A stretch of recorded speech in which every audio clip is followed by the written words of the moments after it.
Welcome, day number 2 of week 8 of the Ohio Bocce League. I'm the commish, Danny Catullo, coming to you live from those Coleone courts at Lorenzino's Bocce Club, right here in the heart of the Steel City in Youngstown, Ohio. And Bocce fans, we have an absolute powder keg on our hands tonight. At the BBN, America's home for bocce, we strive to bring you all the action to your phone, TV. Maybe you're watching at one of our official watch parties. Maybe at the Poorhouse in Campfield, or a bocce club at ITM 30, or you're hanging out maybe with our super fan Bonnie in Brazil. Anywhere around the world right now, on behalf of Never Shortland from Cortland, Heidi Califoot, and the Queen Bee, Lee Chrisman, we want to welcome you to the game. Jimmy, he has been playing so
The playoffs are looming, and the North Division crown is hanging entirely in the balance.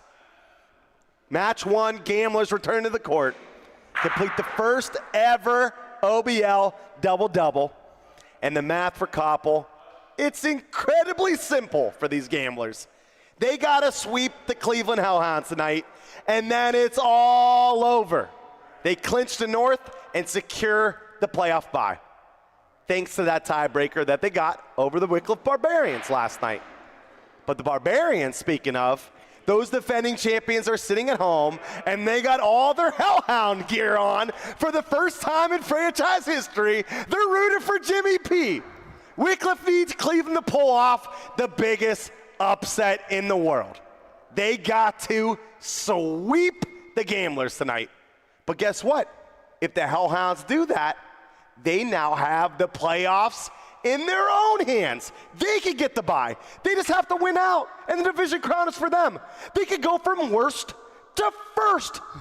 And the drama, it started even before we went on air. Anthony Capo Greco, fresh off of breaking that record, 28 in a row. He's sitting out tonight to rest? Come on. The Gamblers aren't even flinching, though. They're bringing in the hot hand. Jonathan Vivo, number 1 statistically ranked hitter in the entire league. And then in the nightcap, these same Hellhounds have to turn right around for their second match to go on and face the Youngstown Flash. Those Flash took a brutal sweep last night. But we know this team's DNA. Late last season, they were all but buried, and they got red hot at the exact moment to make a deep playoff run and make their way into the championship. Gianni Calizzi, he's back in the lineup tonight to take pressure off of Pistol Pete Barach. Can they spark that same late season magic and save their season 2? The stakes could not be higher. And finally, we get to see what Ray Brook has to say about it. All right, we asked Ray Brook, after spending much of the year as either a situational sub or on the bench, how excited is he to start? He said, I am very excited to get that start and hoping I can lead us to a win or two. I've been waiting for the opportunity, and hopefully I can show and prove I could be an asset to this great group of people I get to play with. Hashtag Bang Bang Hellhound Gang.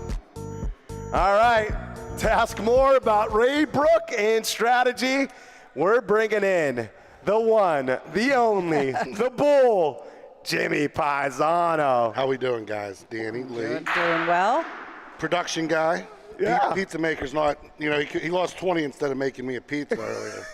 Him and Patrice. Who, Dante? Yeah, Dante. Instead of answering his phone and making a pizza, he lost 20 to Patrice on court 1. Oh, Pat's, you beating him up? Beat Levi 8-0, one-on-one against Levi. Pat Peasant, lead roller for the Koppel Gamblers, gambling it before we even start. Yeah. Jimmy Pie, got to ask you though. Ray Brook, I know you probably get more fan mail It's unbelievable. about Ray Brook. The most popular guy in the league, on draft night, the place went nuts. They come over to the table, it was the last pick. Rocco looked at me. I was doing the commentary for the draft. They said, we're going to take Ray Brook. I said, heck yeah.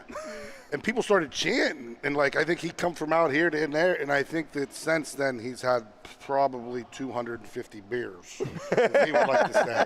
He likes to He's a Bud Light guy. Such a team guy. What made you shake up the lineup tonight? Well, so we're not oblivious that he's thrown, I think, 8 balls all year, all season. He played good and stuff. Things mix up, when we had Bubba come in, so then we tried to, and when the situational sub, when he would come in, it seemed like that instantly he would come out like there would be a hit or a situation. I'm telling you, I think he only threw 8 balls this year. And it's kind of not fair not to let him, especially coming into this stretch where no matter what, everyone makes the playoffs. What if there's a situation where he's needed? Right, Exactly. exactly. You never know. Last year in the playoffs, multiple players didn't even show up, let alone, if you have a family, something, right. emergency, or if you're like Cap, if you need a little break, a little time off, rest the engines. It could happen. All right, so let me ask you about this doubleheader, Jimmy. Is it something that you were thinking about differently? You're the only team that ever get back-to-back games. Do you like this with the matches, to be able to tinker with the lineup a little bit? So where we're at in the season, it's perfect. So it gave us the opportunity to not only find a way for Ray to get to play, but he gets to start. Game 1, bang, right out the gate, let's make a statement. Because like you said, I feel like if we can win Game 1, if we get 3 out of 4 out of night, even if the bye for the playoffs, team momentum, getting the chemistry with Stewie, getting the chemistry with Bubba. Because it's with the way the byes worked out, we played, then we had a 2-week bye. It's still new Stewie, let alone Bubba. And, I think Stewie's worn the Hellhound jersey maybe for 4 matches. That's it. I tell you what, speaking of Stewie, we asked him, what he thought about this. And he had something pretty loud to say. He said Tuesday night's the night the Hellhounds put the OBL on notice. We're going for a 4-0 sweep and that first place spot. Friendships will get tested on Tuesday night. Maybe brotherships too. Get your popcorn ready because there's going to be a show. Well, so Stewie, I tell you what, you traded for him, right? And he's been putting on an MVP candidacy of his own, right? And the most amazing part is Stewie's nowhere near his ceiling right now. So he's an MVP candidate. He's nowhere near his ceiling. Let him reach that ceiling. He'll be the MVP. Tonight's going to be a big display. I think Stewie's going to really have a good all 4 games. He ain't coming out unless he wants to. He could just stay in, shoot, point, do whatever you want. Because he does both. So were you aware mathematically of what you need to be able to win a division? I mean, there's still a shot. Well, you have 3 matches left. Yeah. You're the only team with 3 matches left.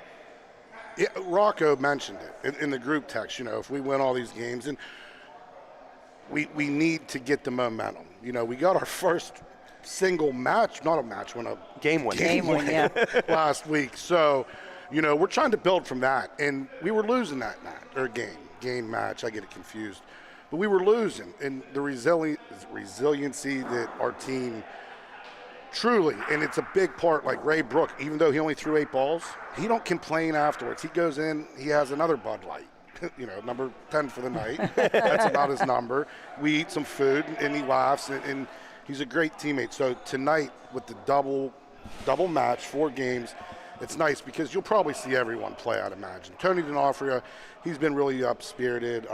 He's been playing good. They had a little run at Molisani tournament, them long synthetics. So hopefully he can stay low and reach out and, get a little shine too, because Tony's another one that he's so great. I have a question. How's it feel playing against your brother? You do it a lot. I mean, it's not the Yeah. first time, but I mean, does that put a little extra pressure on you, or no? We've been playing, no.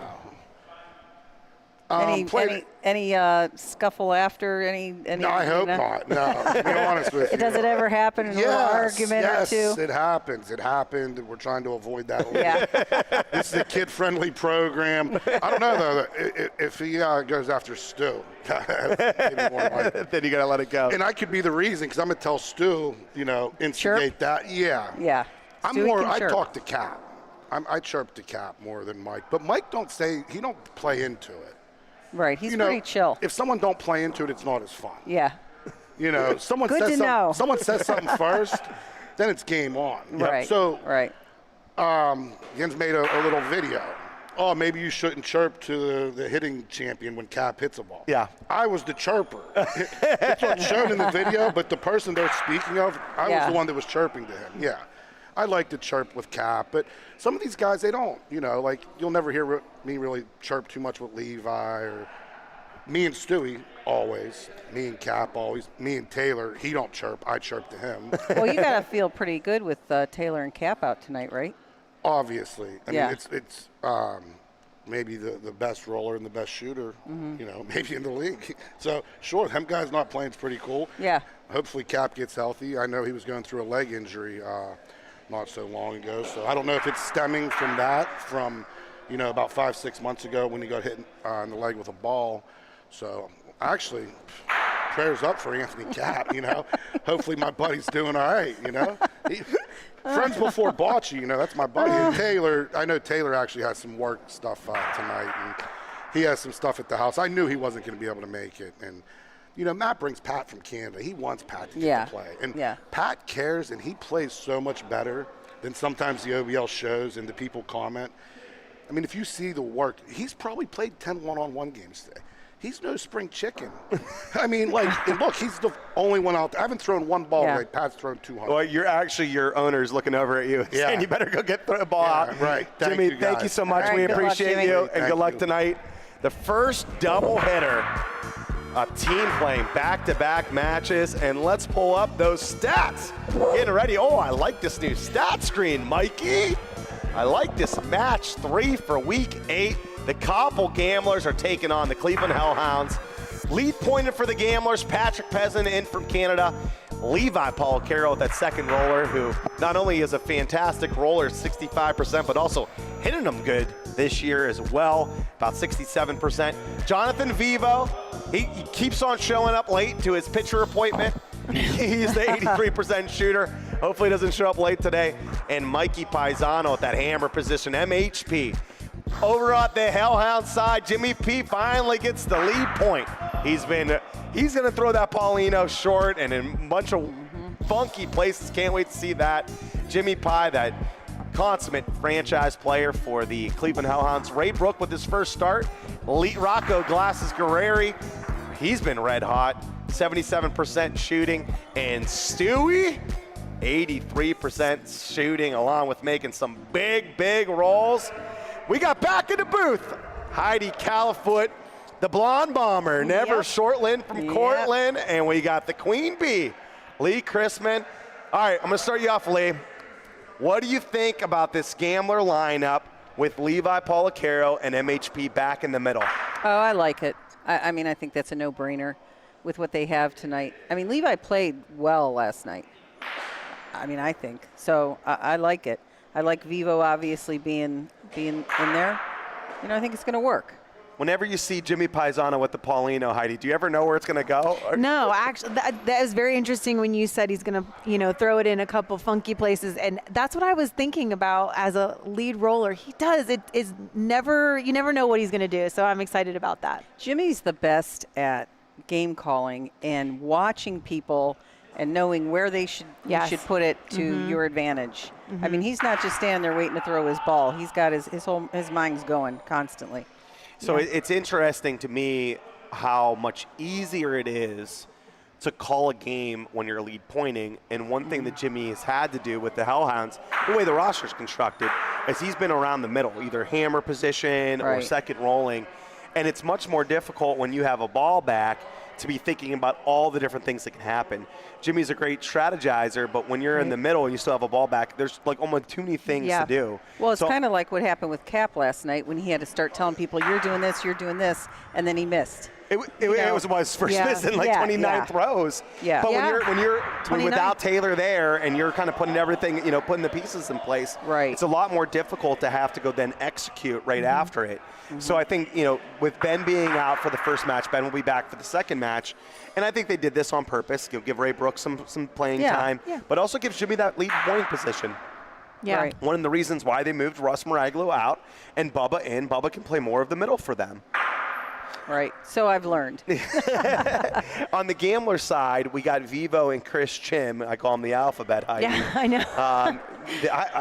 That's probably the best nickname I think I've ever heard, to be honest. You've got some good ones, but I do like the alphabet one. They've been shooting so admirably during the year. Do you think they're going to lose much with Capagreco on the shooting end? And if not, what did they do lose with Capagreco when he's not in the match? Do you want to go? No, you go ahead. Okay, yeah. well, I'll yap away. Well, I normally I would say, a Cap being taken out, that could be dangerous. But I don't think they, that's what's important about having a really strong bench. Because in times of need, for someone needing rest or if something happens, you can pull someone off the bench and they can still, we obviously see it with the stats. What is it, 83.3% is his shooting average, Vivo. I mean, he came in last night and was vicious, to be honest. So I think you'll miss maybe some of that spark, the color, the energy, the excitement from Anthony. But I'm excited to see, Vivo starting out and from the beginning. So. All right, so I have a comp for Vivo, and it hasn't translated this year to wins, and it's been Jeff Policaro. So you look at Jeff Policaro and Vivo. They're both in the 80s, like wildly high statistics, but they're both super slow. Yes. And what I've noticed was Bobby Middle is rolling better when Sean New rolls out first than when Jeff Policaro does. I'm not sure if it's the speed, if it's the location of the Paulino, if it's the rhythm. That's interesting. Same thing when you have Anthony Capagreco versus Jonathan Vivo. It just seems like the rhythm has worked better for the gamblers. And it's just so it's interesting that like that high percentage of shooting, high percentage of rolling hasn't necessarily translated to team win success for Johnny yet. Right. And I think for Jeff and Johnny, this is an adjustment for them to come play within the speed of the OBL. It's very quick to have to go. Oh, yeah. And it's not only that, it's like the rhythm that you're in with your team. And it's sometimes about vibes too. Oh, yeah. Anthony Capagreco is very much a, I'm going to put you, let's go, come fight, and I'm going to lead us into the flames. Jonathan Vivo, a lot like Pat, right? As opposed to Sean New, same thing. I'm going to lead us. They're more like laid back players. And so it's just interesting as you're like trying to put these lineups together quickly in only a 7-week season that you get to play. You have to kind of figure it out.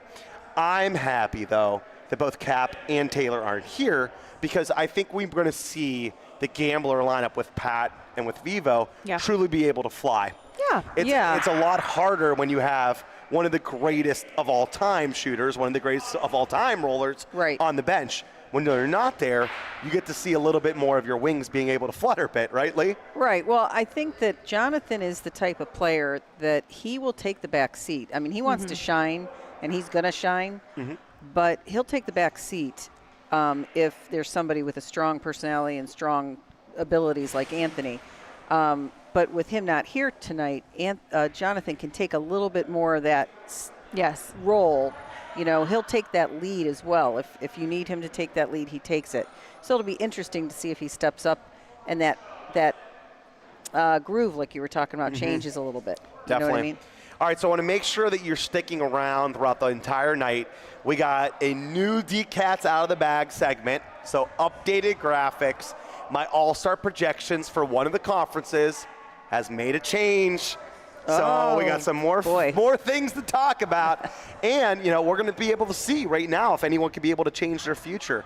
So I want to hear it in the comments. I want to hear from my fellow two over here about the changes that are going on in the All-Star projections. And I shook up the MVP race. You did. So What'd you do? 2 through 5 have changed.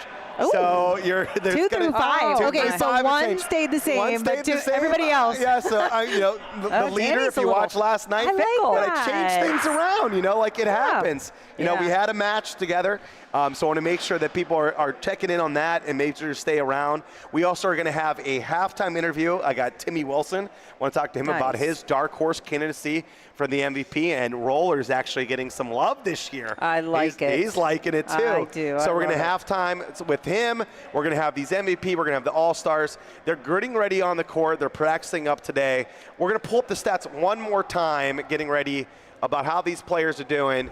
And I have to tell you, Heidi. Yes. When the gamblers shoot well, it seems like the pointing gets even better. They're first place in the North today. Do you think that Johnny Vivo and Mike Paisano are going to put that pressure on the opposing team and going to make it done? I need to know what your prediction is. I do. I actually, I think both teams are going to show up incredibly. Obviously, they're both doing very well, but I just think that, or it could go the other way. A couple gamblers had 2 games last night. They were here late and all the things. So I don't know. Are they going to be tired? Are they going to be exhausted? I know we're kind of shaking things up a little bit, but I don't know. I think that they're going to pull it off tonight. The gamblers? I do. So are you thinking sweep and they win the division, or going to be 2-1? Oh, I'm going to go 2-1. 2-1. Yeah, because I think I think the Hellhounds are not going to make it easy. Do you know what I mean? I think that they're excited, they're ready. They've been here practicing, and they're ready. Stewie has the energy. He's over there, shooting, saying all night, baby. So I think he's ready to put some pressure on too. So love it. What about you, Lee? On the Hellhound side, I love seeing Jimmy P in this lead pointer position. I think it's going to settle some things down for the offense. You think that's going to make a difference to give them the match win? I do. I think that's going to be huge. I actually, and like I say almost every week, I'm always been a gambler fan. Always, thinking they're going to be killing it. I think the Hellhounds are going to take both games in the match. I really do. I think with Anthony and Taylor not here, I think they're going to take advantage of that. Jimmy's in that first role. He played up at Molisani this weekend and was rolling lights out. Stewie definitely is going to take advantage of Taylor and Cap not being here. And I think he's going to come to show what he's got. Right. All right. I'm excited. I'm sure you are too. All right, after this commercial break, we will start getting the practice frame rolling along, and you will see Couple Gamblers versus the Cleveland Hellhounds, the battle for the North. Sunny days call for Sun Cruiser Vodka Iced Tea. Made with real iced tea and real vodka, refreshing and goes down smooth. Let the good times cruise with Sun Cruiser. Is this the practice? All right, here we go. So they're going to do the practice frame, and then we'll start. Girls' night in the booth. I'm loving it. I said there's not as much testosterone here tonight. I'll take that. Although I will say you guys did really well last night. I was watching from home. I love being here, but there's something about watching it from home and, putting it on your big screen and just relaxing. Got your snacks. Yes, absolutely. Yeah. Especially as a teacher. And Lee, it's tough to go to work the next day after an OB all night, but you guys did really well. You and Dylan, Danny, as always. Thank you. A fun, it was fun last night. Yeah, I did. I actually did, like you said, I did the first game and then I ran home because I have a hard time sleeping anyway, have to get up for work, so I watched the other game at home. Yeah. But so it was a good night. So we're good in for another one, I think, tonight. I think this is gonna be really exciting. I do. Yeah, I'm excited for the dynamic. I think that Anthony, Cap, and Matt are such firm leaders, and they bring a lot. Obviously, I think Anthony's a little bit more vocal. I think Matt is a little bit more reserved, but he has that presence where he is such a strong leader. Right. And, I'm interested to see, like we were talking about earlier, how is that going to affect tonight? Is that going, and it could go one of two ways, you know? Well, here goes Pat with the first roll.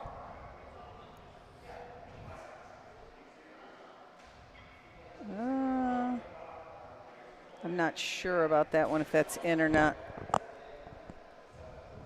Are they still practicing? Oh, okay. Sorry, guys. Still practice. Still a practice. They must be really wanting these games tonight. They're keep going and going. All right, well that's good. I knew that. I was thinking. I think we've got a new rep tonight. Guys, wait until you see who our new rep is going to be tonight. Any guess? Anyone? Oh, look past stay there. Stewie. Yeah. Look past Stewie. I was going to look in the comments and see if anybody wanted to try to guess, but. Oh, you got Luch waving, and I was just going to announce who the stats are. Linda's Imuri's doing the stats tonight. We got Bo Wetzel. Everybody loves Bo Wetzel. And right past Stewie, we got somebody with the ref uniform on. Can you guys see it? What in the world? I can't tell if he looks excited or not. All right. We got Bo stretching, getting ready. Luch is coming out. Everybody's laughing and smiling now. Let's see what happens in about 20 minutes. Those stats of Jen, yes, you're right. I don't know if you got it before you saw it on the screen, but yes, you are correct. Those stats of Jonathan and I'm trying to think of Jonathan's stats. Like, they're just insane. I mean, I was 5 for 5 last night, right? 5 for 5 hitting, I think is what I saw. Hi, Luch. I was talking to some people about the fact that, it's not that easy to come in on a team like that. He got, recruited, drafted. Yep. Come in on a team. I mean, he's played with these guys before, off and on, here and there. So it's not like he doesn't know them, but to come in and show up like that is just incredible. Absolutely. And how exciting, too. I love that, especially for those, players who unfortunately maybe did not get drafted the first season, and they sat here and then they put the work in, they put the time in, and they've been playing and practicing, and they get their moment. And then when they come off the bench and they're 5 for 5, it's exciting to see that it's so much more than just, everyone's excited and wanting to have their chance to shine. And I love when they get to come in and then they do. Right. So just like Pat right there. Yes. Look at that ball. Nice ball by Pat. Where are you guys watching from? Where is everybody tuning in from? Make sure you like and subscribe. Nice shot. Sticks around. Starts out strong. That's how last night was, and I'm expecting it tonight. Those were two of the games that I, broadcast for. Just really competitive, really strong. Everybody was rolling well, hitting well. And I kind of expect the same thing for this game. Yeah, it was exciting to watch for sure. Here comes Jonathan Vivo. All right, let's see what type of night he's going to have. Right off the rip, Lee. Yep. He said, I don't need to do much practice. I'm ready to play. Well, he plays a lot, as you know. Yes. I mean, I don't know if he goes a day without playing. All right, Jimmy puts it a little short, but it kind of takes the wall away a little bit. I mean, they have room. There's about 3 feet there. So they could use the wall if they want, but they have a lot of room on the outside to come. Lee, I can't help but I feel like I have to whisper because it's a little quiet in here. What do you think the dynamic of that is? Like, well, Jimmy's not going yet. Okay. Right. Stewie's not going yet. It's a little quiet. Do you think there's any nerves right now? Or like, what do you think? They're just concentrating? I think it's excitement, actually. I think it's excitement, and I think as soon as they get some great hit or 4 points or something, it's going to all be. Yes. Oop. There goes Stewie. Oh. Or a bad break. Something Yeah. will start to, somebody's going to start the chirping at some point. How about last night? Let me think. I think it was when Anthony hit the ball and it went back into. Remember how it went? It hit. Oh gosh, Yeah, now I'm it trying to hit the remember. back and then it hit the other team's ball. It Yeah, was, and he was yeah. excited. He was like, "Oh yeah, that happens so frequently." Yeah. Then he turned around and it went I to the know. other team. Yeah. So I know. something like that happens. That was and- a bad break last night for sure. If you didn't get to watch, you should go back. It would have been the Monday night game last night. I don't know if it was the first game or the second game, but it was really interesting. I think Pete Barach had a bad break too, closer to the end of the match. He hit the ball and the other team's ball came back in. It was some bad breaks last night. All right, this is a good Look at ball that. by Mike. He's been rolling really well. I don't think, I personally don't think his stats, not saying that the stats people are doing anything wrong, not that, but it's just, I don't think his stats are reflecting how well he's actually playing. It's not that his stats are bad, but Right. it's just they're not reflective of the quality of play.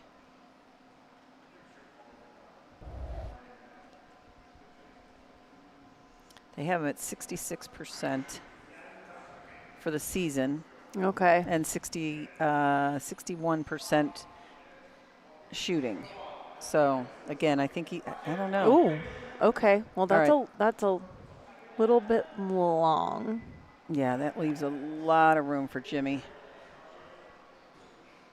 I noticed last night too, and I guess I've never really paid attention in much detail, but last night it seems like when Dante Chiavetti was rolling, he does this really neat tuck where it goes right behind the Pauline. Yeah. And I was like, oh my gosh, that's really neat how he consistently was doing that. No, I don't know Was if that it near was the wall? Is that when you're? Oh, If you're near the wall, you can do that, but Yeah. otherwise, then he probably knows where those little Right. tiny bends Yes. are in the court, I thought, man, because that's a nice placement of the ball when you can have it there. Yeah, so Danny's getting a little break. look at that. Now it really is girls' night up in the booth. That's right. I feel like we need to play some kind of like girls' night music Girls or rule the yeah. world. All right, so it's 2-0. Here comes Ray. I'm rooting for Ray to have a good game. He's going to tuck around Oh. it. There you go. All right. Well, That's a nice ball. He's been waiting a long time to show what he has. He's shown it here and there, but not consistently. As Jimmy said, he didn't play enough.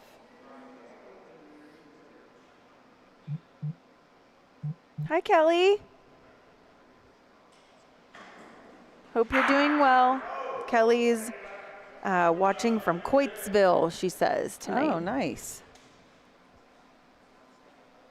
All right, there's a lot of room there, especially for Levi.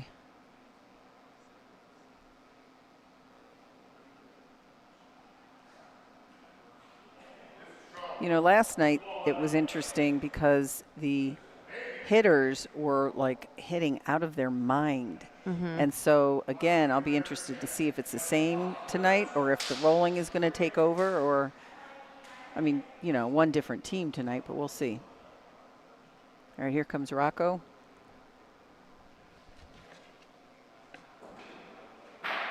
Got the pill. Oh, man, that would have been a great break. Is not in. Yeah, he got Stewie back. I think Jimmy's telling him maybe to shoot his ball back because they have nothing around there. If they don't shoot anything back, Mike Pisano's going to roll on that green ball near the wall and get 3. Yes. 2 or 3 at least.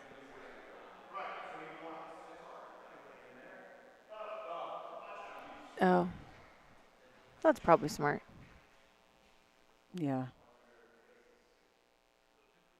Wow, you can hear a pin drop. Yep. Oh, okay. Oh, okay. Well, ooh.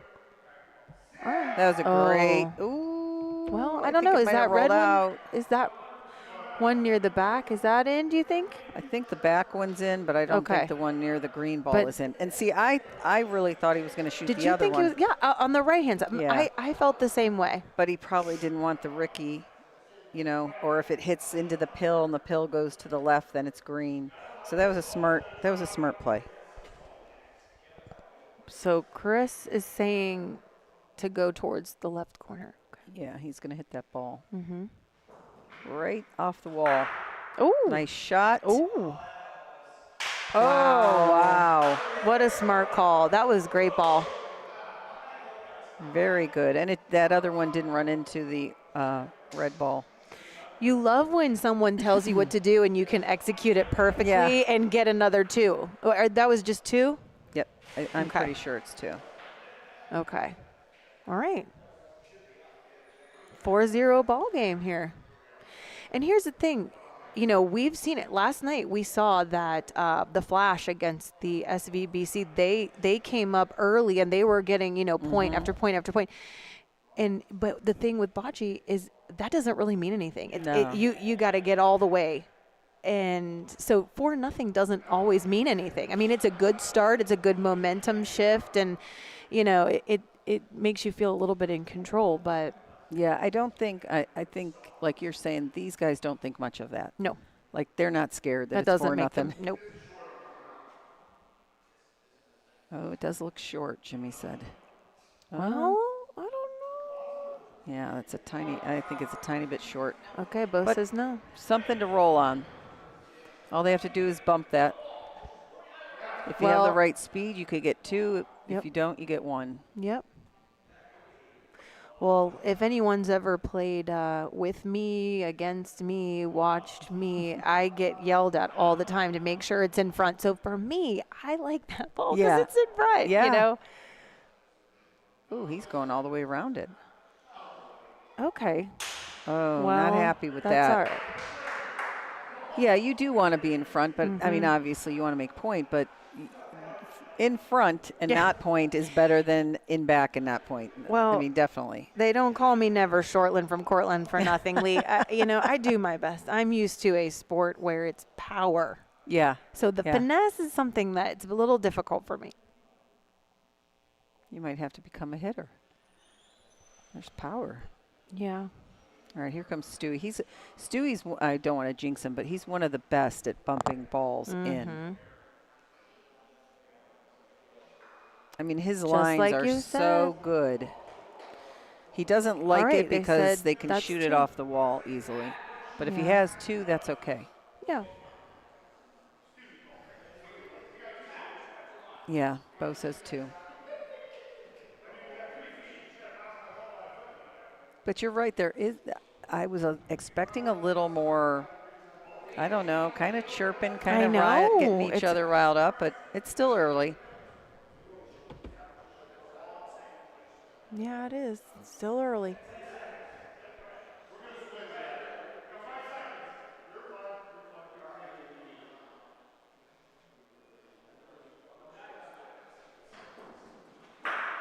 Okay, All right, good got rid of shot. 1. I mean, it's 2-1 gamblers. That's just not a good situation to be in for the Hellhounds. Well, and you got Rocco back.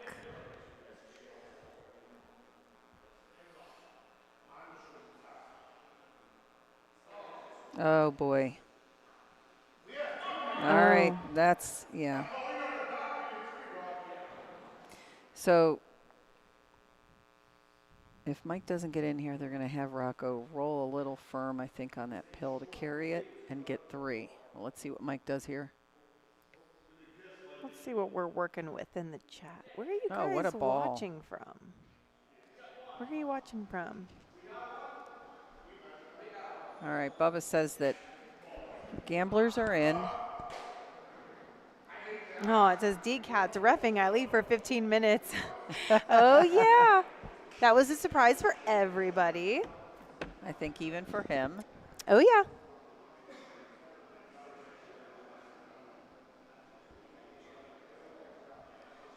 Yeah, it's very, if you look over, it's very stone face, a little bit, very serious, very focused, concentrating. But like you said, it's going to just take one thing. Yeah, one big hit. Yes, Something. and then the is gonna- dynamics will happen. All right, they're trying to tell Rocco to hit that pill to the back. Okay. Okay, he's saying no, Paulino. There is a shot clock, so they have to make the decision. Oh, man. To the left a little. Didn't go as Yeah, now planned. he could have, I mean, he didn't have to pick that clean. He could have taken them Yeah. out too because they had third point, but, you know, just missed it.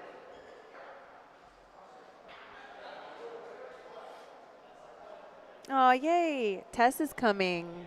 Nice. She said, waiting for Timmy. All right, so we have a 5-0 Gamblers. Not really the start I expected. I kind of expected it to be a little closer. Interesting stats. Oh, well, we had it. No, he can't be long. He's got to be in No. front. Interesting.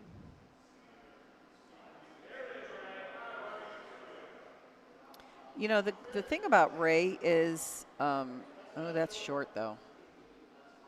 Okay, so the dynamic of this, we've got one lead pointer going a little long and then the Yeah. other going a little short. You Yeah, the know, rolling is not- This is,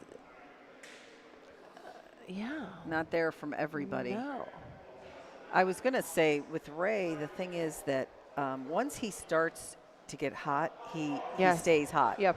I've played with him, against him, and sometimes you think, oh, he doesn't have it tonight. 1 or 2 balls in, he takes off. So, all right, here comes Levi.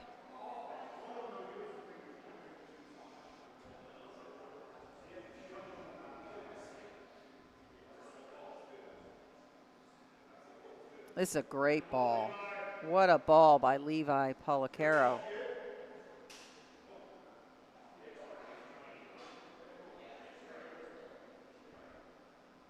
All right, I don't think Rocco has an either or. I can't tell by the angle that we see, but oh, he took himself out. No. Now here's the interesting thing. With this being such an important game or match, how long do you think Rocco is going to keep himself in without bringing Tony in for him?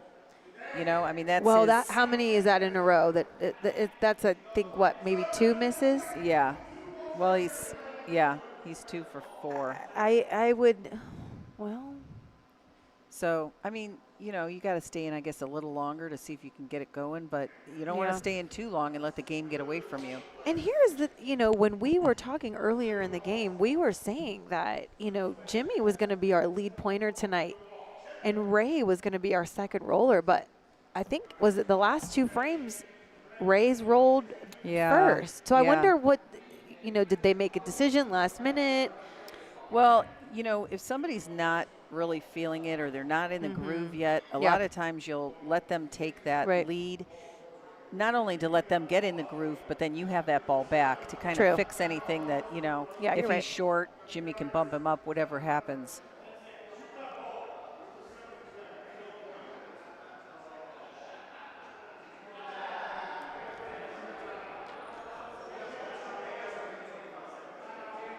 Well, before right. today, I know Stewie, he was 83% hitting, and I mean, he just continues to be statistically, you know, incredible. Yeah, I mean, he's at 100 now. Yeah, well, yeah, and so he was, you know, before this game, he was ranked number 2 hitter in the league. He's the ultimate hammer for the Hellhounds. But I will say, you know, he's also, like you said earlier, he's so good at rolling and bumping the ball, and we've seen him do both tonight, and he's been successful. So I mean, I think you can't ask for more than that. No, I think Stewie, out of everybody that you watch, is a true hybrid. Yes, Can do it both. He's strong in both positions. you could argue that he's one of the best hitters. You Right, could argue he's one right. of the best rollers. Oh, what a Wow. shot off the wall by Mike Pisano. He is on fire tonight, Yeah, truthfully. Great shot. That was not easy. Looked Okay. easy for him, but Wait, I don't he think makes it it look yeah. easy. Absolutely. What do you think, Lee? What are some other players in the league that are, like you're saying, very good, consistent hybrid players? I mean, Well, I have one in mind, but I don't want to say it because I know it'll seem as favoritism, so I won't say it. But well, I was going to say it, so I know okay, who you you're can thinking. say it. Yeah. I won't say it, I but would you say can. Mike Robertson. Okay. Yeah, he's Yes, also. I agree with that. And it's really funny because as a hybrid, he has the same stance for rolling and hitting, so you don't know which one he's doing. I know, because I actually think when I broadcasted his game, what was it, 2 weeks ago? I would think I would say, oh, okay, it looks like he's going to roll, and then he would hit, and okay, so that's another that. Do you think now, Lee? Now might be the time. I think he's going over there. I think Rocco's so. talking to Tony, and I think he's taking himself out. Yep. Which at 7-0, I think this is definitely the time. Can't let anything else accumulate on the board there. But what's he calling? What's Mikey P saying? He's pointing at something.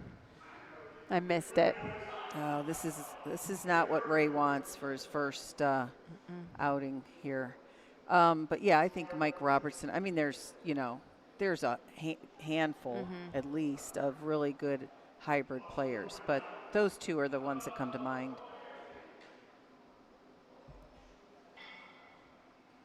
And sometimes it's not even that they're not a good hybrid player or not one of the best, but I know that they prefer one over the other. Oh, 100%. So then that kind of sways, what you think. All right, here comes Stewie, gonna roll. And gamblers have 3 balls back too. I mean, that's Bad situation. Yeah. Well, that could be a Beautiful. problem. So that's a good ball. That's what you needed. And that's what we're talking about. Consistent. That was an incredible ball. They needed that for sure. Now, the dangerous part is you have one ball off the court and the other 3 are up, not near the back wall. Well, now they have one Okay, near now the they back have some wall. room Yeah. too. So that's They have to pick that. Koppel has to pick that ball out. They don't really want the pill because the pill will probably go in that right corner. wow. Nice shot. Oh, there. That was a great shot. Well, the Koppel gamblers are in a groove.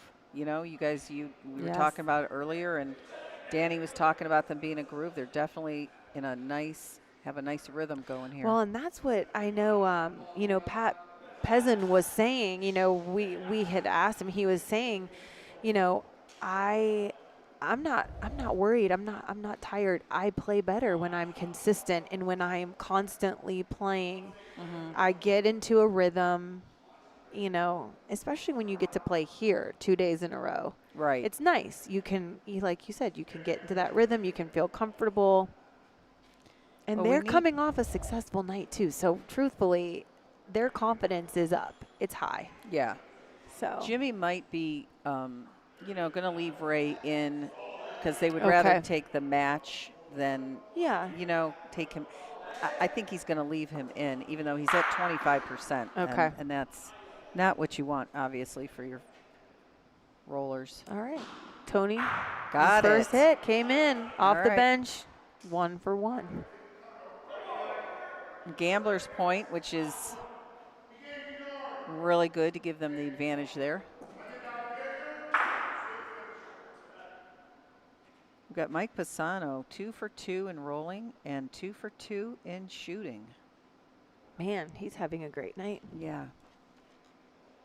Maybe they're all going, maybe they saw Danny's, all-star team and they're thinking, I need I'll on tell you there. what. I want to be on that list. I can't wait until we get to talk about that because if you guys are just tuning in, Danny mentioned earlier. Great ball, by the way. He's kept his first choice for MVP the same. but he's switched around 2 through 5. And then he said maybe he'll do some switching for the All-Star game. Got it. At his picks as well, which, just as a reminder, nice. Just as a reminder, voting begins tomorrow on OhioBocceeLeague.com. So that'll be exciting. Yeah. That was a great hit by Stewie. And that was, see how that gets him riled up a little bit? Oh, yes. All right, not we got only a hit stone it- fruit. Emily Paisano. All right. She got a stone fruit in the chat. Oh, wow. It's coming back. Is it going to come back? No. It's good. Oh, wow. Probably needed an inch more for a reframe. Obviously, Stewie didn't want it to come back because they have 2 balls back Right. and Capo only has 1. Right. So Stewie got his wish on that one. All right, that's what he needed, and that's when he needed one for Yes. sure. Well, that's good. He might be going, I don't know if he's, Oh. Well, at least he's taped that ball. Not that he. Okay, so we got Jimmy rolling in. all right, they're on the board, people. On the board. Now let's see if the Oh, they're rumbling saying- starts. They said to stay back, everyone.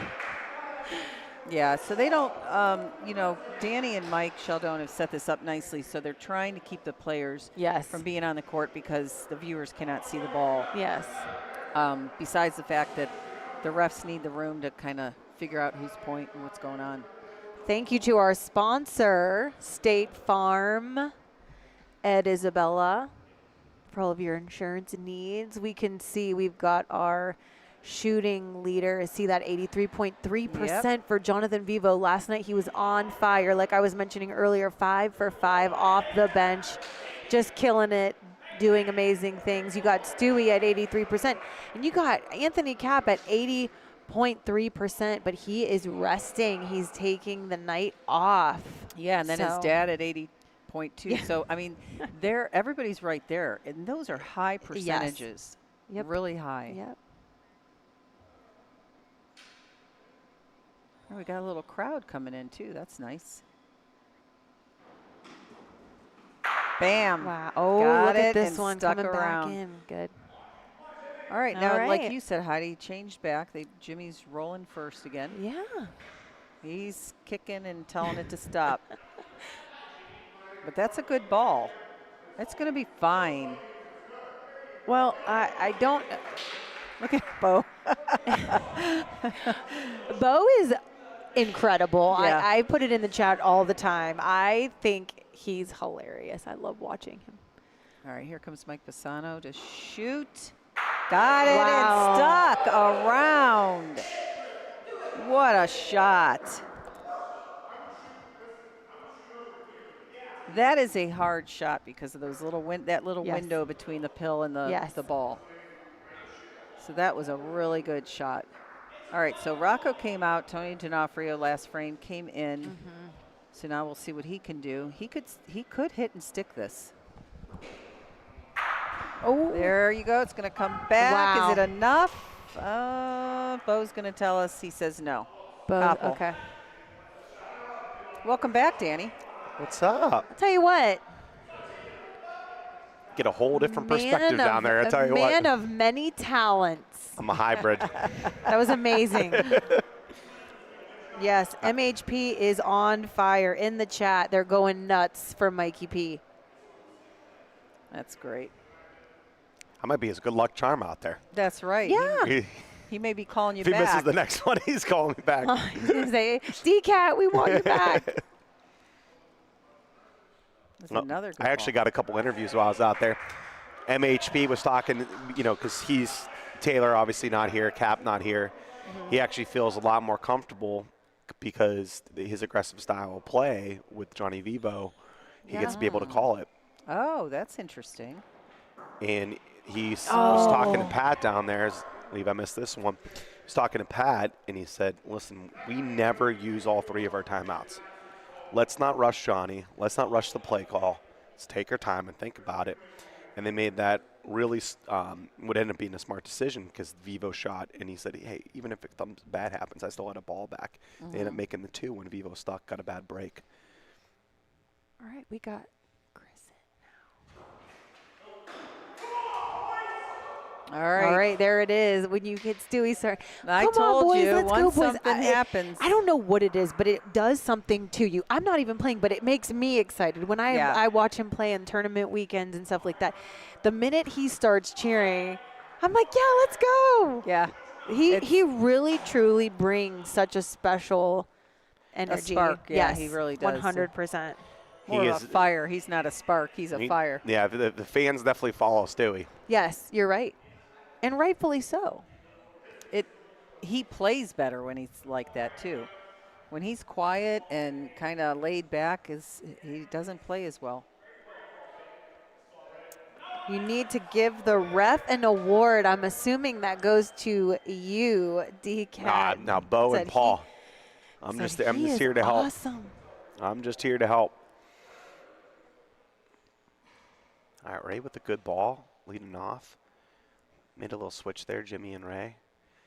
They're like, you know what, we're both rolling like crap. Why don't we just switch? Oh, right. See They've what been happens. doing that several times, huh? You know, sometimes just switching it up a little bit. You see that a lot with hitters too. Sometimes it's just like takes a little bit of pressure off of everybody. Well, I think when Pat rolled a couple, 2 or 3 feet behind, then Jimmy's like, Ray, go ahead. Because even if you're 20 inches in front, 24 inches in front, that's fine. And he wants the next ball, Okay. We were talking about this yesterday, Heidi. Jimmy knows he's feeling good when he knows whether it's short or long right off his hands. His first 5-6 balls. He's not too worried about him. Right. Jimmy's here for the long haul, and he kept saying everything was short when it was short, and he knows that this is left. If he can get into rhythm. So, and something super interesting. So, Pat is out, and now Chris, the alphabet, as Danny calls him, is in. So they took their lead roller out and put Chris in. Yeah. To make to a shot, hit. yeah. So now will Mikey P be now rolling? Yeah. I mean, Okay. when we just saw. Yeah. Yeah, it's interesting. Usually you would. I don't know. Wow. I just thought that was I mean, interesting. It just Not kinda, a good roll. Somehow made 2 though. Moved the Paulino. Yeah. And that's what they got. They got in that conundrum last year with. Last game when Cap was at the record. They made a substitution because they don't have a ton of rollers to bring in without Taylor here. Yeah, that's They true. were like shuffling that lineup around. All right, so Jimmy's ball would have been fine if Mikey just makes the point because they could have rolled on Mikey's ball or they could have shot stick. Right. So Jimmy wanted to be out to the side, but this is a good ball by them. If I'm the Gamblers, I'm shooting this ball and I'm forcing basically the Hellhounds to make a sub because they're not going to let Tony roll this ball. No. I'd be shocked. Right. I mean, Bubba's probably itching to.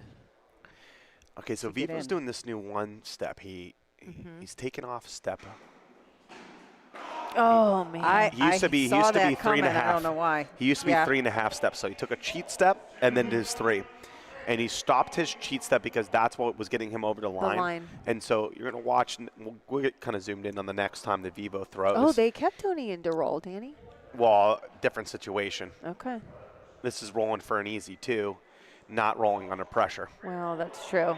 So as we've seen, Chiavetti rolled 95%, and then all of a sudden there was a little bit of pressure.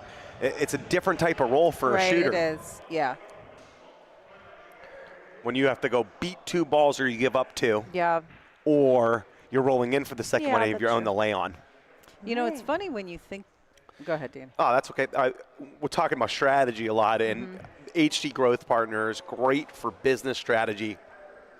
You could be all around the country. They're in the Youngstown area, but Tim and his group over at HD Growth Partners, they can help anybody in any size business.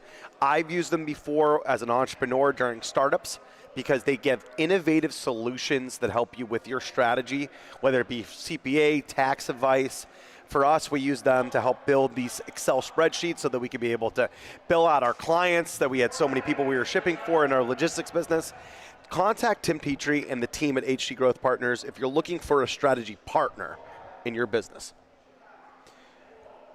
I was going to say, it's interesting. Heidi and I were talking about hybrids, some of the best hybrids.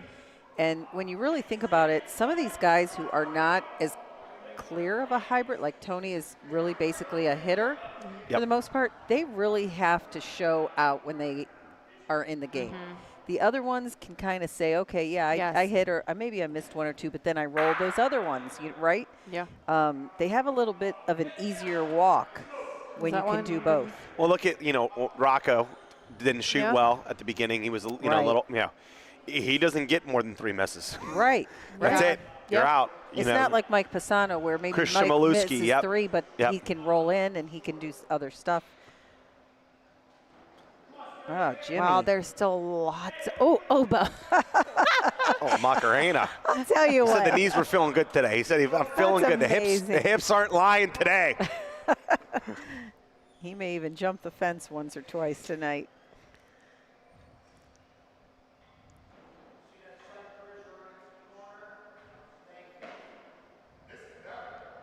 Also, I noticed 2 things out there. One, you girls, your voice doesn't carry as well as mine does. Yeah. It's not just about volume too. Like my voice just carries the room. Right. 2, it is eerily quiet out there. Yes. And Right. and they're like actually like all this little chatter and conversation between the players that we don't hear. Oh, yeah. Right. Really? Oh yeah. All right. Tons of things. Well, we were saying that earlier. We thought, okay, are they just concentrating? Is it just early in the night? Oh What's no, they're going all on? talking smack to each other. It talking just smack seemed to so their own quiet team. from over here. Yeah. Right. Sometimes they'll say something loud enough for us to hear, just like we do to them, by the way. Well, true. Yeah, just like we do to you. But sometimes it's just a lot of talking back there. It's like a normal Bocce game, but it's interesting being down on the floor level and sort of hearing the players. And they all think, by the way, that we're biased against them. It's just like that with sports announcers. Like, they think that with Joe Buck. Right. Everything. Oh, he likes the Yankees. Oh, he likes the Cardinals. They all think we're biased against them. The scorekeepers are out there trying to ruin their lives and that's too. not the truth. But they're typical athletes. You're right, These are right. pro athletes. This is what they think. Of course, everybody's out to get them.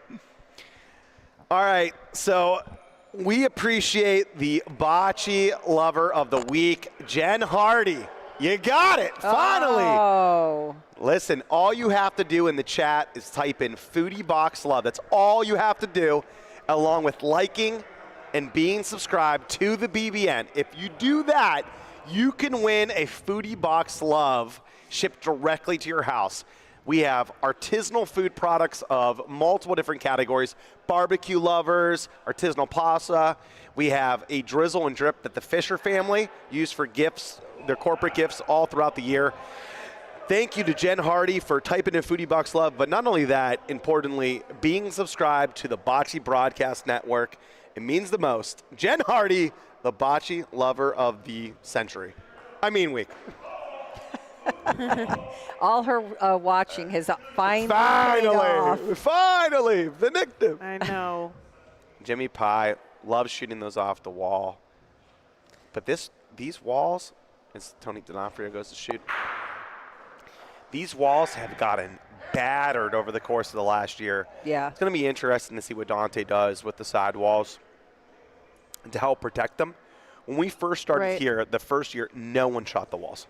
It was so rare for people to shoot walls, and now everyone does. Right. And what's happening is that concrete behind is getting roughed up a little bit. Yeah. And this rubber padding is starting to get some grooves. Right. And so every once in a while, the ball will react off the side wall differently than what the player expects. Even more so on court number 1 because it's get used the most. Right. For OBL, for we call it cash games. So it gets used the most, and so the sidewalls are getting beat up. Ray doesn't like it. I know. Interestingly, the Hellhounds rolling 58%. And they're hitting pretty well, but the Yeah. gamblers are hitting well and not rolling well. So, it goes back to that old, which one's going to win the Yeah. race, the hitting or the rolling? Right. Which one's going to make it happen? Well, and gamblers, I mean, So what the an gamblers need advantage. 3 to go out. There's 2 things to do here. There's either put another cover ball, potentially steal the point. They just know, Jimmy's saying, I know my brother is going to shoot Paulino. Yeah. Yeah. 100%. So if we either need to shoot this ourselves, try to get it out, and maybe take Paulino, or maybe move a cover ball over. It's funny, in NFL and everything else, they watch games, the other teams. These guys don't have to. They've played with each other or against each other so often. They know what they're going to do. Right. For They sure. don't have to watch film. Right. They don't They don't. need to. You know what? They do. Oh, They, yes. they do. What's changed about the bocce world isn't so much about the strategy and between all these players, but now we're seeing players, and I talked to Mikey Robertson about this, rewatching all of his games, taking a look and seeing, what nuances do I have when I'm making good plays? Oh, I'm taking my time. Yeah. I didn't rush my steps. I got the ball all the way out. And so now with the amazing TV coverage that we have on the BBN, Yes. these players can watch a lot more about what's going to help make them better. What percentage do you think watch? Because I was surprised Anthony Capp told me he doesn't go back and watch the games.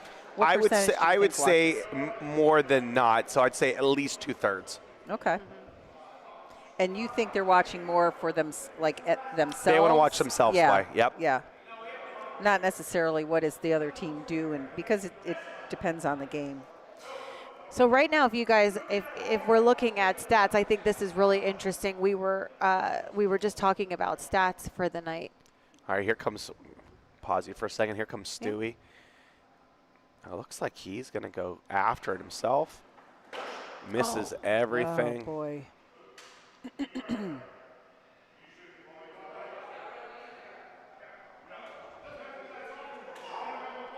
All right, so That isn't something that happens normally. Mikey P is going to be shooting Paulino, using an underhand, trying to get the win. So he'll route here to try to get the Gamblers a North Division crown. Goes off the ball, can lay in for point. Just a 1. Do you like them doing the same thing here, Lee? I do. Maybe a little soft underhand Yeah. too? Yeah. Or do you like shooting the ball left side of it? No, because something could happen if you're shooting it, but it does look like he is. I'd like a little firm roll. You have a lot to play on. You could carry the pill back. Yeah, you to touch the, Paulino to yeah. the back, you're making 3. Here comes Yeah. Levi Policaro trying to win the game, going right at it. Does he get the Paulino? No! Goes right through the hole. I like off the wall just a hair. Not really, just like almost aim at the gap, and it would kind of run into that pill and take it back. Well, they got 2 more chances to do Yeah. that. So hopefully Well, they're it's- thinking one I mean, more, listen, yeah. it's like it's Yeah, trying to go one 60 more. feet down the court and hold your line and hold the speed. Yeah. Yeah. Not the easiest roll. You don't roll these very often. I just think it's easier to roll to that gap than to roll at the pill. Here comes Johnny, He is hands on the early. hip. It's a little early, but he might catch it. Wow. I think Johnny didn't throw it with enough speed. Levi's speed would have sold it. Right. That's one of the reasons why they didn't want to go deep wall, was they were worried about that. I don't know. Maybe a shot there. We'll see. All right, so 12-5 Gamblers. And I'm sorry, I interrupted you, Heidi. What were we talking about? No, that's okay. You're talking about the stats. Yes. So, okay. So today so far, Hellhounds shooting 70. Well, it was. Okay, that's interesting. Last frame, it was 73%. Mm-hmm. And in one frame, That's all it now could take. they're 64% shooting. Gamblers are shooting at 71%. Rolling, like you said earlier, Lee, huge advantage for Gamblers with the rolling. Anytime you roll and shoot 70%, you expect to be blowing someone out. And Yes. sure enough, Yes. that's what they're doing. But the season stats are very neck and neck for these two teams.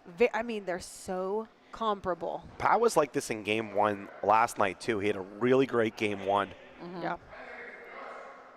All right, I there's personally, Ray. I personally think the pressure of Matt not being there, it just makes it easier. It's like everyone knows what they're supposed to do, Yeah. Yeah. and you don't worry about a substitute being out. The expanded rosters, the 7-person roster, as you know, as great as it is to get all these professional players in the building, it makes it difficult. You feel a little pressure. There's a sub behind you. Yeah. Here comes Johnny. Here's Johnny. Got the hit. I love watching the different hitting styles. You know, John has that little shift back and forth, like he's scoping in on it. You know what I mean? Mike Pisano's got his arms straight out. All right. Well, he says that's horrible. No, I think that's a great ball, I actually. mean, yeah. It's right in front of theirs. I don't mind that ball at all. I mean, it's it's behind it, obviously, Yeah. but they're I do not think shooting, it's very that's easy for, sure. them to be very critical, though. Do you know what I mean? Yeah. They know they could have done something maybe a little bit differently. So 12-5 game. I mean, we were talking earlier at one point, it was like 4-0. Does that matter? No, What it a doesn't ball. matter. But 12-5, hanging on. Here comes Tony D. Got it, Paulino too. Does he race to it? Yeah. Bang, bang, Hellhounds. Sitting 2. Comes MHP, playing like an MVP. He's going for that Sun Cruiser player of the match. Mikey P, 2 hands in the pocket. Yep. It's a little short. That's when you try to drive it in. All right, took one away. Doesn't get the wall side, though. These are me like.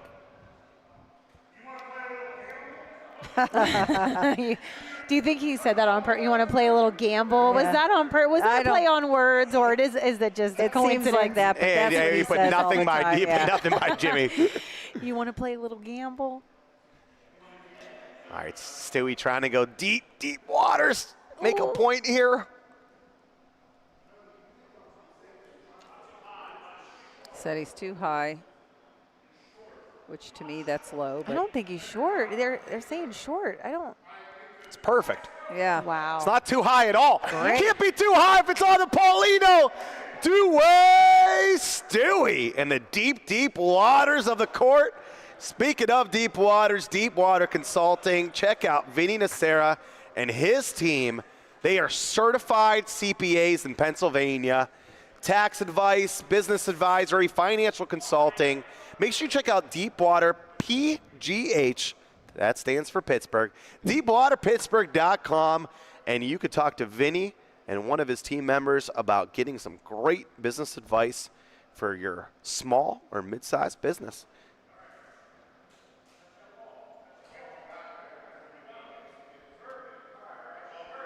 Ray, a little bit off the wall ski. Yeah, that's a good ball. Great speed. Little window there. This is one of those teaser balls. Here comes Johnny Vivo. They call those an island, right, Danny? Mm-hmm. It's hard to hit the island. Just messes with your eyes a little bit when there's nothing else. Right. Here comes Johnny. Got it! Didn't mess with him. Putting on a Tonight Show. Johnny Vivo. Bobo says Hellhounds ball still. Patrick Peasant.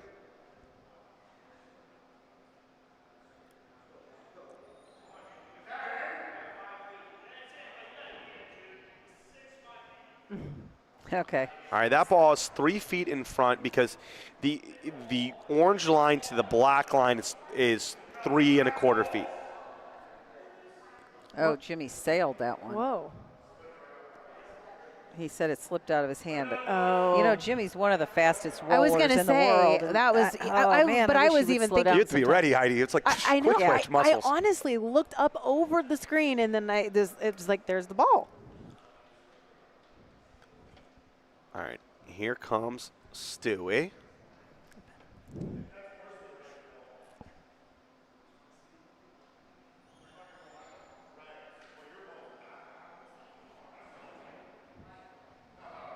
If the Hellhounds score here, it's going to be on.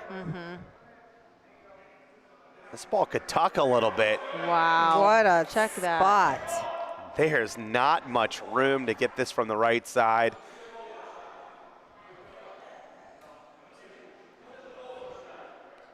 He's That's the perfect, checking out both sides. almost the He perfect doesn't really call. see the ball. Yeah. Mainly Paulino, he's saying. Could try to hop into it.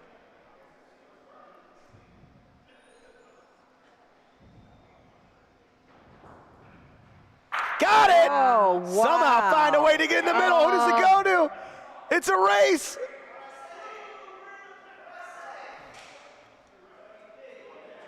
Two gambler balls. Oh, wow. They are sitting game point. What a shot. Absolutely having a phenomenal night. Seriously. Game point. Here comes Tony D'Onofrio.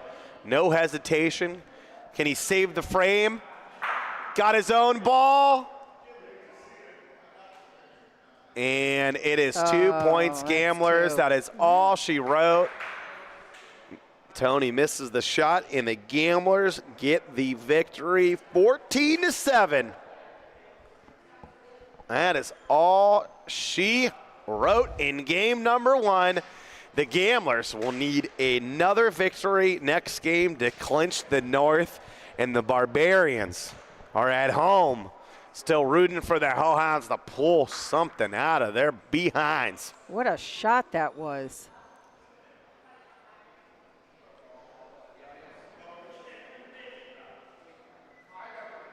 Mikey P somehow, some way getting between those balls.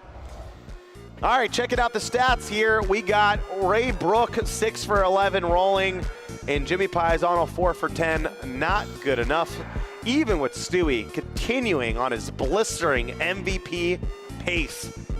100% rolling and 3 for 4 shooting. It's just not going to be enough. Tony D'Onofrio did well. That last one there, well, it's going to be updated. Apologies there. As we update, he got a miss on that last one. They're going to move that to a miss for that last shot, even though he touched his own ball. On the Gambler side, Mike P. MHP playing like an MVP. 6 for 6 rolling and 5 for 6 shooting, putting on a performance. Levi Policaro, 8 for 11 out of that second rolling position. Johnny Vivo stays hot, 9 for 11. And the Gamblers with another victory over the Hellhounds. All right, Heidi, what do you see? Domination?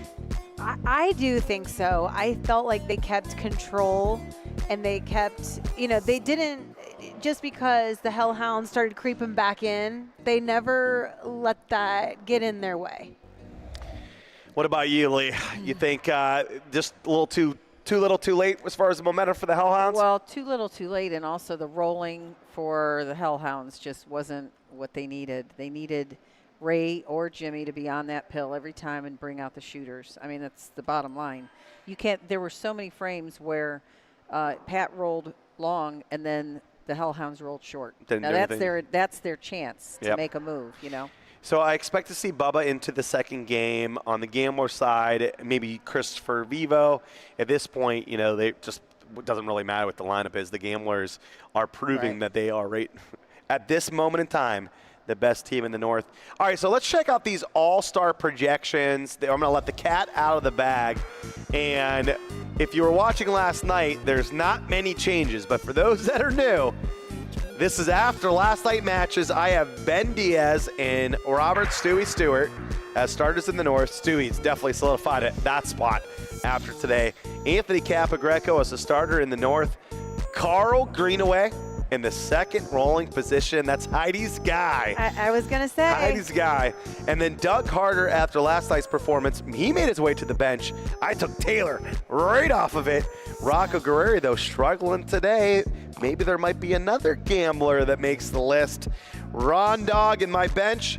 And then the south side. Before I get to the south side, let's talk about this north side. Any storylines, any surprises? What are you thinking, Heidi? Yes, I think there is a huge surprise because, last night, Anthony Cap, he had what, 28 hits in a row? 28 in a row. So then, but tonight he's taking off. He's resting tonight, and Vivo last night was on fire. So that's my question. Does this then let maybe Vivo wiggle in a little bit? Does this give him an opportunity? I mean, last night he was 5 for 5 off the bench. As of last night, it was 83.3% shooting. So what does that allow you? Does that maybe change your? So I think Vivo has a shot to make it as a backup, but listen, he's going to have to shoot more shots, and that's what this match is about. Yes. Capricorn has taken 25 more shots than him. So the sample sizes, there's percentages, and then there's sample sizes with number of hits. But if Johnny Vivo continues, if he plays the second game and plays the exact same way, I tell you what, not just for me, I'm only part of the equation. We got the media with the third, we got players with the third, and we got the fans. I have a feeling Vivo, if he puts on another hitting display game too, can maybe be shoot up. What about Lee? What about for you? Well, I think I like what you have for the starters actually right now anyway, because obviously they're all playing great, but it's balanced out. You have Ben as your first roller, Carl's your second roller, you got Stewie as the hammer, and Anthony as your first. I mean, Stewie and Cap put it on a show maybe in the north. Oh, yeah. It'll be a fun it's just time. Balanced out well. I could see that being a really easygoing, smooth team. You know what I mean? I got two dark horses for this bench. They are close to making the list, and it's MHP and Levi Policaro. I was going to ask you if you felt like after his performance tonight, well, both of their performances, even over the last 2 days, does that kind of spark your interest with moving them up? I can't believe it, but Mike Paisano is rolling better this year than he's shooting. 70% rolling this year, 65% shooting. Mike has to shoot better if he wants to make it as an all-star on the hammer position, and I think he has another game in him. All right, let's move over to the south. Sean New, Big Smooth in the second rolling position, because I got Timmy Wilson lead rolling from the Flash, making the all-star, and Big Smooth is joined with a couple of his Steel Valley Bocce Club buddies, Ronnie Cap and Mike Robs, the Buckets. On the bench, I got a trio of hitmen, Nardone, Nicky Cap, and JoJo Palumbo. What are you thinking about this? That's interesting. I mean, putting Sean New as a second roller is very interesting. I know, Sean can do that. Obviously, Timmy's very comfortable in the first position. I don't know, taking Sean out of that first position would make me a little nervous. Timmy's rolled so well this year. I had to put him in as a starter. Yeah. And this is me right now. I just see Timmy as a starter. I just think my most hated mail. I get fan mail as well. Sometimes it's not good. The emails, the phone calls, the text messages. Yeah. It's all about where is Big James Salvaggio. What do you expect? Were you expecting not to see James on the list? Well, I mean, that was kind of confusing for me. At one point, I thought, not even on the bench. I mean, he was the MVP for season 1. So what's your thoughts on that, Danny? Well, listen, in this Hitman lineup, as they're about to do the practice frame now, in this Hitman lineup, he gets kind of hidden. Yeah. In the Hellhounds lineup, he got to be exactly what Jimmy was talking about in the pregame interview. He's like, Stewie, go be a star. Right. You only come out whenever you want to. You get to shoot every ball that you want to. You get to roll every ball that you want to. You get to choose what you want to do. Go make the big splash plays. Go make the big frames. On the Hitman, you got Dante Delisio as the captain. You got Joe Palumbo as the owner. They already have their right away that they do stuff. They got Freddie as the wise guy on the bench. It's like they have their own thing, and then you have a lot of mouths to feed over there. Yeah. So I think it's going to depend from the Hitman side, who plays well enough in the final week of the season next week to really show the fans and the media and the players who belongs on the All-Star team. Me, James was the next out. You're splitting hairs. It's just Right. Nardone it's been rolling good Right. and been hitting good this year, and it was hard to leave him off. And with JoJo Palumbo, he has so much more volume from the shooting position. If you could shoot 72, 75% with as many shots as Joe Palumbo's shooting each and every week, you got to give someone like that their flowers too. I have one more question about an omission, though, Danny. I'm in. Where's Pistol Pete? Where is I he? knew. Because that's my next I question. knew. You know, Lee, get her out. Get her out. We were perfectly fine. sorry. Dylan would have forgot. rollers on Dylan this would have chair. forgot. Yeah, it doesn't matter if Dylan Where's- said in the pregame, I'm going to talk to you about it. Pistol Pete? All right, listen, the Croatian sensation, Yes. Pistol Pete Barach, big in France, Yeah. big in Croatia, big in Cleveland, and big in the OBL. Pistol Pete, I tell you what, he just has not put on that same lightning performance that he No. did last year. But he has 2 more matches. Right. So things could be turning around for these, for me and these players.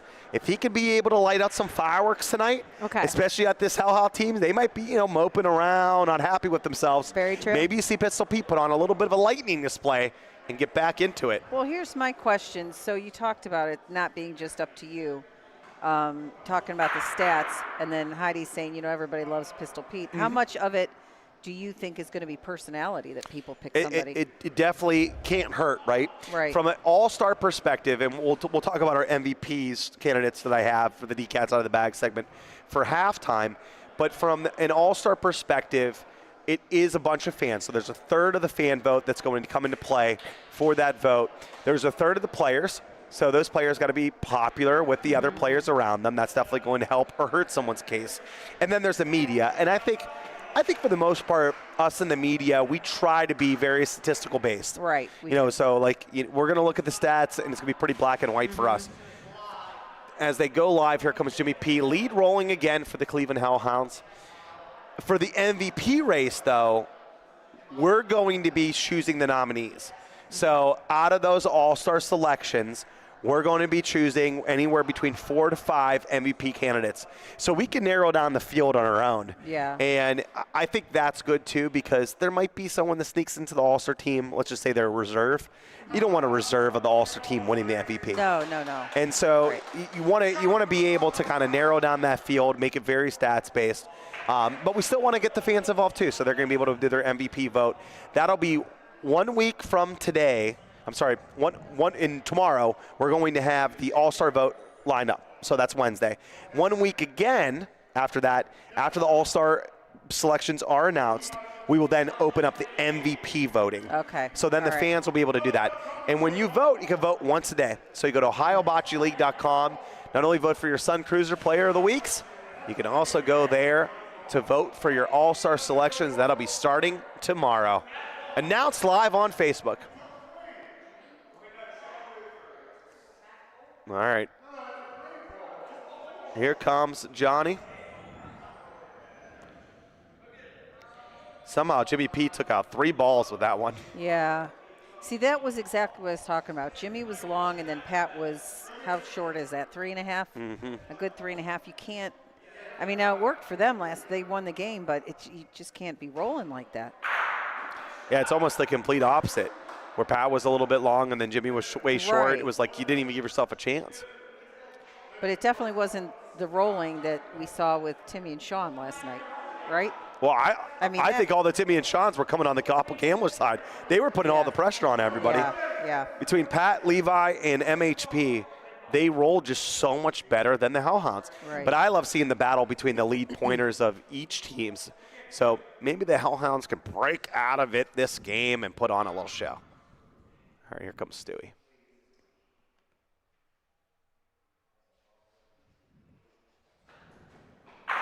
Got it clean. Got it clean. How about that? Mm-hmm. We talked about it. That's what he brings to the table. Got Bubba in.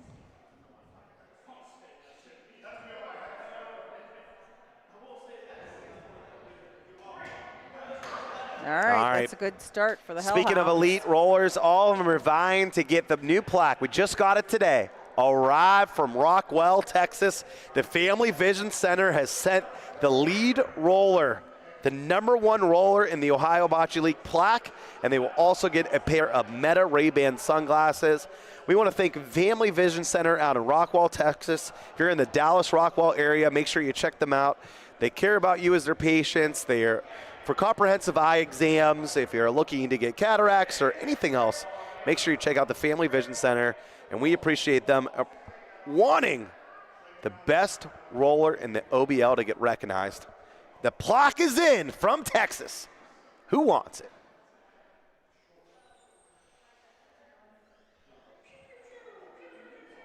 What are they shooting at that ball? Oh, my goodness. Making it die. Look at him.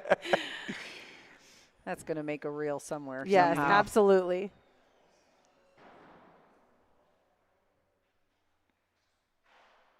Chris Chim, another one with a unique style, right? I don't know who. It might have been Chiavetti. Someone grabbed his hand and held his hand one time. It wasn't in it was in practice. Yeah. They held his hand when he put it out. Held his Really? hand. Yeah. I could, that. I'm sure that was funny. Yeah, I think Jimmy's right. That is trouble.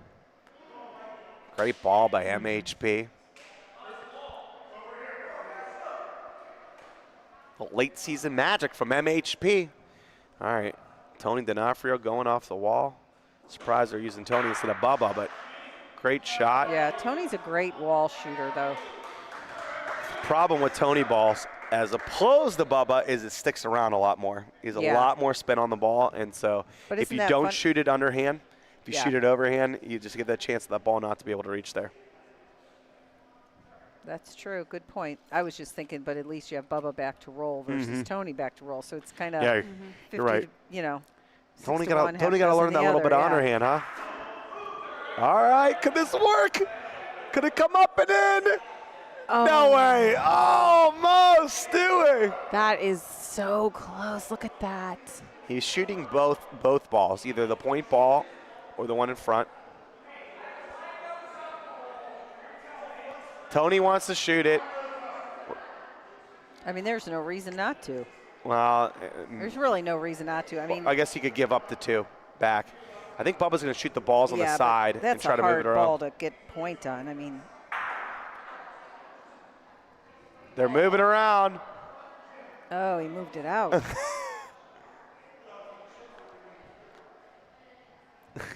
I don't know. I've been watching a lot of bocce over the last couple of years. I don't know if I've ever seen this formation. 3 balls like right. this, Yeah. all piled up on the left side. If Jonathan goes in between the red and the green soft, he could actually carry the pill over and get 2, but Yeah. he can't be too hard because of that one up in front. So he's just going to roll. It's a Probably difficult roll. too risky. Jimmy just didn't want to. Jimmy was saying, he's talking to the team. I just don't want to give up 2-3 points. Yeah. Right. Pauline comes all the way back to Paulino. That small round sphere ball for those that are newer to the game of bocce. But if that comes all the way up, it's just now you're giving up a big frame, and Right. you don't want to lose the momentum you got for getting a 3-pointer in the first one. All right, so the Koppel Gamblers have won 14-7. We do aggregate score for the match score, so that's how you get the extra point. So the Hellhounds, to be able to win this match, will need to win 14-6 or better. If they win 14-7, we will get a 2-frame overtime. And then those 2 frames, whoever can win that cumulative score would win the game. If they tie after 2 frames in that overtime, they got to do it all over again. All right, that's a good ball by Pat. Puts it right in front. Goes a little bit middle there, too. Moving the Paulino. Tony with the miss.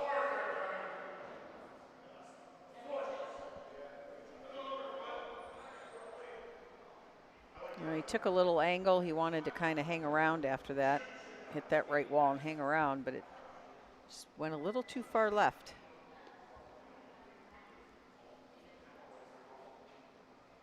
Oh, Jimmy hit the wall way early.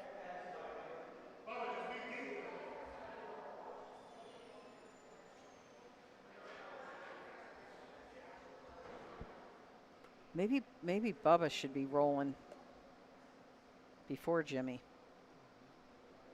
We'll see how he's rolling here.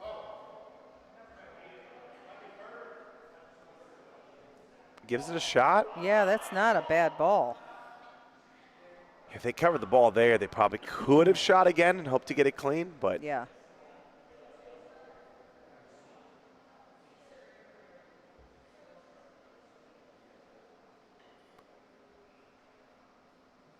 and here comes Stewie.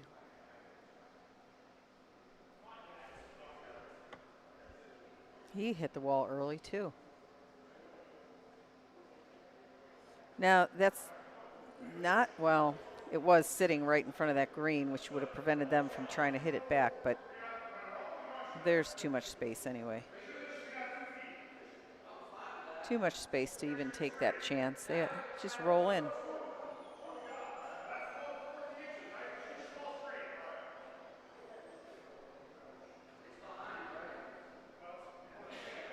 All right, they're going to shoot. Looks like the ball on the right to give themselves more room to roll in.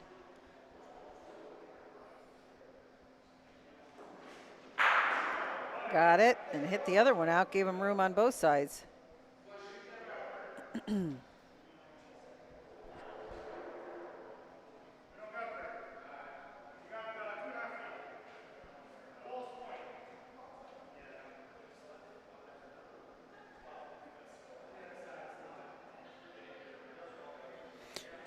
All right, so make sure you let us know in the chat where you're tuning in from. This looks like a nice ball by Mike. We're also at halftime going to be announcing who won the Stone Fruit box. Nice. It's from the Stone Fruit Shot of the Week. And this person is already in the chat. I've seen them. I'm just letting you know, you better hang around for halftime. You're in the chat. I've already seen your name.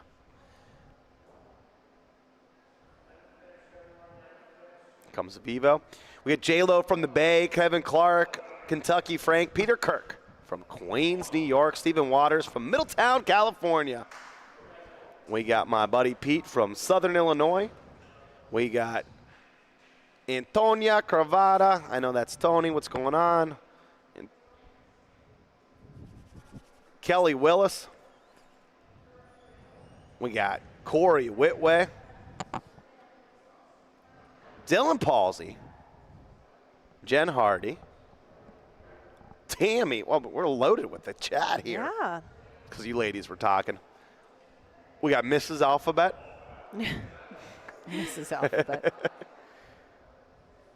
We got Tess. She's doing hair and makeup for Timmy Yeah. for the interview. Thank you, Tess. He needs you. He needs you. He asked for a little bit of spray, too. He says his throat's a little off today. Aw. A little off today. We get Nancy from Utah. What's up, Nancy, my friend? I'm just really surprised. I just don't think the rolling tonight is where it should be. Minus Mike Pisano. Right. I don't want Mike to get mad. I do notice that. So in the He's match, rolling well. I mean, in the match, it's about 70%. So the gamblers in the match here are rolling pretty well. The big difference to me, as we talked about last night with the stats, the gamblers are 74%. Yeah. And the Hellhounds are 63.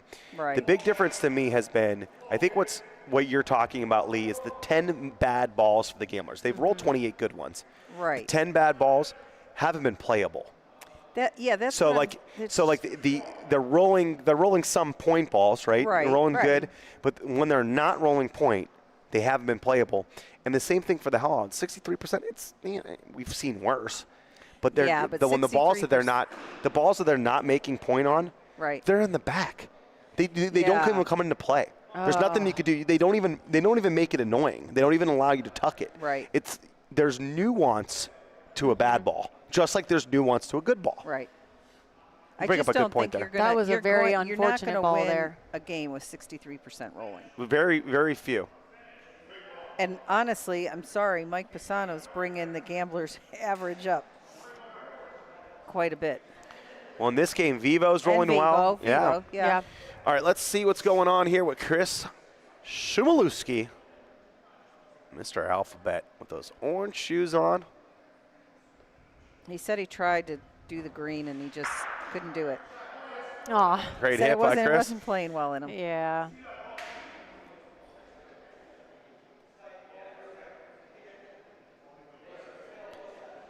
It is Mr. interesting. Patsy in the chat. You know, when you watch, long enough for years, and you're there every weekend, and you're seeing, these people play over and over again. Some are so consistent, and like the superstition, and like you said, the way they wind up, and then like the shoes they wear, and the clothes. Like Right. it's very interesting. Like Chris always has the orange shoes. It's like his staple. Right. You know what I mean? Right. And they are. I did a segment on that once. I think. On Did you? On the superstition that some, they say, no, I'm not superstitious. But then when you say you see them in the same hat every weekend, Oh, yeah. that's So we got to give a shout out to our South Division champs, the Steel Valley Bocce Club. Not one, but 2 times they have won the division. It's already over. It's clinched after the victory against the Youngstown Flash. SVBC has won the South. They are the #1 overall seed and will have a bye going into the playoffs. They wanted that.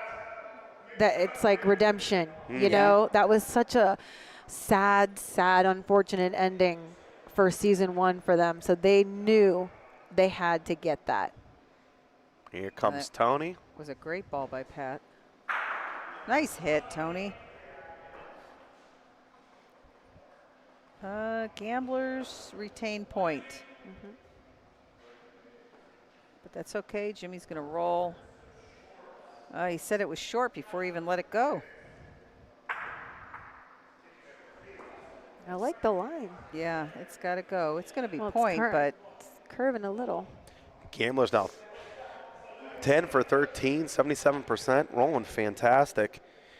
The Hellhounds, on the other hand, not so much. But this time, they bring up the alphabet to shoot.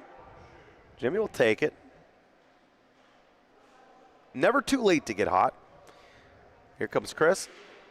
Oh, right through the gap. you talk Seemed like about his angle. He didn't really get all the way over to the left. Yeah. He could have closed the gap just a little bit more. Right. You talk about Stewie being a candidate for MVP. How frustrated do you think he is with how the Hellhounds are playing? They're not they're not winning. I mean, that's got to be rough. They've only played 4 matches because they have this doubleheader and they play into next week. I think a lot will be figured out at the end of today. Yeah. This game's not over. They're just looking to win. They just want to win the game, win games. They can win a match, maybe next match. Right. You give them a little bit of confidence going boost into the playoffs. What they've seen was, let's do we go get this. Got it, picked it clean. Great shot. But what we saw with the flashes, he made 2 there, stuck around. No, that gambler ball just came back. Man, give a little bit of whisper. That was Pete Barach back there. Yeah. Spoke some hot air. He's mad at me. So he smoked that gambler ball back. I think that what you saw with the Flash making that late season run, it's giving some hope to every team. They feel like there's still a way that we could do it. Yeah, and that's true. In the CBL, they had a very similar story. I didn't go undefeated in matches, but just lost the first one. The Elmwood Park Eagles, #1 overall seed going in the playoffs, hadn't really lost to anyone, since the first week of the season. And the next thing you know, the 2 teams with the byes aren't even in the championship. Right. So the byes do matter. It's one less chance that you can get knocked out in that first round. But I think that the way the league's currently constructed, a team can get hot at the right time. Yeah. And Stewie's smart enough to know this. Yeah.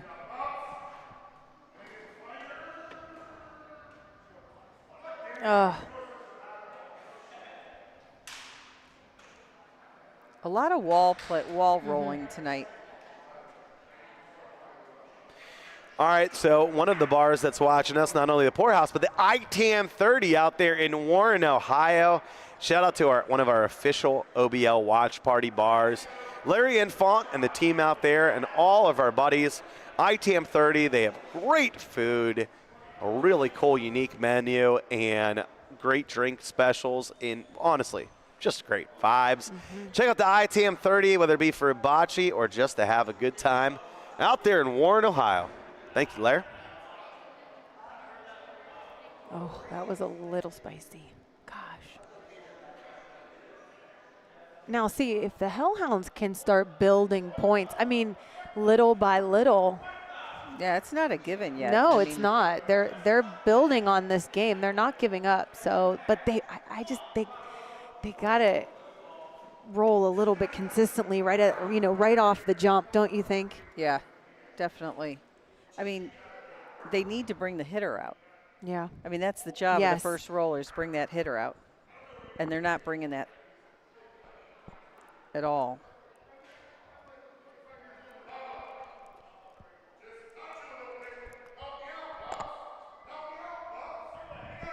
All right, we finally got a due out of Stewie. He hasn't said it all night. They have two. No, I think Danny's the only one that's said it so Yeah. far. All right, they want to confirm.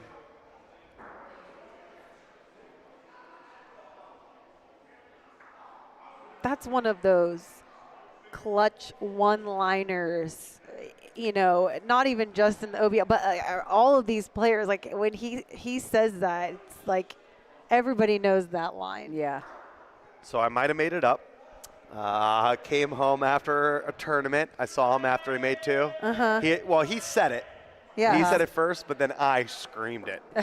You've made it popular. I have a way. My voice carries the room. It Heidi. does. My voice carries the room. Well, we were in Rome last year, and he tried the trie, and people were like, no, Nah, it's not don't the go same. there. It's not the Yeah. same. Stop while you're ahead. I Got feel, the side of it. Oh, Chris tries to take one off the board, gets the piece of it, and it's still in. MHP, this is a difficult roll here.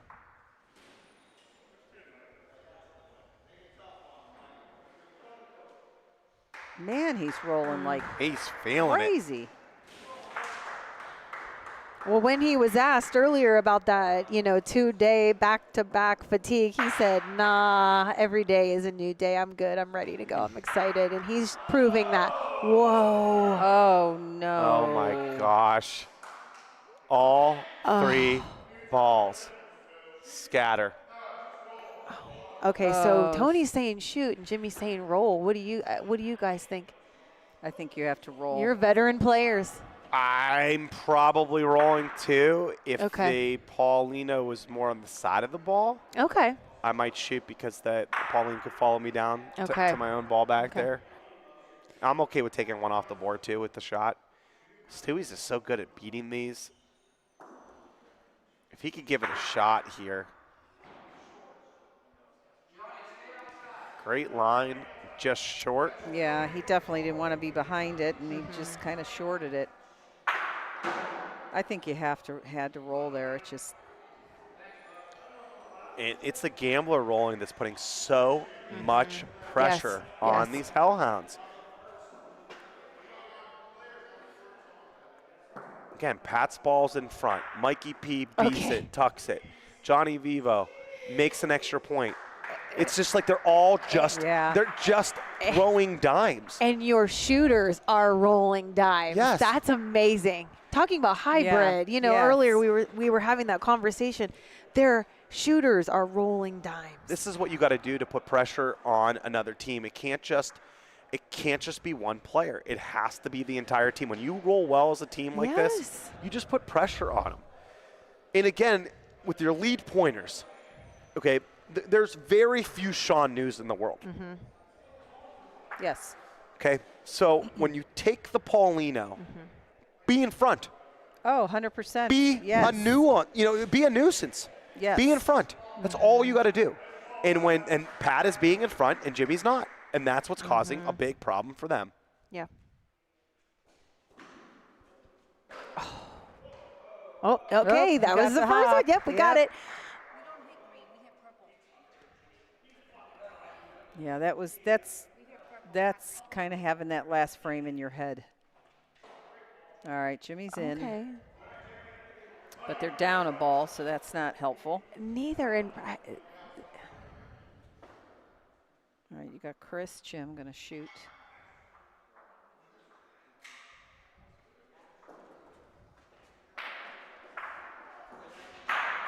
nice. Got it clean.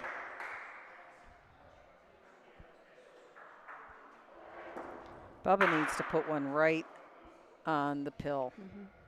In front on the pill. Just enough to be a problem, right? Yes. Well, to make them shoot again, do something, shake it up. Great ball by Bubba Infant. What you don't want is just to put a ball there, they hit it out, put a ball there, hit it Yes. out. You know, at some point, you got to hope for a shakeup. How about this? We finally get to see Johnny shoot one this frame. I know. Second shooter, he hasn't shot. Here comes Johnny. Got it! Stuck around! Johnny Vivo makes two. What a shot by the kid from Springfield, Ohio.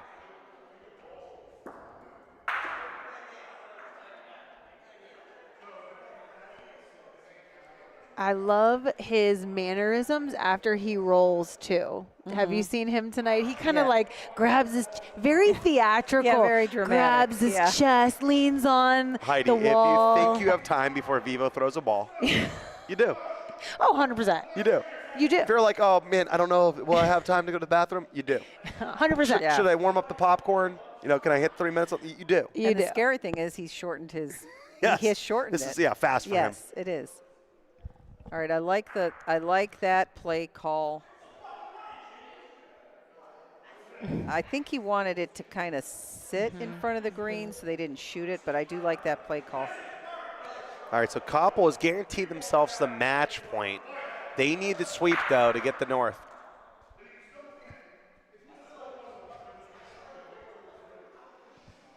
I think Jimmy wanted that to sit kind of, bump them out, but sit right in front so they couldn't really shoot that. And he came in a little aggressive, but Stewie said, that's what you asked for, that's what you got. All right, so the gamble ball is point still. So Mikey P rolling for a second one.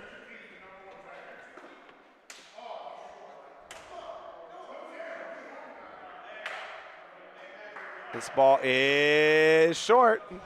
Doesn't get there. On an open Paulino, he finally threw a bad ball.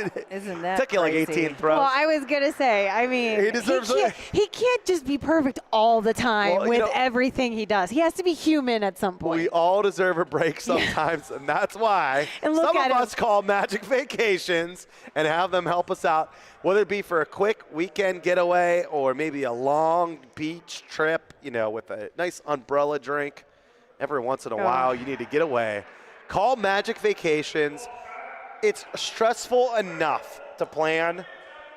You need to take a break. Make sure you check out magicvacations.net. Put in the code OBL, and you can win a special gift when you arrive to your magic destination. Speaking of Danny, last night on the broadcast, you mentioned you guys went. Was it Spring Creek or what was it called? Sugar Creek. Sugar Yeah, Creek. Sugar Okay. Yep.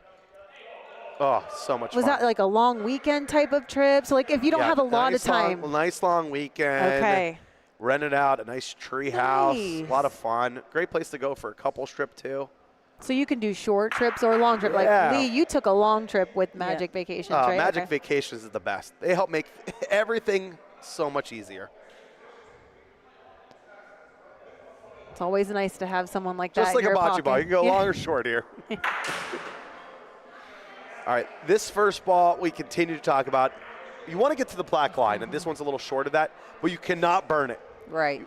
You Absolutely. absolutely cannot burn it. You want a ball that you could play on later, or you could tuck one.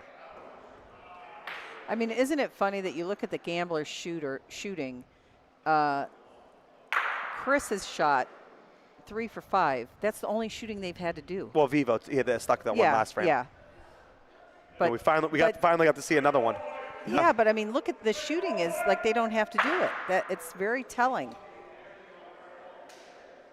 What a ball. If you don't put playable points in front, you're just not going to make the other team shoot.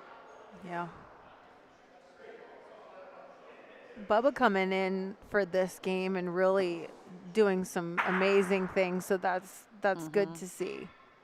Not only just, rolling, but hey, he had one hit, one shoot, 1 for 1. How did he get in Through between that, I don't know. those two balls? From the angle, he was It was right, it was straight up. I thought the same thing when Tony moved all 18 balls Yeah. that were on the court. Yeah. It's just how?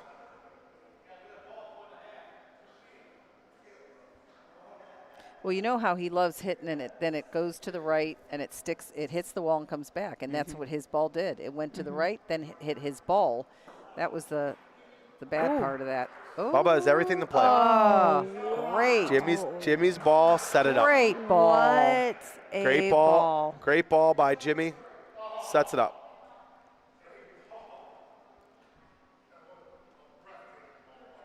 Breathtaking ball. What a comment. Breathtaking. I haven't heard that one before. Got it! Got it.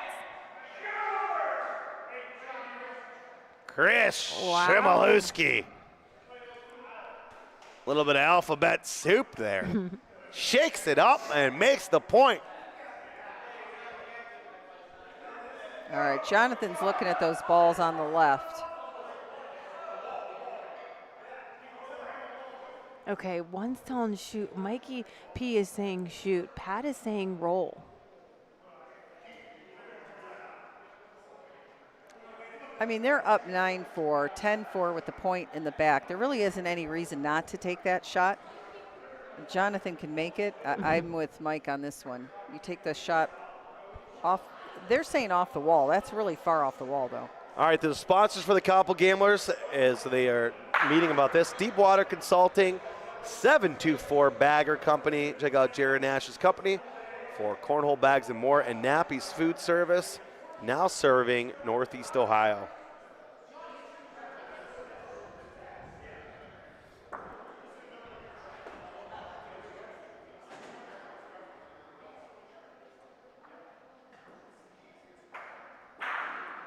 Nice. Almost clipped the Paulino, Yeah. but That's a good didn't, shot. and made two. 11-4 Couple Gamblers trying to finish off the job. Now we're going to have a difficult time picking out who has the match point. I'm sorry, who would be the players of the match. I love that shot by Johnny. Really low risk with the way the balls are set up. Right.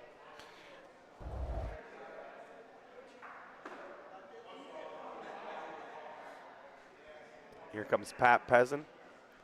Let us know in the chat who you're thinking about for player of the match. The Couple Gamblers are rolling 75% and shooting 76%, putting on a hybrid performance. As Couple Gamblers. Here comes Jimmy Pie, trying to make Pat pay for it. The chat There you is go. the chat makes me laugh. I love some of this stuff. But Whitney New says Vivo clenching his pearls. Haha. That's a good one.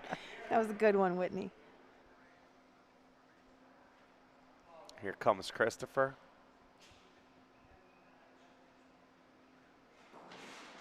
Got Paulino and puts it in the bucket. That's a reframe.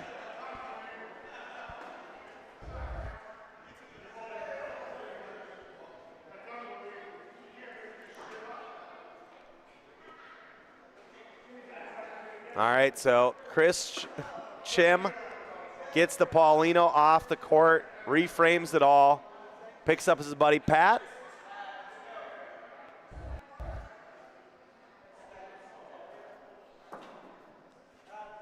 And now let's see if Pat can put a better ball in, as the last frame does not count. Yeah, Jimmy's probably bummed. He had a good ball. That's short again. This ball's actually playable, though. The last one wasn't. This is about 3 feet in front. You want to own the pro side, the wall side.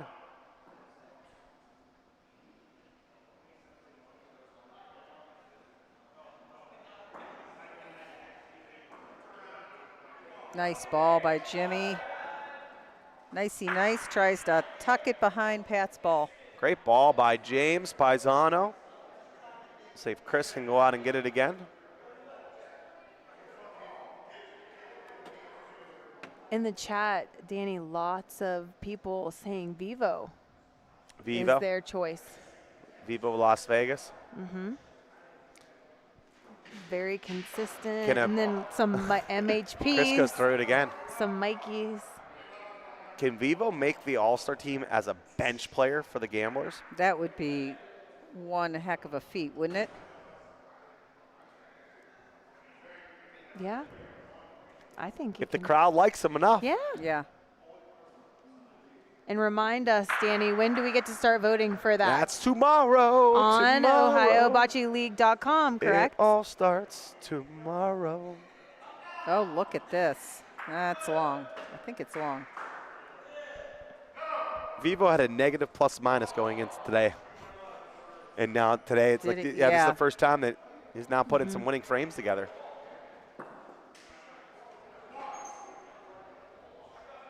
Shooting over 80%, rolling over 80%.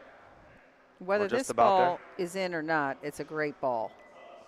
It puts the Hellhounds in kind of a It also kind of conundrum. puts the Gamblers in a conundrum with this last it does, ball. yeah. Oh, that's ball. That's Oh, point. wow. You like rolling on this never short? I do. You know, I like rolling on right on Mike's Heidi's ball. always never short. So No, it's just- that's what I was I would telling say Lee Heidi, earlier. normal. Normal. Normal. And then I get I get this motion from everyone. Yeah, they like do slow like this. down. Slow yeah, down, hands yeah. out. Yeah. I said though, I'm used to a power sport, Danny. Uh-huh. It's the finesse. gotta fight is through just, I know. Trust me, I get told enough. Early. Oh, it's a little too much. Orange, like right before that orange line, which is easier said than done, but would be perfect. Tony can clip it clean. Again, put pressure on Johnny to make the same roll. He was afraid to hit his ball. Bet you $100 he was afraid to hit that ball.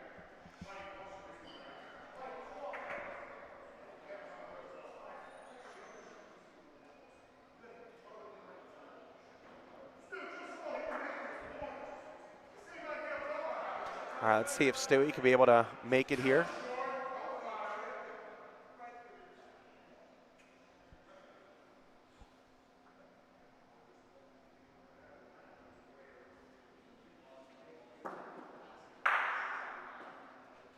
This looks like a nice ball. Little Little taparoo. Missed Oh, it, but that's a somehow good ball. missed it. Made his own. It's a dangerous shot here. Yeah. If you're wondering why Stewie's yelling, because he doesn't like that it's wide open for Jonathan to hit. Yeah, if he wanted to tap his own ball, make two. Right. Yeah.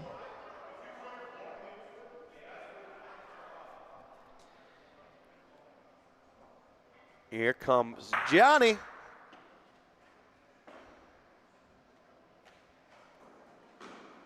Misses to the left. Oh. Johnny Viva with the miss. All right, so those sponsors for the Cleveland Hellhounds, Alfredo's Italian Market in the Cleveland area. Check out Alfredo's Italian Market for chicken cutlets, great sandwiches, and more. The TC Construction, Reminger, attorneys at law, Lone Star Bocce Open with their fifth and final in the middle of November. Mr. November Wine and Legal Eagle Sports Cards, opening up packs on Whatnot.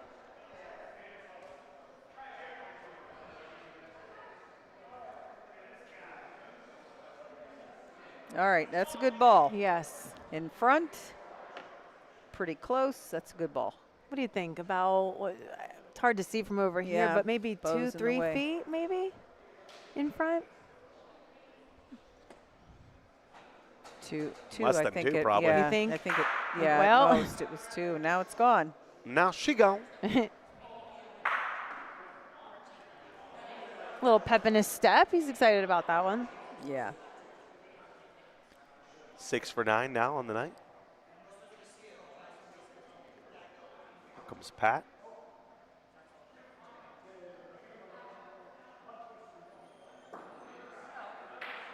Oof, nice. Good ball for Pat.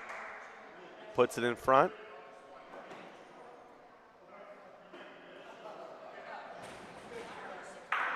Tony clips it. I think this is what you were talking about earlier, Lee. It's like roll, hit, roll, hit. It's just right. But that's, that is what Yeah, you want. yep. You want to bring those hitters out. like, yep. The Gamblers have been doing that. Yep. Comes MHP.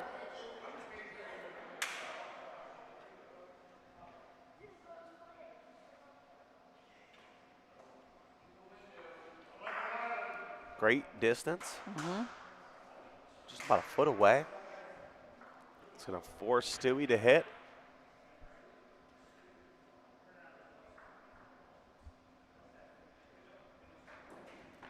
Got it. 1, 2, 3 points are sitting down there for the Hellhounds. And now a decision to be made for Johnny Vivo on where he puts this ball. And Bubba Infant staring it down, wants to get a nice big play.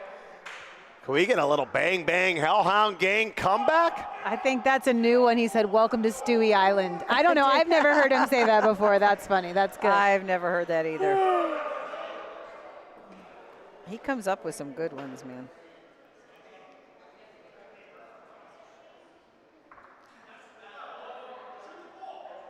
All right, so he did put it out in an island. Made its own island. That's a rough roll. I mean, hit.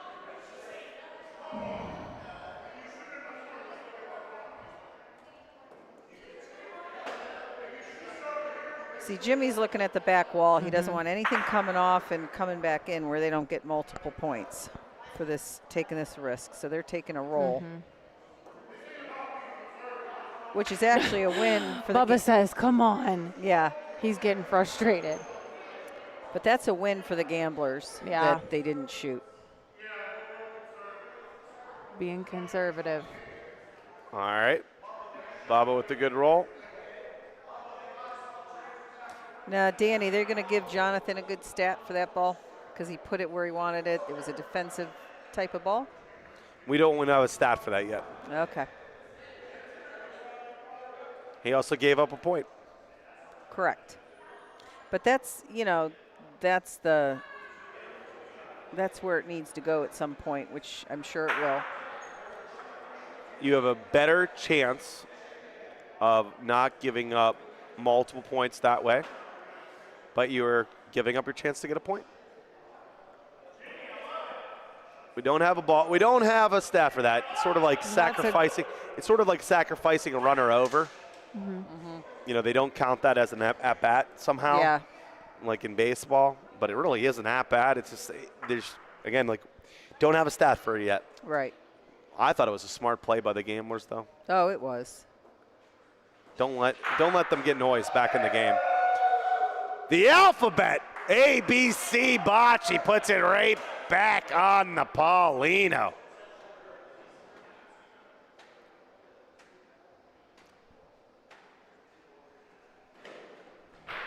Got Paulino! Tony D'Onofrio.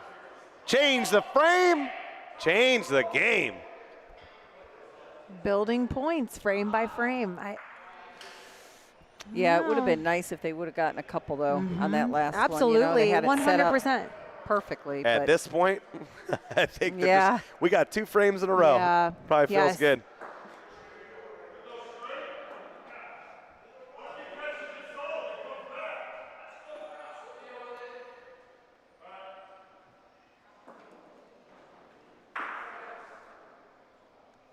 Looks like they're going to shoot here.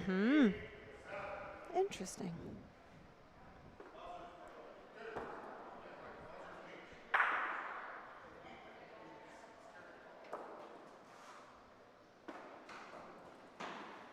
Got a piece of it.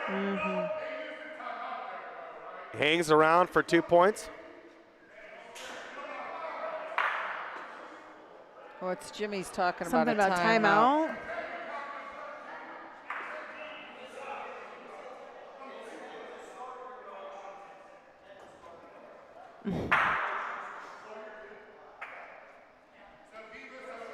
Here comes Baba. I love when Jimmy talks to us from the sidelines. know. Like, And we're we- not talking back to you, We can't hear Jimmy. you. Yeah. We can't. Great ball by Baba.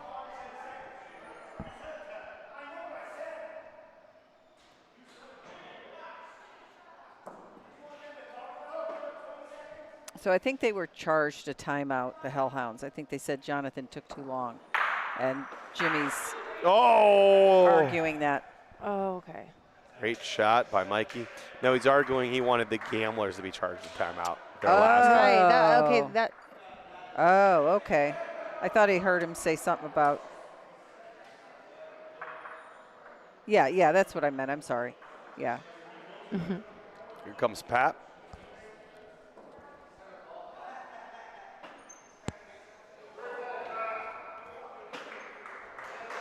All right.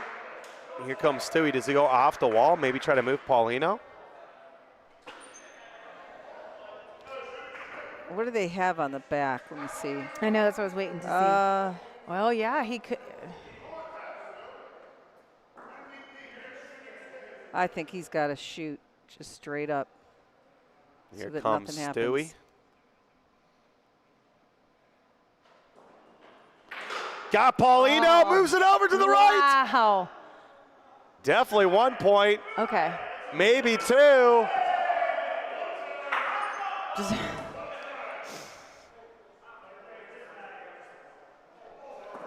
Hey, 3 frames in a row. That win. That's a win for the Hellhounds. Yep.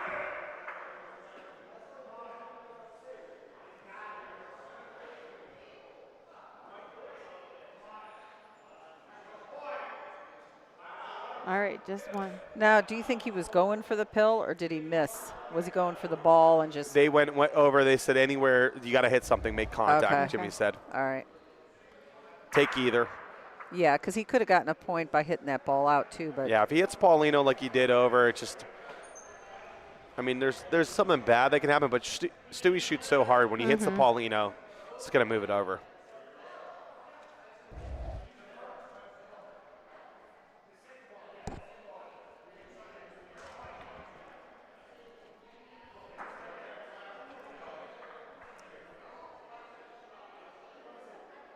all right, here comes Jimmy. 11-6.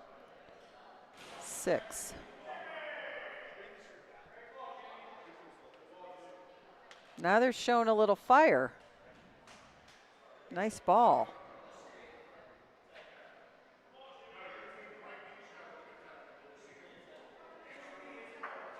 This is what I was talking about. They needed to bring out the hitter.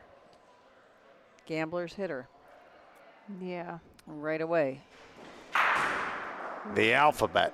Uh-oh. Who wins the race? Oh, Chris doesn't like it, so it is the Hellhounds. Shows his emotion on his face. Yep. Oh, yeah. Just a tad. Chris now 8 for 11. Getting hot at the right time.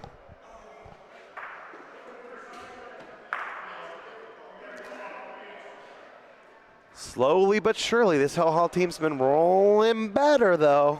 Making a little bit of a Yep. comeback. They're not going to make it easy. They're building each frame. And I'm curious to see how they switch it up for the next set of games, their lineup. Yeah. Oh, boy. Listen. Jimmy. It's like he can't help himself. He puts his hands up like, I'm sorry. Well, I'm surprised he didn't yell, pull it. Oh, right.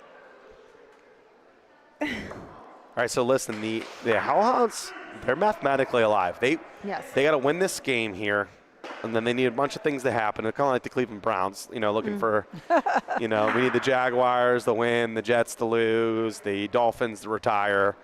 But they're not dead. They have to somehow win this game. The Koppel Gamblers will, of course, have now 9 points if the Hellhounds win the game. Then a couple gamblers will have 9 points, and then the Barbarians can get a sweep next week. Could be able to somehow win in the division. It's possible. Yeah. And the Hellhounds could sweep all the way out and put themselves, if there's a 3-way tie, you never know. Things aren't over yet for the Hellhounds. They got to win this game. Barbarians need to win this game. Everyone but potentially the gamblers are rooting for the Cleveland Hellhounds. Right. Well, the Hellhounds have 3 balls back. This is a beautiful situation for them. That ball's going to be burnt Yes. toast. You got to butter it up. You like shooting the pile in between? I do. Because you're going to catch You catch Paulino. If you catch Paulino, you yeah. move it over. Got him both! This time he sprays it for good! Tony D'Onofrio! Call him True Green! Sprays the yard and makes 2.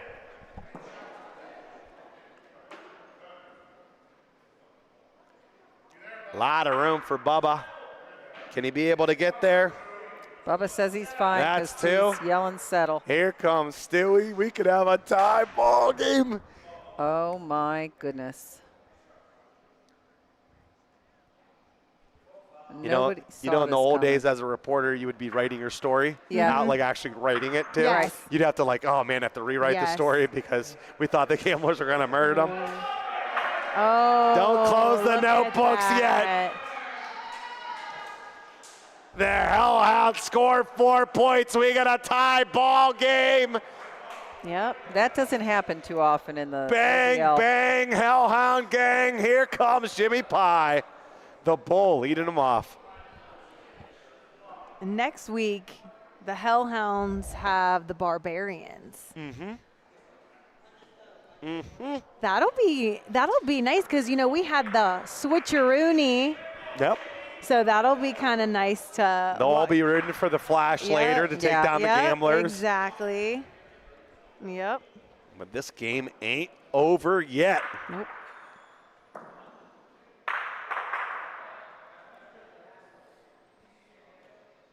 And you can kind of see it on the gambler's face, like they look a little defeated. Yeah, they're a Got little it. concerned. 9 for 12 now for the Alphabet. He's doing his part. He is. He wants to end up with the point at the end, but he's not. That's not happening for him. But he's making great hits. Here comes Patrick Peasant. He doesn't like this. Was that Stewie shooting his fingers like that? Never seen that before either. Using a water gun. Yeah, I've never seen that. Yeah, there's some late night cash games we do that. Oh, all right. Again, That's like an inside joke? I'll Okay. take the bad credit on that one too. My I'm bad. sure the behavior is just great at those games. Listen, your husband, he was part of one. Oh, Lord. All right. Bubba's ball's not perfect, but because of Pat's ball, probably going to roll. Or you could change the frame by getting Paulino. All right, Mikey, the way more aggressive game caller than Matt Taylor, looks over to Vivo and says, "Do your thing, kid." Hat backwards. Jen, what a good point. Yes, the game was 11-4 at one point, and they've come back. They have built frame by frame. Building blocks. Yep, absolutely. Misses to the left. Oh. Is that his 3rd in a row He is that not. he's missed? Well, I mean, all the all-star conversation. Maybe. Most getting text, you know? Yes. Well, and I'm really interested because, in the chat, we've had pretty much 2 specific names come up repeatedly, and that's, Mikey P, Mike Paisano, and Vivo. And remind us, Danny, we can be going on OhioBocceeLeague.com right now, and we can be voting for player of the match from last night. Yeah, from last night. Yes. Yes. And then from tonight, that will be on later on tonight. Yep. Tonight, okay. But you can check out OhioBocceeLeague.com Yes. and vote for last night's player of the match. You can vote once a day. We just keep on voting. Yep. Keep on swimming. In this match, though, you would have thought it was going to be 3 gamblers Oh. easily. But if the Yeah. Hellhounds could 100%. Yes. somehow some way find a way to win the game, there might be one of the Cleveland Hellhounds in the 3 nominees. Can you, okay, right off the rip, just right now, like right off the top of your tongue, who would be some candidates? Who's been changing the momentum? Who's been changing the vibe, the energy for Hellhounds to lead to a little bit more success this game? What do you think? It's been the sub to Bubba. Yeah. It's been, to me, it's the sub to Bubba. Yeah. 8 for 10 rolling. Yeah. 1 for 1 shooting, and it's not just the stats, it's the pressure that he could put on another team from that, from the second rolling position. Just making that one switch. Just making that one switch sometimes is all you need. Got it. Nice hit. It's a good hit.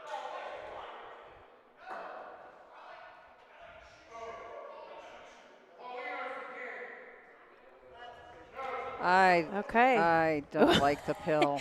He puts his hand up. So they could shoot Paulino for the game. Yes. Yeah, If I they don't could like shoot- that. As hard as they hit, that pill comes back. Oh, You'd that's wanna- true. Yeah. Or they it gets shot out. You would want. Or he's saying, or you can roll to make 2. All right, we're all talking at one time. Sorry. Let me explain what Jimmy's trying to say. He's saying we have a chance here to go out. That's what he wants to do. If he shoots the Paulino, that's a small metallic ball. They shoot the Paulino with his soft underhand that Robert Stewart has.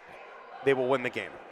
If they shoot the ball, there's something bad that can happen, and Koppel still ends up at the point, and they might not have a chance to shoot for the game. The players in the back, though, they have the ball, and they say they want to shoot ball. Tony shoots Paulino, goes over to their ball. It's definitely 1. It's definitely 2. And now Stewie's going to have a chance to win the game. Tony D'Onofrio moved over to Paulino. Coach Jimmy Paisano with the call. Can Stewie execute? MVP candidate from the Cleveland Hellhounds. Just got a perm at Raphael's Beauty School. Here comes Stewie. Fresh cut, fresh wave, fresh ball, going at it. Did he give it enough? Can he make the point? Oh, Off the no. gambler's ball. Just 2 points. Doesn't get there. And the game is still going 13-11. Cleveland Hellhounds after such a great hit from Tony D'Onofrio. Both teams still alive here. That I Fighting, clawing. did not expect that from Stewie. Went right into that foodie box love He sign. could have just come to the right of that ball. He would have been fine. I'm surprised at that, but what a great hit by Wow. Tony. Family Vision Center. Hindsight's 2020. Yep. He thought for sure he was going to be deep enough. We got 2 more games from these Hellhounds tonight. They're fired up. Don't let them come back and get this.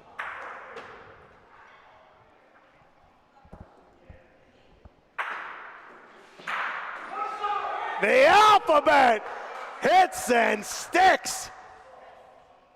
That's number 10 for Chris Shimolowski.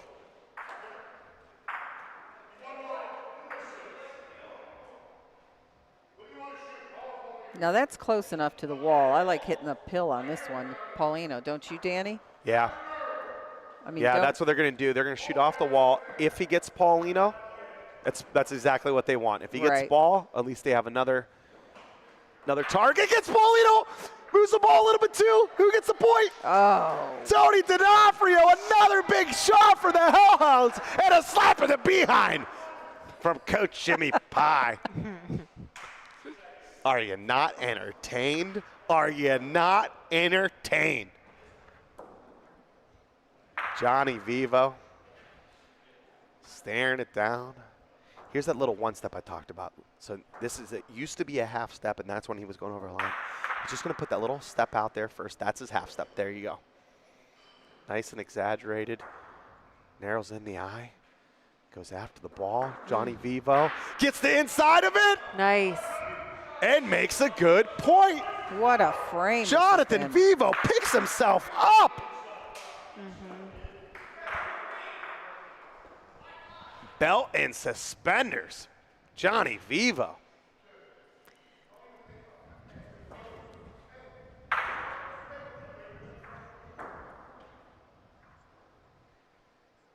comes Bubba.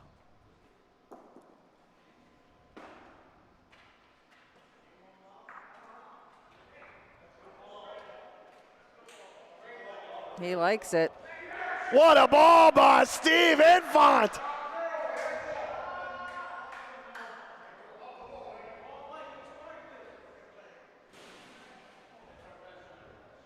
Tenth good ball of the game. Here comes MHP. Got it! Moose Paulino! Oh, it's got to stay. Huh? MHP looking like an MVP. Look at that. They're all traveling. Yeah.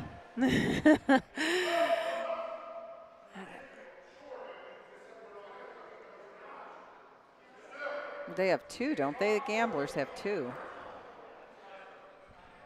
All right. It's difficult to see the balls here, so. Yeah, I don't know because the angle on our screen that we get to look at is totally different than when we look. It's just like when we watch at home and we watch. You know, when people go live and we watch. The angles are so crazy. Yeah, I was gonna say.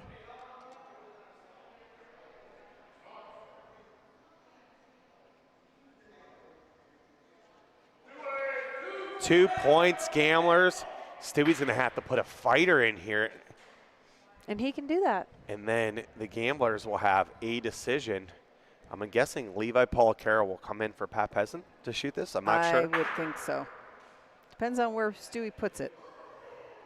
But they could shoot for the win. The Gamblers can. Is that hot? Is that hot? Oh. Burnt toast. Wow. And the Hellhounds, after climbing all the way back and a chance to win, their newly acquired target, Stewie, runs into the ball on the left side, the wind, and burns the ball on a chance, and Pat Peasant's going to roll in.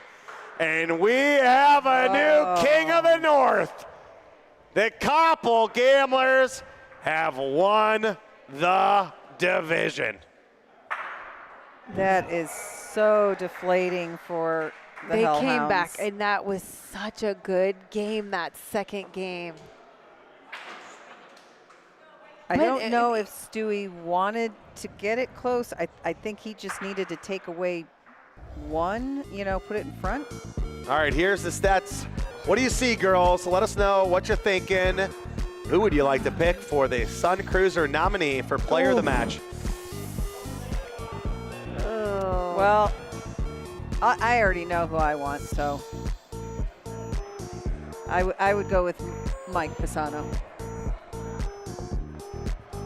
Who do you got? Mike Pisano. Mike Pisano? Yeah, I think that's a definite no-brainer. I would say the same, but I don't know. I kind of agree with you, though. It really shook up the whole thing, bringing Bubba in. So I don't know. Does he get a nod? I don't think. If you get swept, you got to get out of here. Yeah. No shot. That's true. Who do you got? Come on, Heidi. Got to pick one. I think Vivo. Vivo? I do think. I mean, Vivo, he had Vivo Las think Vegas? So.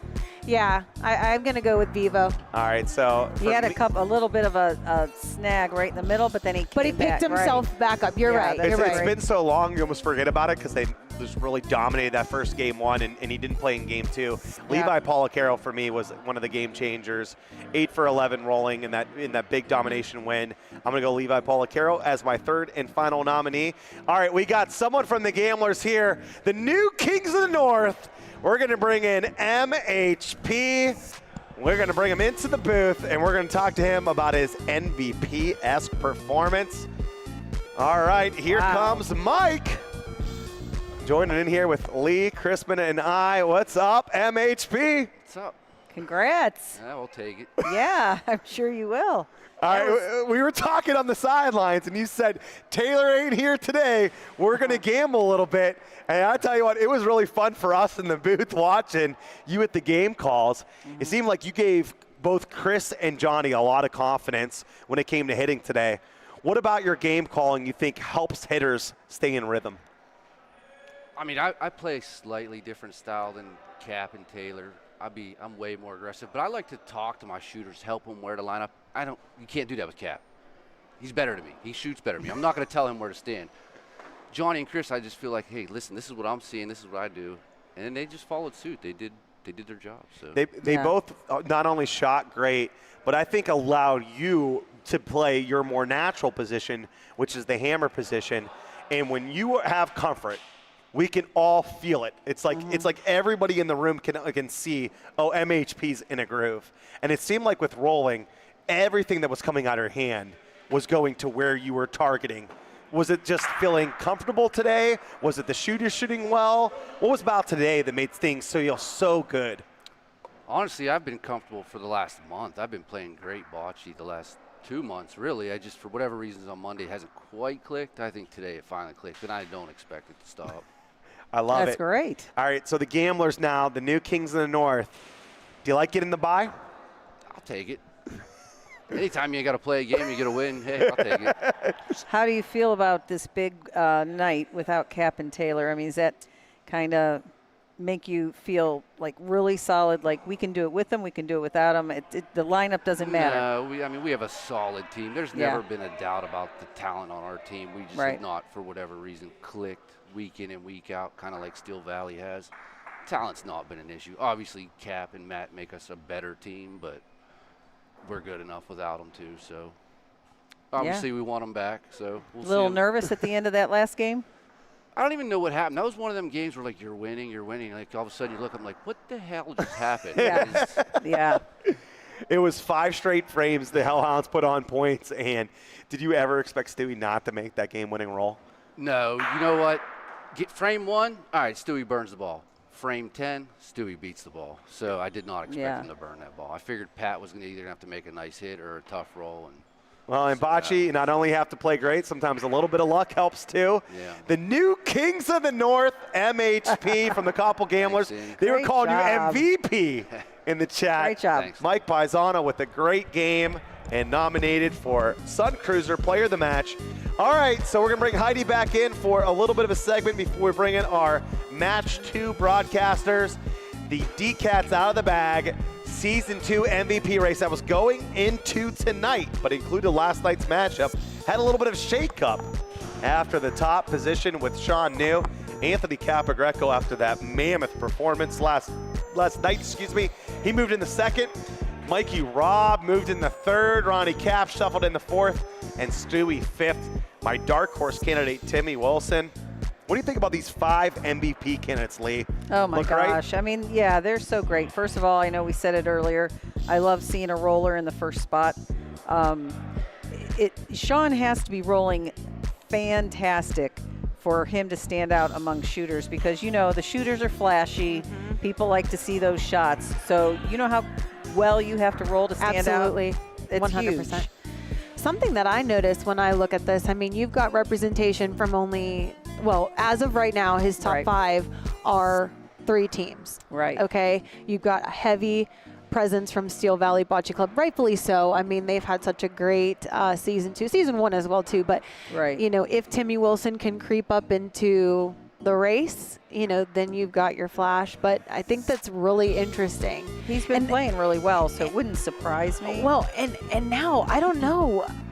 Mike Paisano, you can't tell me that he cannot be in this MVP race. He just basically needed 2 days of awesome bocce. Right. And Mike put them together to get both of his percentages up. Mm-hmm. And he hit well tonight, 90%. Yeah. He rolled well tonight, 82%. Yeah. And he's giving himself a shot at it. That's what you need to do. If you want to be a hammer position in there, to me, you need 70-70 season. Got to be able to shoot at least 70% and roll at least 70%. Yeah. And he's put himself on the break. All right, we're going to take a quick little break and go to commercial, and then we'll be back with some live action here from the Hellhounds versus the Flash. We'll be back in 30. Sunny days call for Sun Cruiser Vodka Iced Tea. Made with real iced tea and real vodka. Refreshing and goes down smooth. Let the good times cruise with Sun Cruiser.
All right, so we had some odds beforehand, and the odds-on favorite for the North Division, the Koppel Gamblers, have now clinched, so that graphic will be changed. The Steel Valley Bocce Club also have clinched the South. Going into the last week, both division winners are already set. Bringing into the booth now, my buddy, Michael Luch Luceni. What's going on, Danny? Luch, both division winners. Yeah, man. Already set. Here we go. A week early. Well, We didn't need all the weeks. no, we didn't. But that's how Bocce League's been. What do you think about this Gambler team, man? Catching fire at the right time? Yeah, exactly. You got Johnny Vivo they picked up in the offseason. They're looking hot at the right time. All right, so Mike's got new to the booth now. We're going to bring up my all-star selections. This is D-Cat's out of the bag. This is my picks. Of course, you, the fan, will have some chance to be able to influence this. Going into today, my North Division starters were Ben Diaz. He did not play during the first match, but Robert Stewie Stewart did. Anthony Capogreco and Carl Greenaway. My bench, Dougie Cotta, the Lumber, Rocco Guerreri, Ron Dizzle. And on the south side, I got Sean New, Mike Robb, Timmy Wilson, Ronnie Capogreco, Nardone, Nick Cap, and Joe Palumbo. I like how Doug Carter moved his way up in that bench this past week, having a great hitting streak last night. Yeah, he was on fire. What do you think about that South Division? Any surprises for you? You know, not really. I mean, the Ohio State Buckeyes drafted four of the top Ohio State Buckeyes won the top 11 picks in the NFL draft. And now you got 3 of the Steel Valley Bocce Club in the starting lineup. Like, that's what happens. We got talent. If you're a championship team and you win a lot of games, you put yourself in a position for everybody to be voting for you. That's right. And I think the Steel Valley season dictates them to be able to have so many potential all-star candidates. Yeah, like I said, they already got locked up. They already got the South locked up, so they've earned their right so far at this stage. I love it. All right, let's get into this next match. So for the first time ever, we're going to have a back-to-back match. Do you think this is going to be an advantage for the Hellhounds, Mike? Yeah, I mean, we haven't had nothing like this before. So they got the feel of the court. They just went out there, had a battle of the ages. So yeah, they're ready to go. The Flash has to warm up, so it's definitely an advantage for the Hellhounds tonight. Do you think it's a little deflating if they would have won that game? Maybe that excitement would have bled into it, but a little deflating that they didn't finish the job going into this? It could be, but like Ben Diaz is going to come back out there. He got to sit the last game a little bit and watch from the sideline. So I think a couple changes coming up here with this lineup could prove well for the Hellhounds. I love it. All right, so for the Flash side, Gianni Colalizzi, who typically is a fantastic shooter, has not put it together yet in Season 2. He was an MVP-esque candidate for the Flash, but right now only shooting 56%. I have a feeling that if Gianni gets going, he could be the engine that sort of leads them to victory tonight. Is that for you, or is there somebody else on the Flash team that we should be taking a look at? No, I agree with you on that, Danny. I mean, that's the MVP candidate from last year. They go as far as he goes because the rest of the guys are going to bring the goods. So as long as the MVP candidate's there, they'll rise to the occasion. They did last year. They were in the championship game. He didn't play in the championship game. They lost a couple games, during that match, best out of 5. Showed up a little late for that. So I think the Flash could really use Gianni stepping up. Definitely. Timmy Wilson has been such a positive influence for the Youngstown Flash, rolling so well this year, over 74%. When Timmy Wilson has been on, it seems like the Flash, they could follow too. Timmy and Bobby can be such a lethal combination of pointing. Do you like where Timmy puts the ball in that deep right corner? Do you think that puts pressure on the shooters? I love where Timmy puts the ball, of course. Look at those numbers, 74%. He's even gotten better this season compared to last season, which he was doing fantastic. He's in the all-star lineup. I mean, Timmy Wilson's got the goods. I love it. We're going to bring Timmy Wilson into the booth, speaking of, and talk to him and ask him a couple questions as he gets ready for this match 4 double-double for week 8 of the Ohio Bocce League. And we're welcoming in the booth Timmy Wilson. What's going on, my friend? What's up, boys? How you doing? How we doing? Good. All right, Timmy. So we were talking about it earlier. It just seems like this season you have been locked in. Is there something about getting comfortable with the the rules and the substitution and everything that's different about the OBL, or has this been something else for this year that has made you roll at this blistering pace? I think you nailed it with the word comfortable. We're all getting more comfortable with the rules of the OBL, the time limit, the shot clock, if you will, and just more comfortable. I'm a back wall roller. There's not many people in this league that go all the way to the back wall and roll. And I'm a lead roller, so there's always a group of people back there. So I'm always, excuse me, get out of the way, get out of the way. Some of these other people go up to the line and they roll, nobody's in their way. I'm always in the back, so I'm always asking people to move. I'm always thinking I'm bothering people. It's like, now it's like, just get out of my way, please. I'm here to do my job. Get out of my way. Let me be me, please. And everybody's, polite enough to get out of my way and let me be me, because I like to be on the back wall and set up on the line. But just comfortable, way more comfortable. And I'm sure Sean feels the same way. The best rollers in this league are just comfortable. Speaking of the best rollers, what we've noticed, it's been like the #1 comment we get on streams as well. It seems like when the best rollers are playing against each other, the play just gets even more up-leveled. For sure. What's about it? Is it trying to beat that ball? Is it trying to show you're one of the best? What about it? Or is this contagious, that good rolling? Again, I think you nailed it with, just the competitiveness of it. And Sean is, the top of the mountain when it comes to the rollers in this league. Everybody wants to get up to where Sean is. Sean's elite. Sean's great. Sean's fantastic. But you know what? There's a lot of us in here that think we're pretty good too. So we want to show everybody else that Sean isn't the only one that could roll in this league and play in this league. But we're trying to get there, and I'd be a liar if I said I'm not trying to be the best roller in this league. And I think Ben would say the same thing. We're all trying to be the best, but Sean's at the top right now. He deserves his credit, but I want to get there too. That's for sure. One thing that we've noticed from watching you play is when you first started, even in this, not even just this league, but this first started as a player, there would be a lot of situations where you maybe didn't speak up. You didn't say like, oh, I like this or what's going on.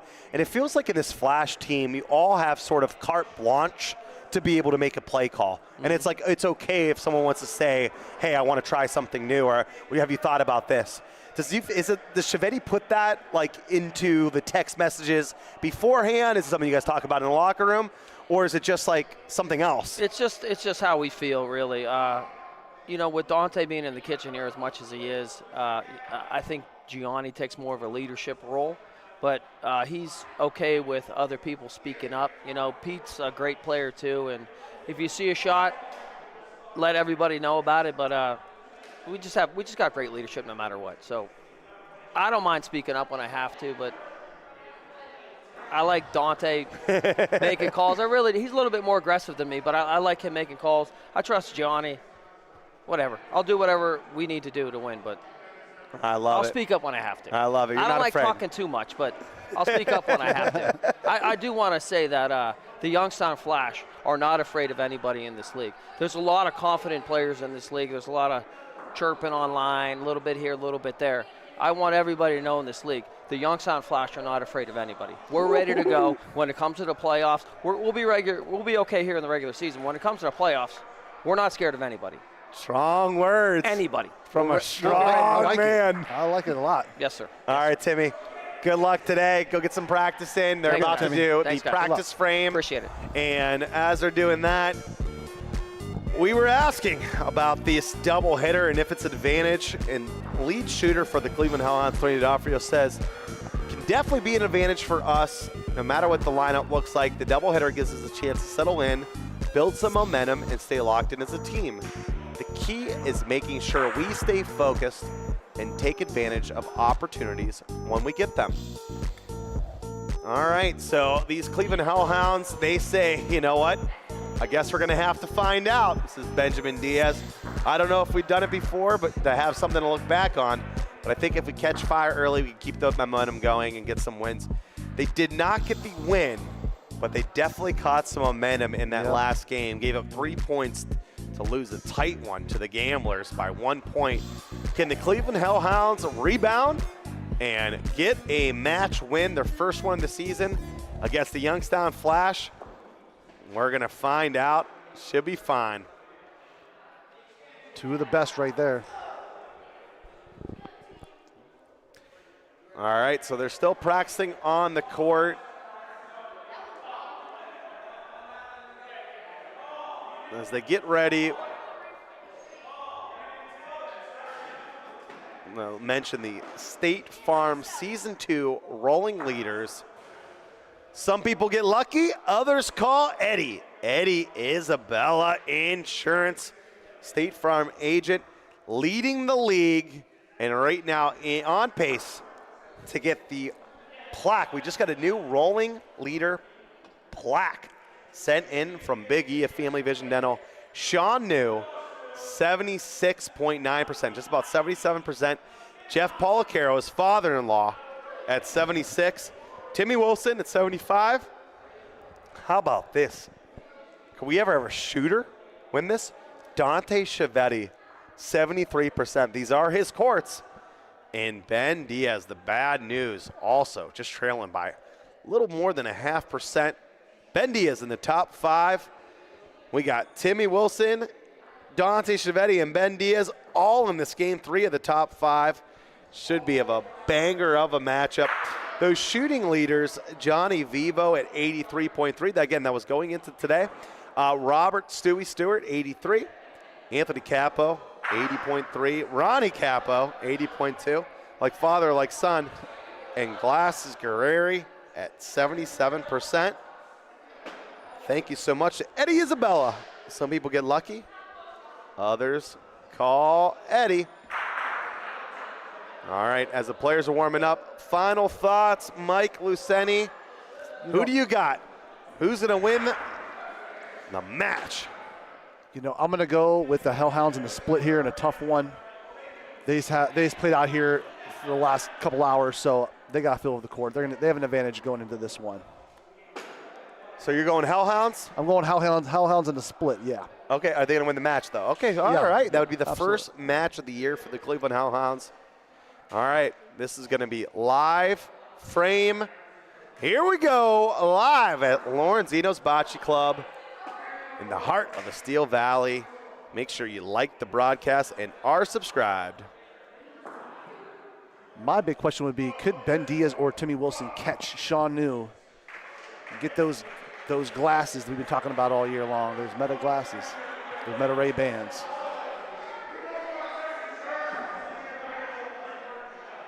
All right, here we go.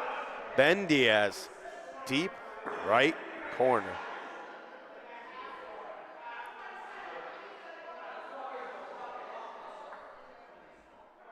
I remember Ben declaring he was going to get his hands on those Meta Ray bands. It's not too late, Ben. This is what you got to do. You got to roll great balls in the deep water sign.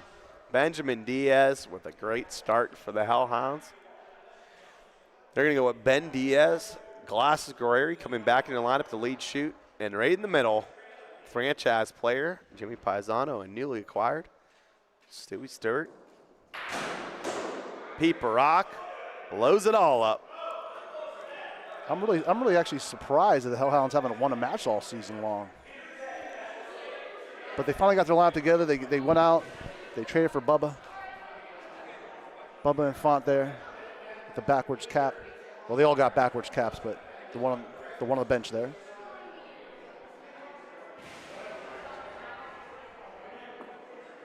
Here comes Timmy.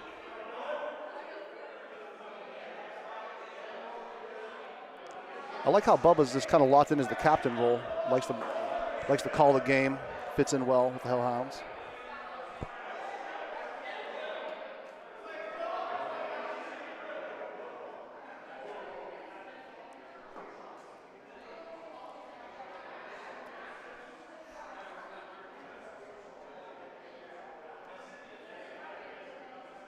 Nobody quite like Jimmy Pie in the whole league. One of one. One of one, absolutely. Comes Jimmy. All right. Puts in a fighter of a ball. You could shoot this ball now. If you get the left side of it, you could stay around for point. And that's what they're going to have him do. Gets the side of it. There it is. Glasses Guerreri, as you call him. I like it. And also, Jimmy's ball becomes a problem. It's difficult ball to beat. They have back wall Bobby Gentile. How about this stat? #1 in rolls attempted, and it's not even close. Bobby Gentile. Oh, I believe it. 376 attempts. That's over a career, or that this season? That's his career. Okay. But yeah, that And guy's if you make, he's the if you Iron make Man of the OBL. Yeah, if you make a big run, that's what happens. Bobby's in there every frame.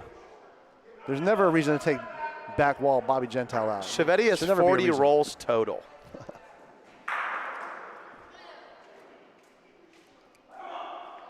Going to show you that the Flash didn't rely on the owner to You like get him that there. play there with Gianni shooting the ball over? I do like that. That's the kind of play that they're used to. That's the kind of call he likes to make. He likes to shoot it down. All right, here comes Stewie, going to play a nice little soft Rondino on his own ball. Doesn't want to roll. Wants to go Rondino. Gets the Paulino All right. and makes a great point. Stewie showing everyone at home how it's done. It's that simple. Oh, just that simple. Go down that Rondino, take a chance at one of those two. You're bound to hit something.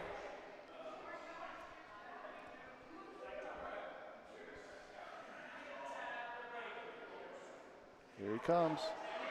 They call him back wall. This looks a little strong, but if he's on Paulino, he might have a chance. Oh, And he is.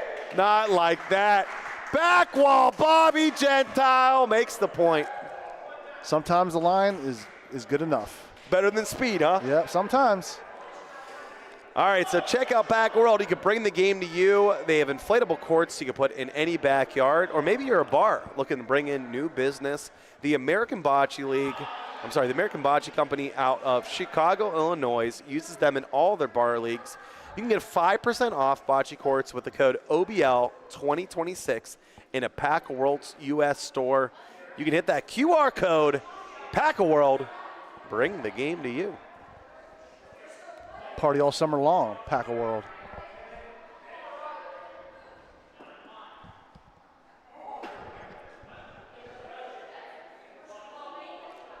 And I expect this match to be a grind. I don't expect a lot of big multiple point frames, but we shall see. Got it. Timmy put it right on the Paulino. Started out 2 for 2. I'm going to have a live stat battle here. You call it the death ball, correct? I call it the death. Yeah, if it's like you have to be on game point, though, Okay. or need 2 to go out. 1 or 2, that's it. Oh, we got a reframe. Stewie, a little fired up. This is the kind of game I expect it to be.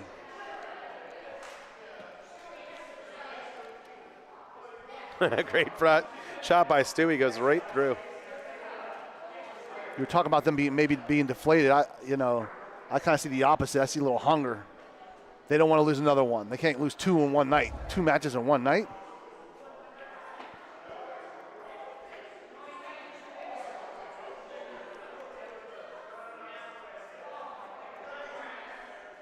Timmy going back to those deep waters.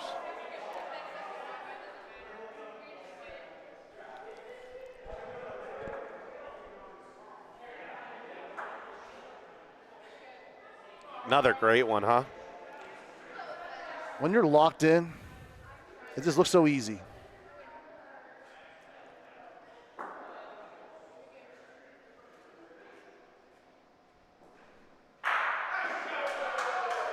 Glasses, Carreri sticks around the rock.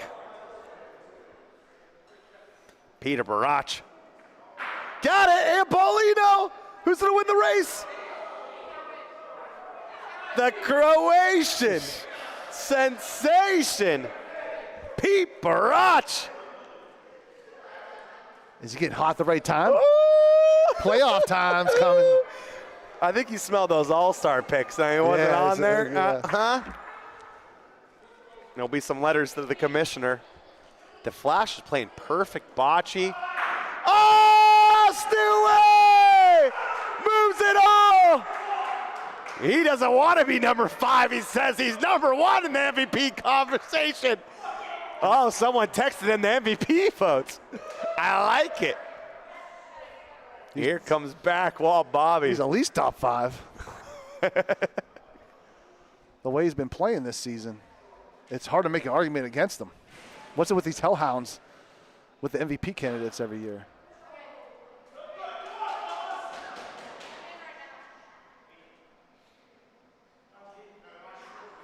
That time, a little short.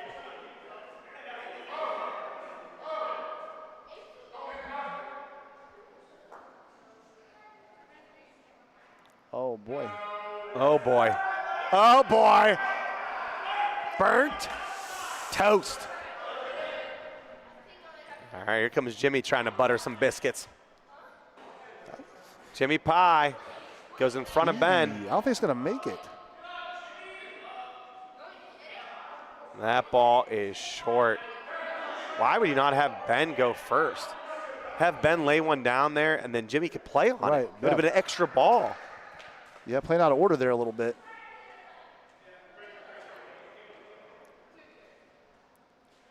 You want Jimmy with the aggressive ball. Right. This looks good, of course, but Count him up, says Ben. 2 points, puts it right on the Paulino. Jimmy knows he missed an opportunity there.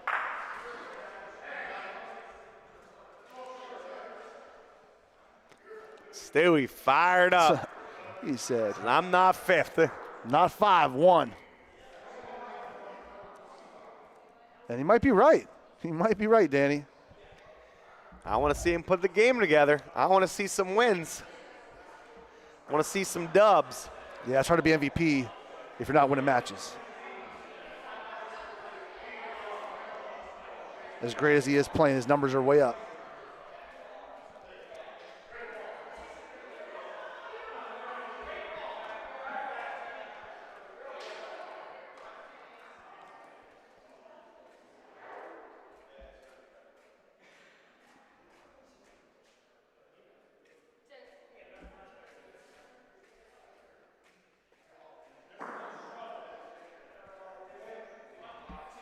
All right, Ben left him room. Can't leave Timmy that much room.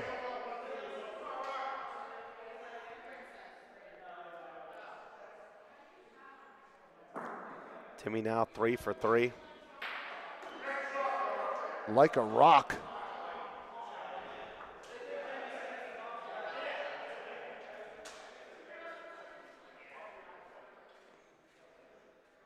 Rock's has been the steady constant for the Cleveland Hellhounds over the last 2 seasons. Just the number 1 shooter you're looking for. I'm not sure why they're not putting it together this season.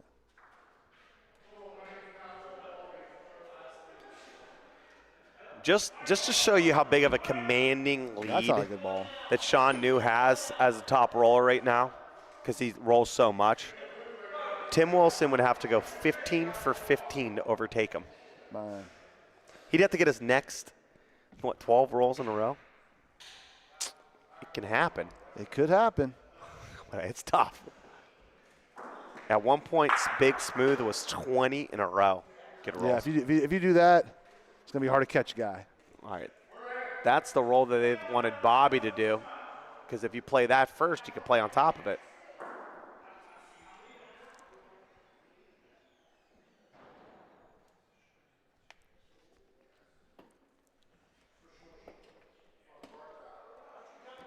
Pete with a great line, just as short. And the Hellhounds have had chances now. Let's see what they can do.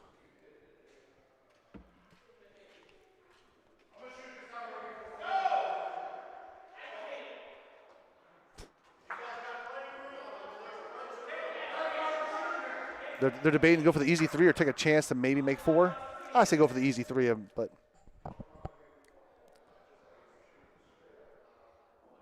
and that's what they're going to try to do.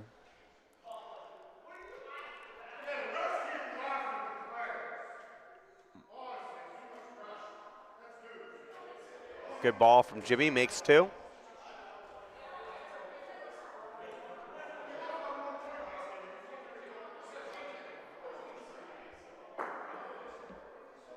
All right, here comes Stewie trying to make 3. 1, 2, 3. Robert Stewie Stewart rolls in for 3. We got a 5-1 game. He's dancing with the stats keepers. All right, speaking of dancing, you can have fun at Steel Valley Brew Works. They are located in the heart of Boardman, Ohio, in the mall.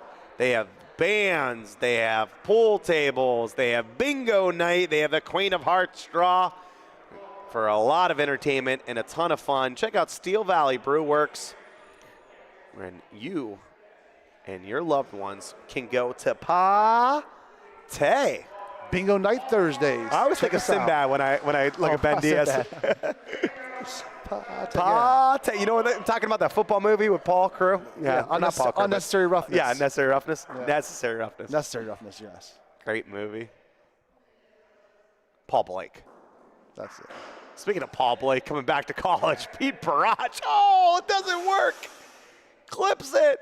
Just a little kiss. Man, try to move it. Gianni, slight miss to the right. Flash going for it all early. Now you got to cover, right? Oh, absolutely. Got to play a protection. It's okay to take a second shot there. Your ball was still alive, so Paulino going back would have been great. Here comes Timmy.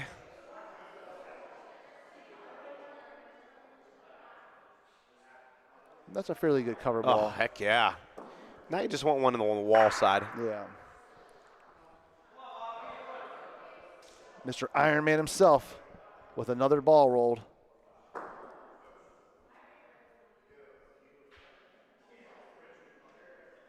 Over 300 in his career. That's a player.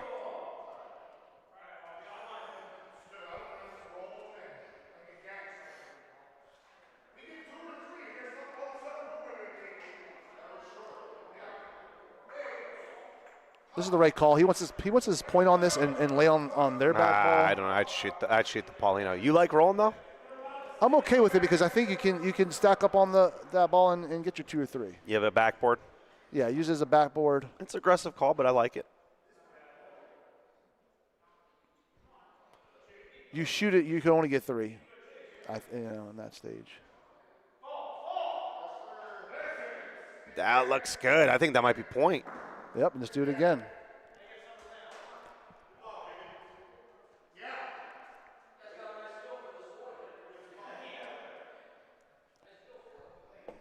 How about I said there wouldn't be no multiple frames, and then they said that's a lot. Yeah, of course.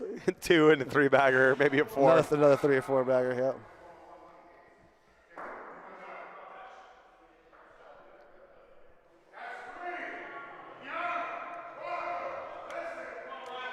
All right, Rocco stay in.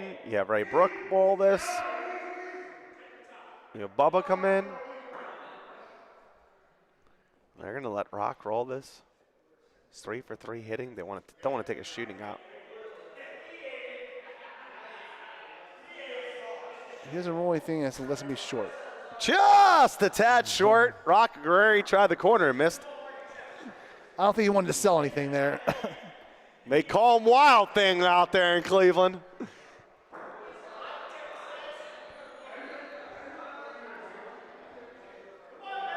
But that was so now they jumped up here. They're up 8-1 already.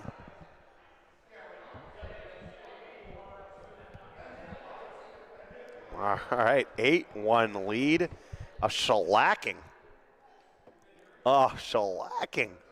Man, if they could have won that game too. Yeah. Oh. But they started to feel it together as a team. All right, so they left the Wild Thing. Rocco Guerrero stay in. Big Ben now 4 for 5 for the game. Here comes Pete Barach. Got it. Got the ball too. Who wins the race? The Hellhounds win the race. Good shot there. Great All right, shot. thanks for everyone for joining here. We are live at Lorenzino's. Of course, this is the BBN, America's home for bocce. There's Gianni Coalizzi with a lot. Oh, miss. Unfortunate. Barely misses. I'm in the booth here with Michael Luch Luceni and Luciano Luch Catullo. Joining the booth. What's up, Luch? What's up? What's going on, Luch? Nothing really. Front row seats here. Not really, but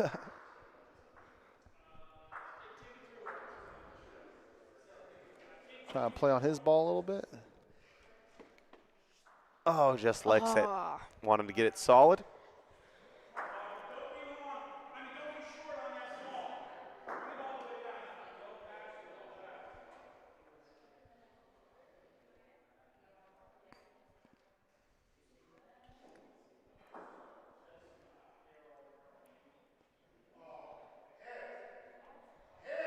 Bobby. Oh, no.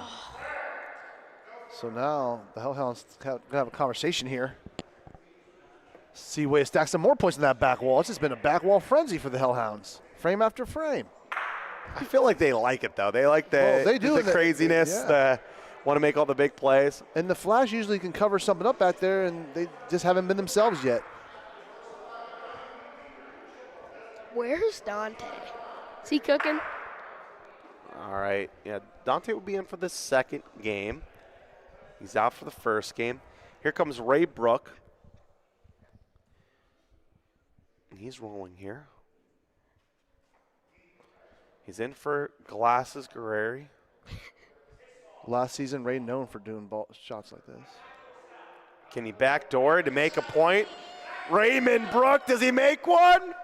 Ooh. On Ray Brook bobblehead night? It's close, says Bo.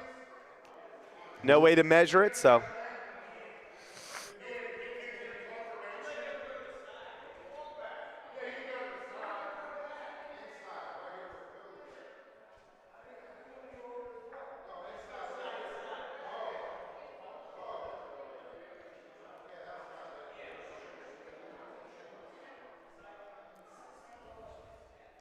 They're checking to see if it's two. This is an estimated measurement.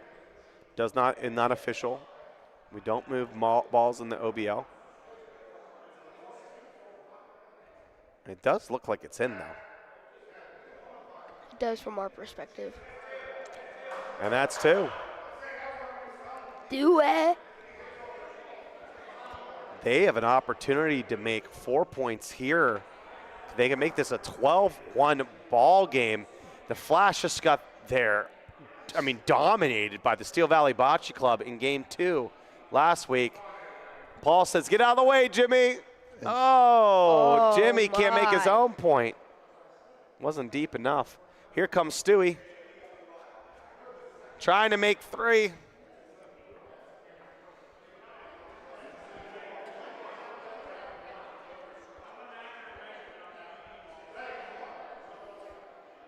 And he takes the He's same early path as Jimmy too. Pie. Oh, just 2. Leave some on the board. And that's got to be a mini victory for the Flash right now.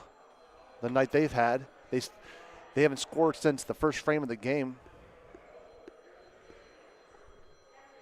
Giving up 10 straight since then. All right, little commercial break as they're measuring to be sure. We're going to show you the Stone Fruit Shot of the Week. This was submitted by Kevin Clark. And Kevin, you have won the Stone Fruit Coffee Box with Stone Fruit Coffee and a mug sent to you. It was Bubba Infant beating his former team. What a the call and what a shot. Bang, bang, Hellhound gang. Their first game win. Oh, they were so close last game. All right, 2 extra points they left on the table. This could come back to bite them.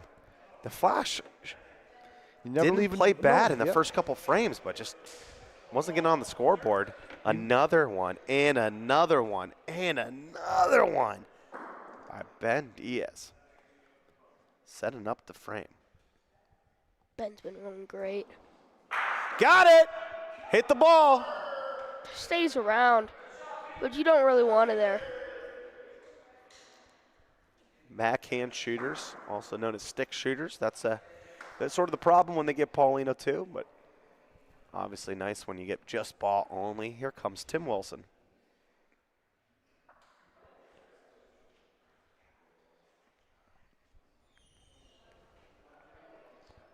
And that was like a great ball. I know you mentioned something about Timmy Wilson having to have a great streak tonight, a 15-15. I think that last frame was the one that gave it away. Yeah, poor guy's rolling 5 for 6. Yeah, only 5 for 6 Yeah, tonight. having an off night. It just shows you, just if you want the level of Sean New. He was talking about it earlier in the interview he had. He said Sean's the upper echelon. That's the mountain they're all trying to climb to. Stewie! Do it. Big time shot by a big time player. Stewie.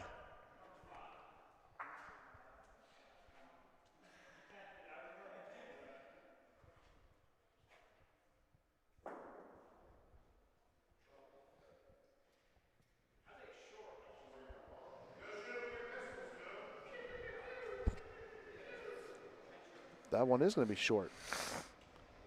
Doesn't get there. And Bobby's rolling 2 of 6 after that one. Not having his best night.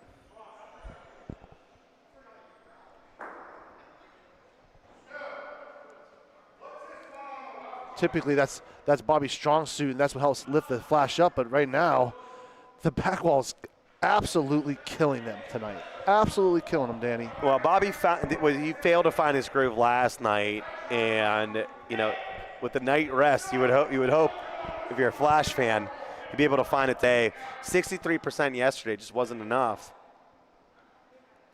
There comes Jimmy. Touch something, he says. Woo. Wow. He makes the 2. Does he? Does For he? sure. Or does he? It's close. It's 2. Okay. I just like rolling on it. I don't know. Try to move it over. I like the thought.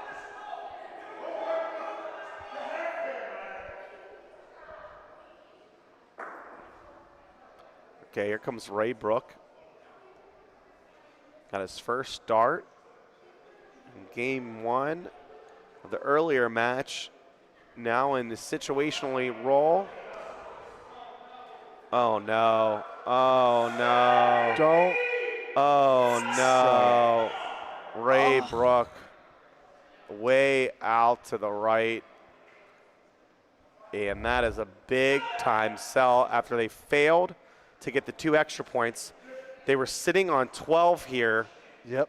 Rolling in for 13, and now we have a 10-2 game. And Gianni with a little bit of celebration. If nothing else, this helps the Flash towards the whole overall match point as well, because they get those points. I'm telling you what, not they're not shut out. done. They're not done. They can make a comeback here. Pete's 5 for 5 shooting. Timmy's 5 for 6 rolling.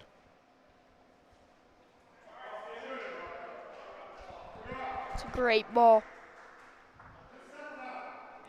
The Hellhounds are 6 of 6 shooting so far, and I think that's been the difference maker, is that everything that the Flash is putting out there, they're just crushing it, sending it to the back wall. Here he goes again. Glasses Guerreri. A wild thing.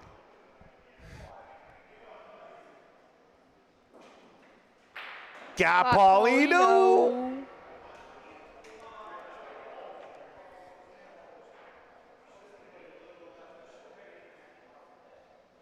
Here comes back wall Bobby Gentile.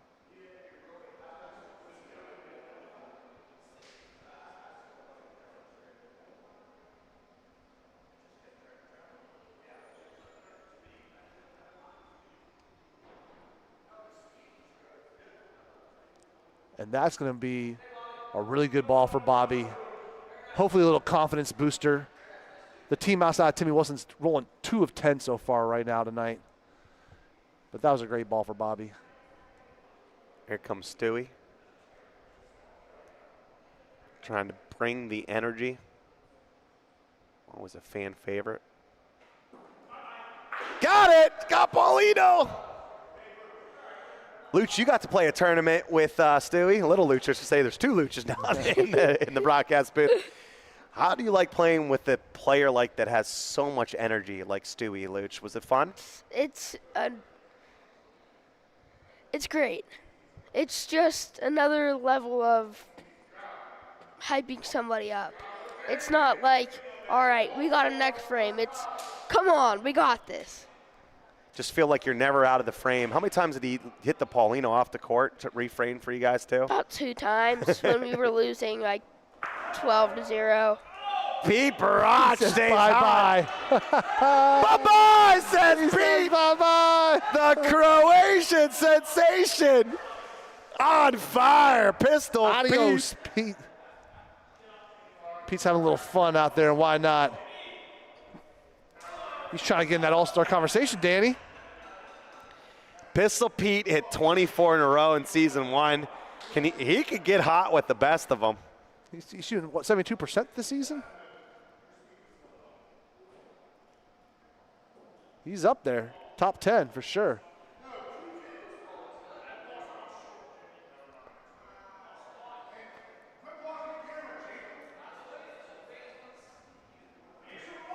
It's like it might fade out a little bit. I think that's Still good. That's a good. good point Still by good. Gianni. What a ball. And you said it. Don't leave him in it. It's quicksand. It's quicksand. It's what Shane Falco was always afraid of. Quicksand. All of a sudden, things can change. And now instead of Ben Diaz rolling out the Paulino, we got nice to meet you, Mr. Wilson.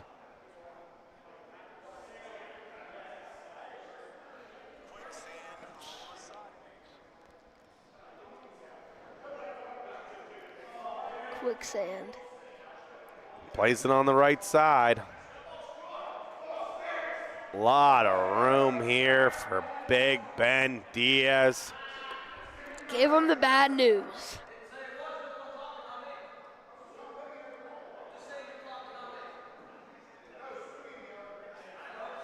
Ben's top 3 and rolling right now, 74% on the season. And he's 7 of 8 tonight. It's weird how bad balls create bad balls. Yeah. Timmy with the crapper. Ben, he may have got point, but Yeah. left a ton of room for Mr. Gentile. When you know the ball you got to beat. Yeah, just you lock in a little more. And then Bobby's going to come up and beat that one. Just enough. All right. Great ball. Great ball. Bring it in, Rocco. Wow, thing. Got it. Picked it clean. Glasses, Guerreri. He's only 5 of 5 shooting tonight. Pistol Pete, 6 of 6. These men on a mission. Gianni, does he get there? Does he get there? It's creeping.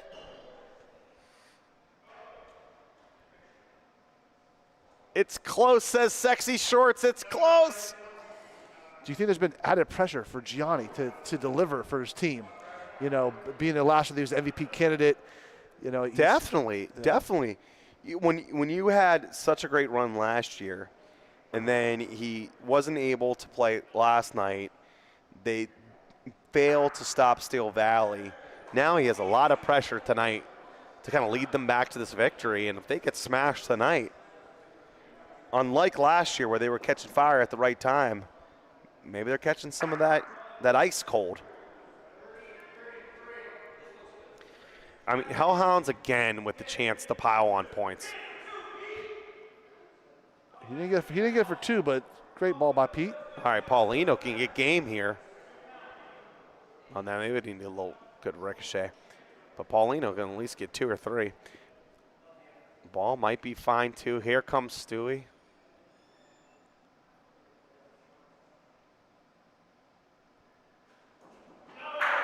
Got his own ball. Things go backwards.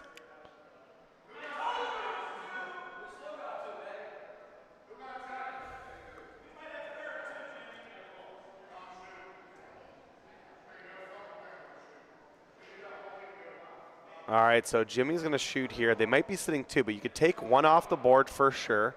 And if Paulino could somehow shoot to the left, they can get 3. It's a big-time shot. Here comes Jimmy. Got it! Takes 1 off the board, though.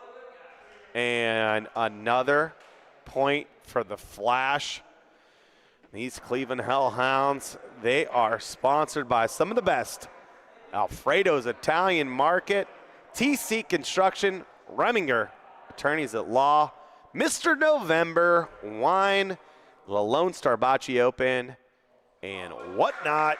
You can find Legal Eagle sports cards. Open up some packs of cards. Cleveland Hellhounds, thanks for sponsoring Cleveland Bocce, and of course the first professional bocce league in the country, the OBL. Timmy Wilson. Wow. W-O-W.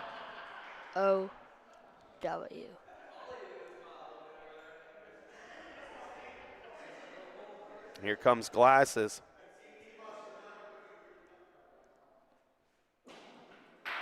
Got Paulino. He's just doing it all tonight. Got some of the concrete off of the wall. Yeah, he sure did.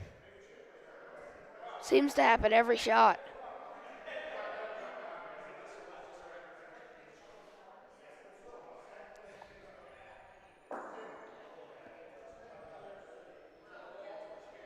Timmy's rolling so good, he's leaving no window in there, and he's leaving Paulino open. But I mean, yeah, I mean that's your complaint can't be he's rolling so good. You're rolling too good, Timmy. Too good. Too good. Tommy. Right. Tons of room here now for Ben Diaz.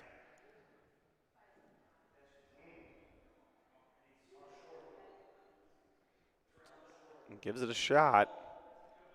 That looks like a good ball. Benjamin Diaz giving the bad news, Big Ben.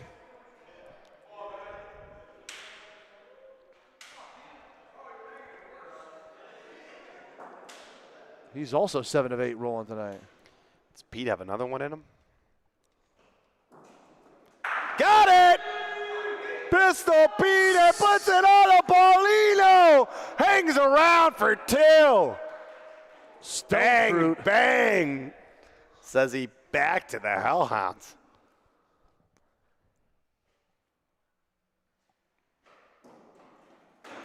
Right in between. Make sure when you see a big shot or a roll that you type Stone Fruit into the chat, and you can win a bag of Stone Fruit coffee as well as a mug being sent directly to you. Kevin Clark was the winner from last week. Stone Fruit Coffee, they have locations in the Youngstown area at the YSU campus, Youngstown State University, Bourbon, Poland, Canfield, and Austintown, and they also ship all around the country. In the Flash, after the Hellhounds sell a point, now have a chance to put more points on the scoreboard. Here comes Gianni. Can't be short, can't be short, can't be short, can't be short, can't be short.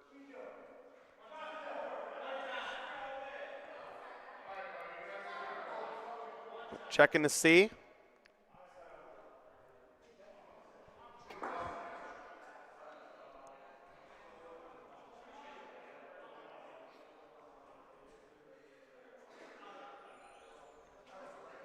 Here they're looking at that first ball now. Just 2. Just 2.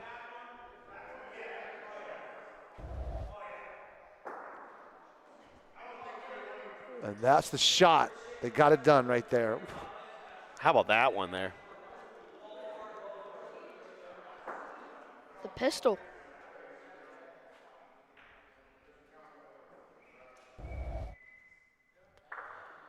Bring the guns out to play tonight. Justin on the 1s and 2s.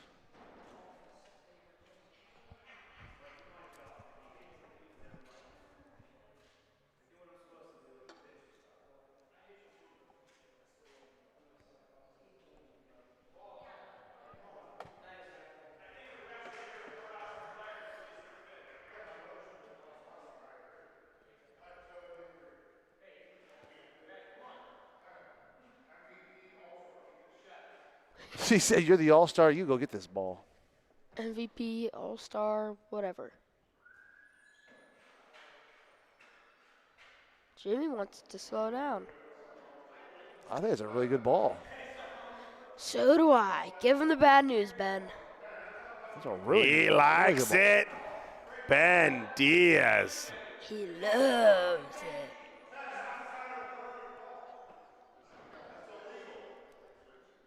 Here comes Pistol Pete. Got a side of it. That'll count, but now there's more room. The pistol. It's the ball that Jimmy needs to beat. They got to put pressure back on the Flash.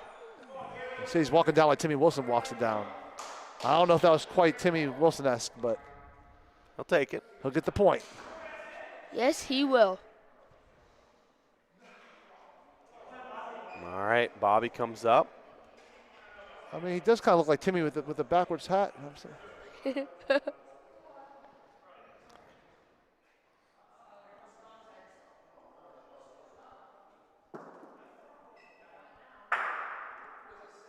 Need to come back right a little bit.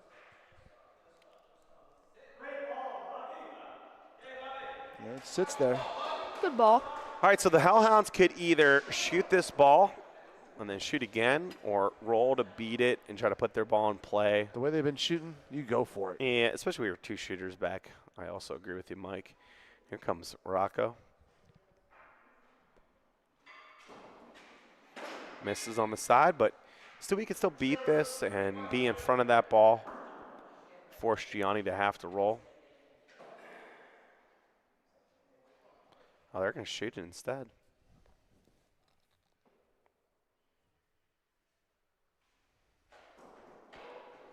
Stewie misses. And now they could shoot for 2 and maybe hang around for 3. If they could somehow make it 10-9. Here comes Gianni. Don't say Got that's it! so, Danny. Oh, no. 2 points, Flash, 10-8. This is a 7-0 run here in the last 5 frames that they've been playing here. 7-0 run. And Chiavetti's back on the bench talking strategy. Speaking of strategy, make sure you check out Business Strategy Partners HD Growth. Tim and the crew, they're fantastic for business, for accounting, and for more. They're great with small businesses, mid-size, and really of any size. They think like an entrepreneur. Check out HG Growth Partners, and they'll work for you. I hate to break some hearts here, but this goes back to that frame where they sold that point in that. Oh, yeah. And that back wall frame. And Ray Brook went from rolling in for 3 to selling a point. And ever since then, the Flash have been on a tear. Seems like all the momentum shifted to the Flash after that. Oh, yeah. Every last drop. They're over there smiling, laughing it up, like they just weren't down 10-1. Mm-hmm.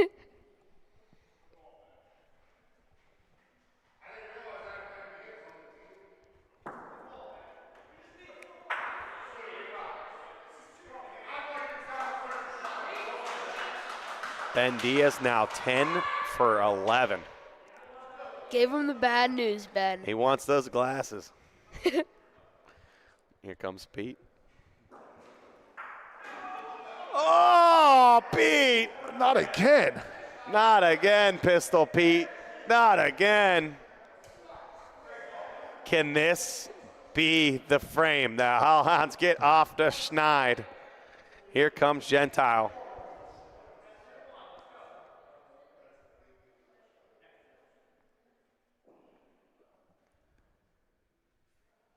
Bobby putting it down.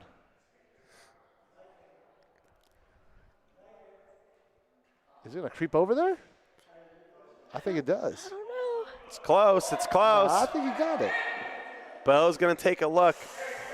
The angle's a little deceiving. Worth taking a look at.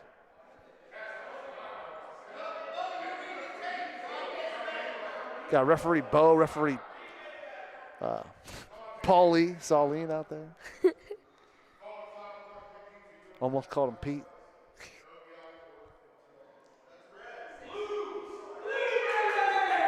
What a ball by Bobby Gentile. That dog will hunt. And now here we go. Big shot coming.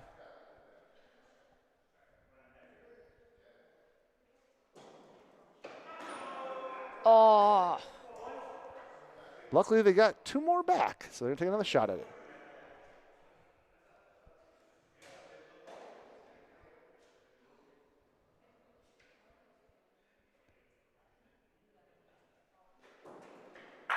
Got it.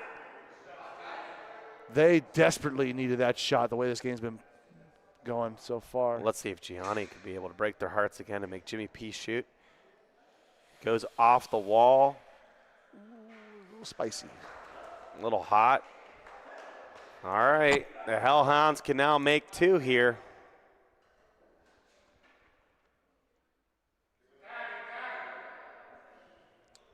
I don't think it's going to make it.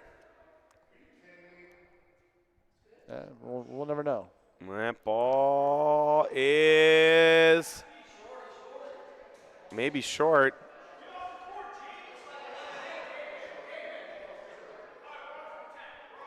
All right, they're off the schneid. They got 1 point there, didn't get the 2. 11-8. The Hellhounds still leaving points out there, though. Need to be able to finish the job on a frame. But they stop the bleeding after 5 straight frames. The Flash have scored. The Hellhounds are back. And if nothing else, they made game 2 a lot more difficult if you're trying to get the overall match point. These 2 teams just looking for wins, looking for dubs. And that ball's getting away from Ben. Now 10 for 12 on the night. Really, truly his first bad ball of the night.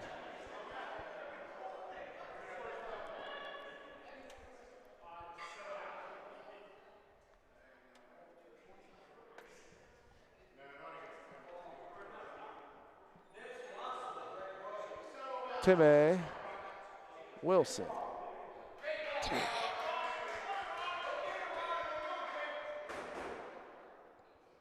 He likes it. He loves it.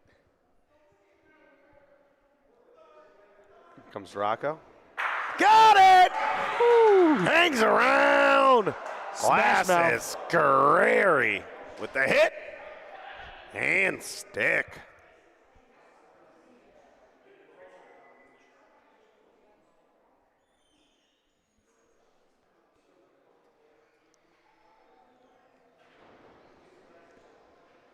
Bobby making just trouble. needs to make point here.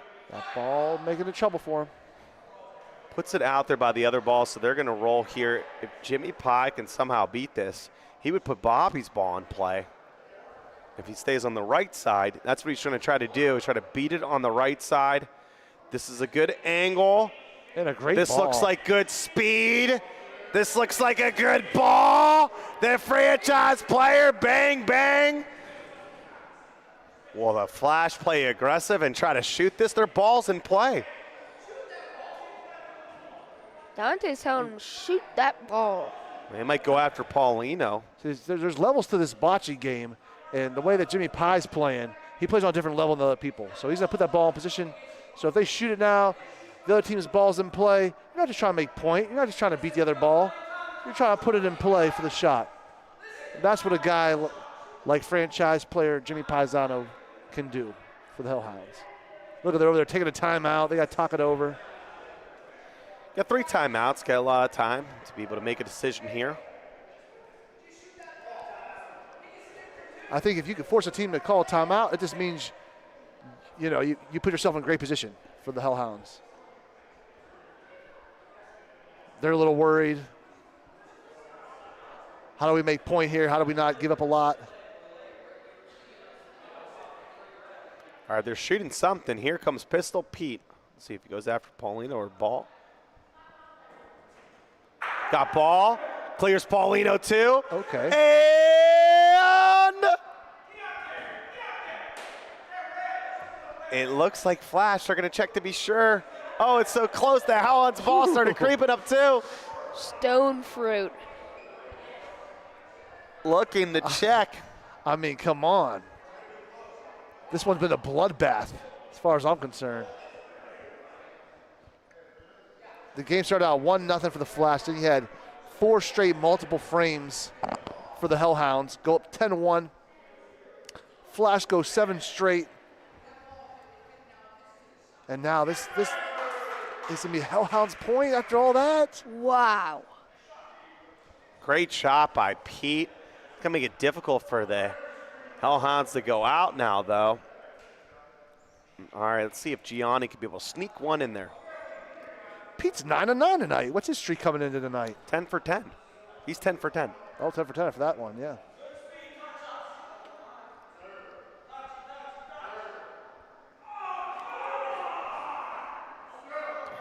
All right, he didn't get there. Stewie needing to make 2 here.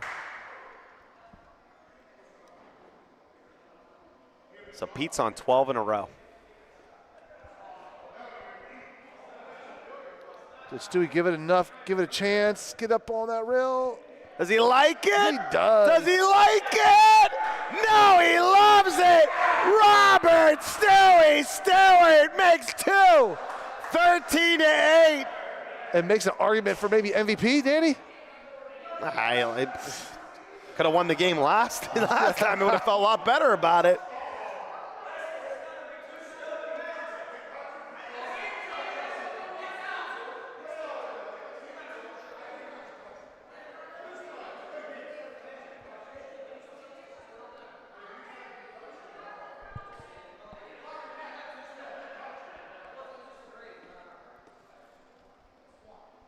And I'm only saying that because, you know, Stewie, his shooting has been 78% this season, and he's rolling points like that not a lot of the shooters are rolling.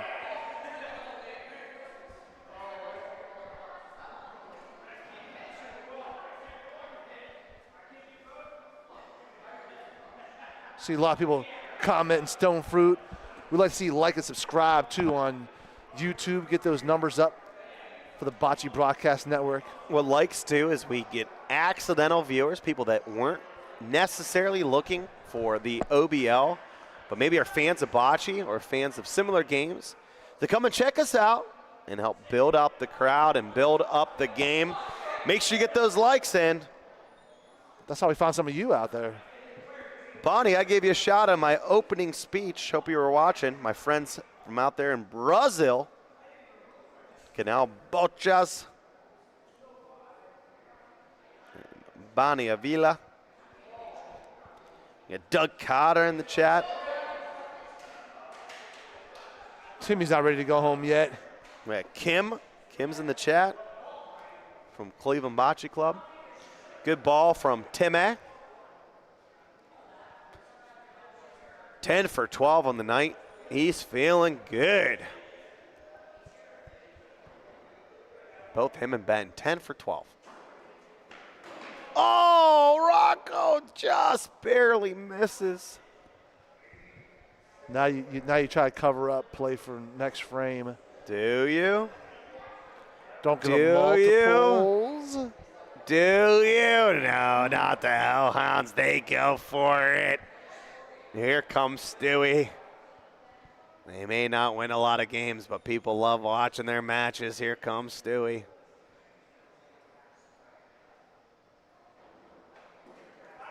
Got it! Moose Paulino! Makes Ben's ball better, puts it in front. Big shot. Okay. Here comes back wall Bobby G.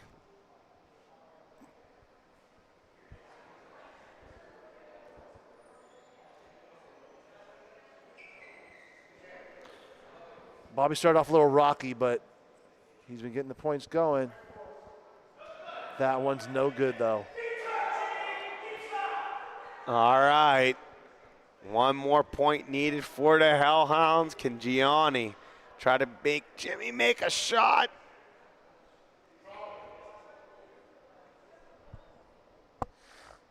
This looks a little better.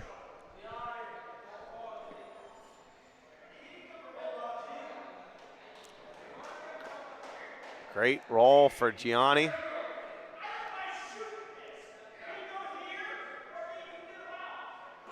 He doesn't even think of. Oh, barely misses to the right. Gotta take your time there. I don't mind his angle. He's trying to clip that ball, stick around that corner, bounce around in there, and maybe make for two. But like you said, Gave it a shot. Maybe he was a little too quick on the release. Maybe he should have thought it over for a second before he goes up to that line. Yeah, Jimmy's not doing that. Yeah. So we can. 1-1, like you said earlier. Here comes Pistol Pete, trying to roll in for two. Wants to be left, doesn't want to sell. It's a good angle. It's going to make it. It's good speed. It's a good ball. Pete Barach makes the point. Game. 13-10. All right, so Bocce Lover of the Week. This is someone that typed in Foodie Box Love and liked and was subscribed to the BBN. That's all you have to do. Type it in, like the broadcast, and be subscribed. Jen Hardy was the Bocce Lover of the Week, and she's going to win a Foodie Box Love box sent directly to her house.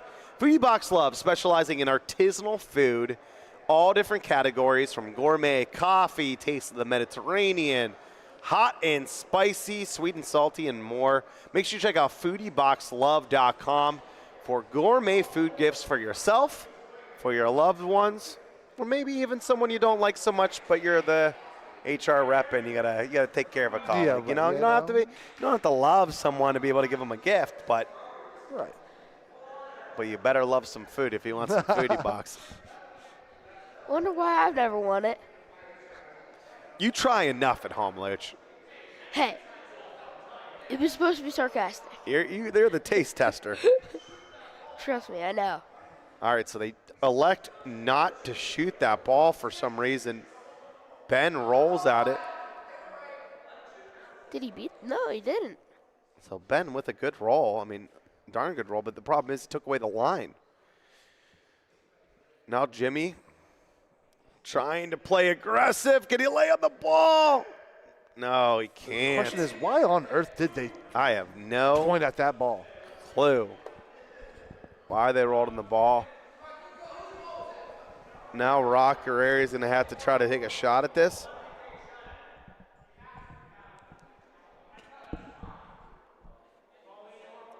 So they have ball or Paulino. Difficult shot here for Rocco.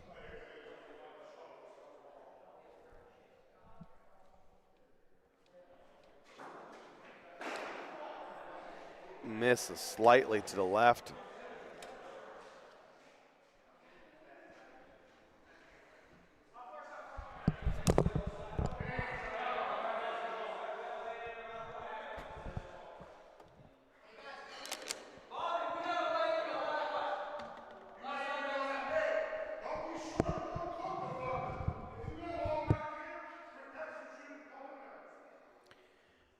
All right, here comes Stewie. The Flash need 4 points to go out. There's no chance they'll lose, is there? Is there a chance for the Flash to find a way to make 4? Stewie puts it in front. They could shoot Paulino for the game. Let's see if the Flash do it. This could be one of the more incredible stories we've seen in the OBL if they could make this comeback right now. We just saw it. We just saw it. Like, this is. I can't believe my eyes. They didn't shoot. They didn't shoot a ball that was 10 inches away, 12 inches away. What are they doing?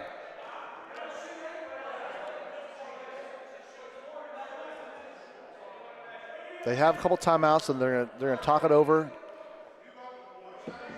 I'm shooting Paulino, hiding my own ball, so that the only way that I hit my own ball. Come over to the right side. Yep. Yeah, maybe an either or, even from the front ball. Like, at worst, you make some room that you could be able to get more points. You're just shooting that Paulino. There's not even a question.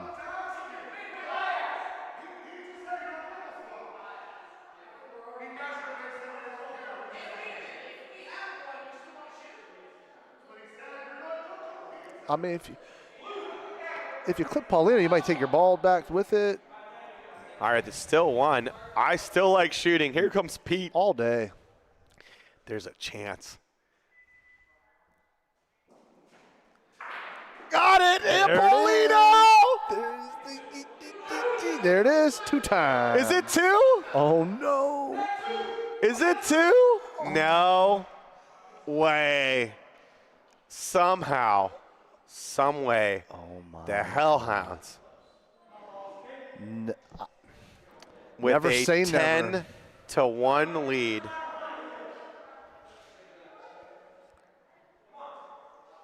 They have blown this game. They're confirm on the 4th point. 10 to 1.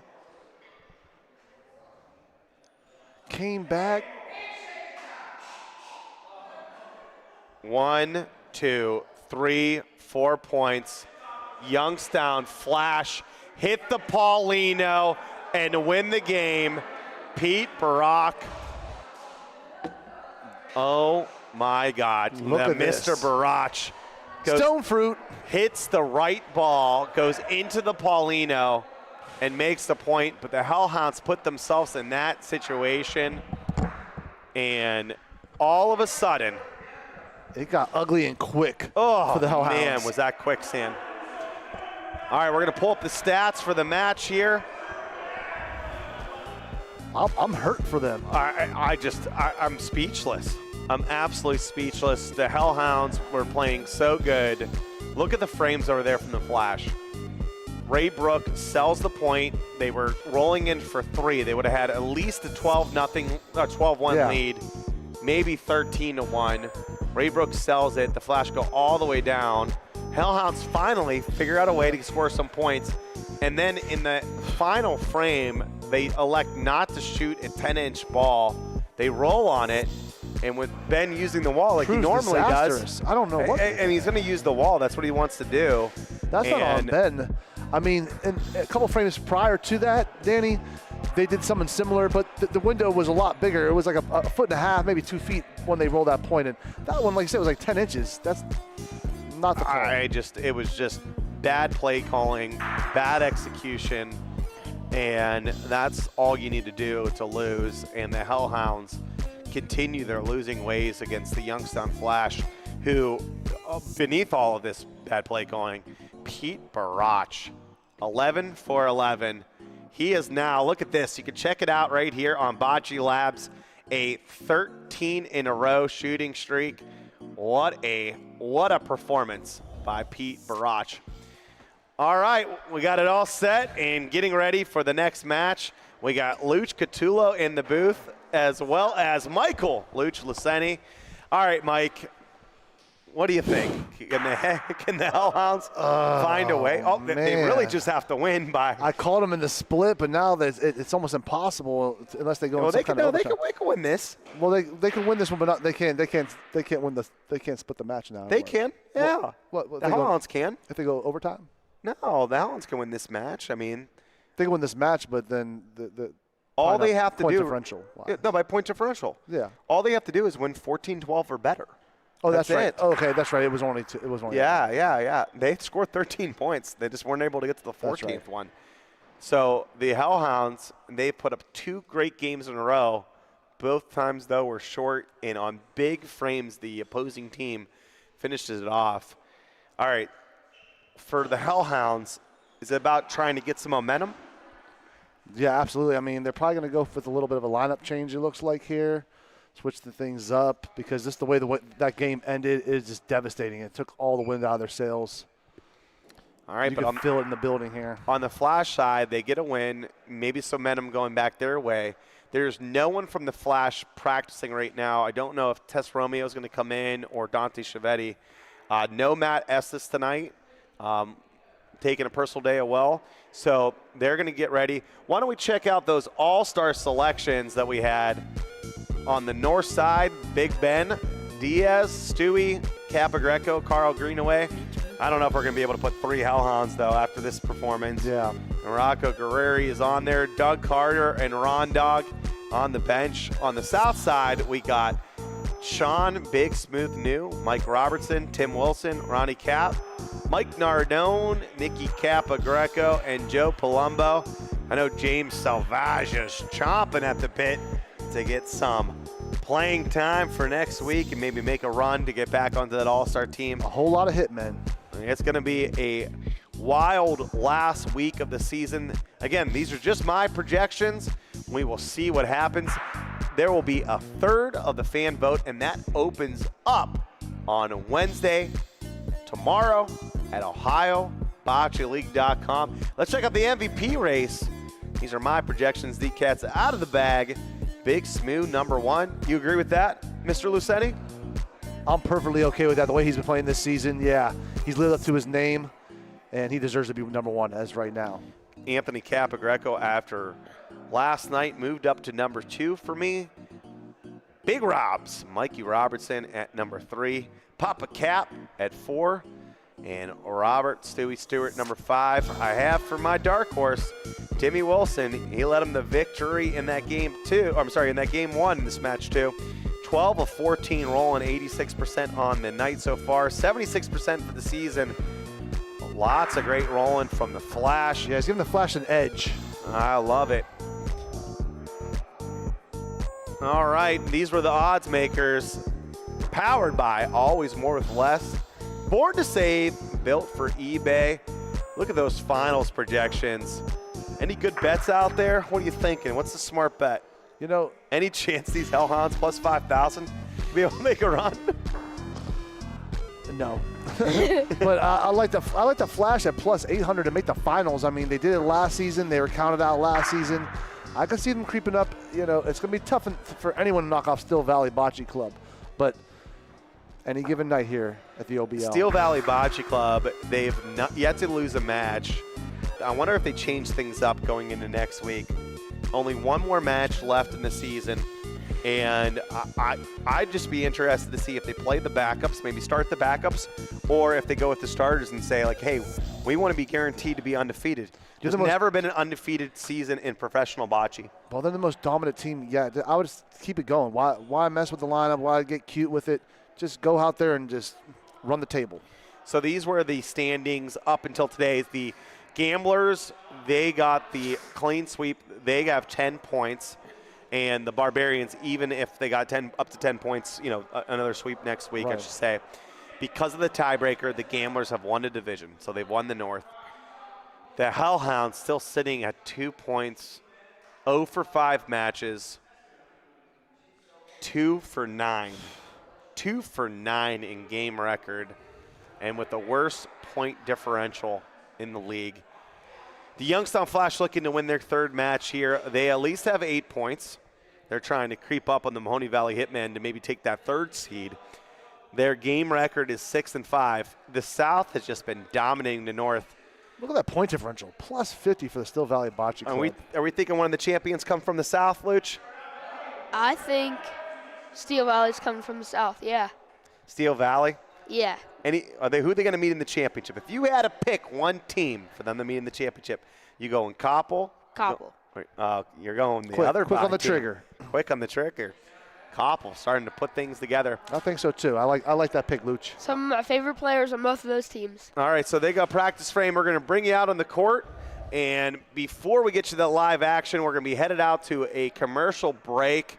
We would appreciate everybody joining the BBN and us tonight, America's home for bocce. Sunny days call for Sun Cruiser Vodka Iced Tea. Made with real iced tea and real vodka. Refreshing and goes down smooth. Let the good times cruise with Sun Cruiser.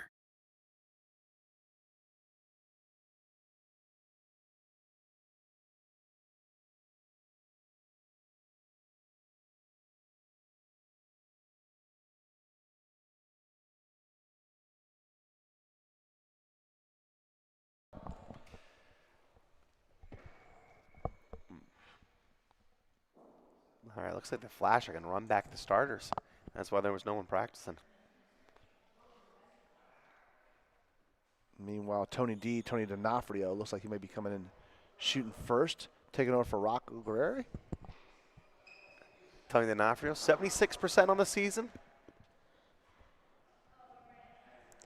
Now, has Tony got enough playing time is the question I would wonder, because yeah, he's close. He's close on playing time. He's getting this all enough playing time.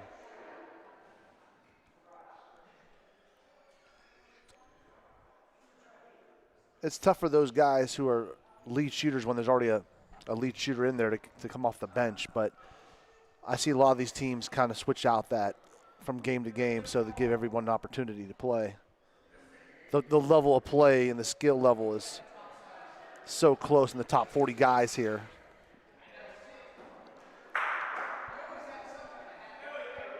And gal. You know it's fun when Timmy Wilson's taking a practice ball to shoot.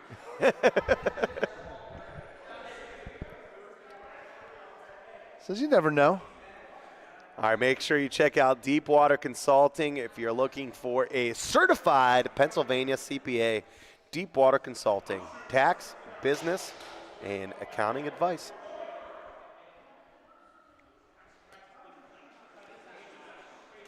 Timmy's real familiar with those deep waters. All right, game number 2 coming on here. We are live. The Hellhounds have played 3 games so far. They're 0-3. Trying to get their first one for the night. This is try number 4. To think you asked me if I took them for the sweep.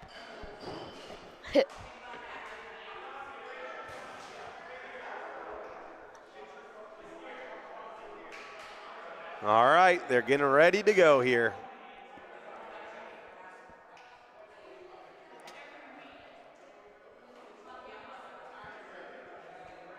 Yeah, so I have my numbers all backwards here. So, yeah, if the Hellhounds were just to win, it doesn't go in overtime. If it goes 14-13 and we get overtime, we might let them rough themselves.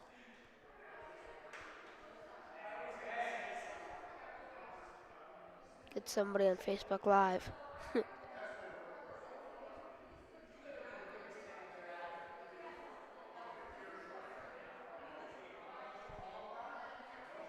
And Ben starts it off hot. I mean, it's bad. G says there's a lot of room, but it's on front there in the wall. Yeah.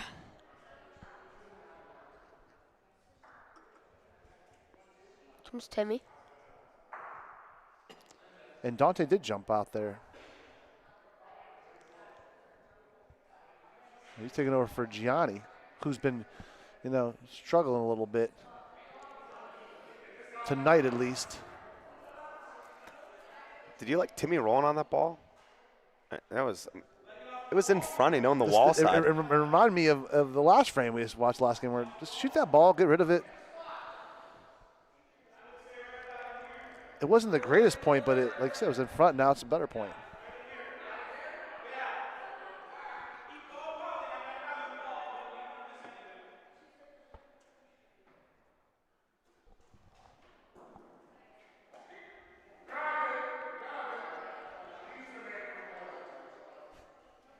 Ball did not come off the wall at all.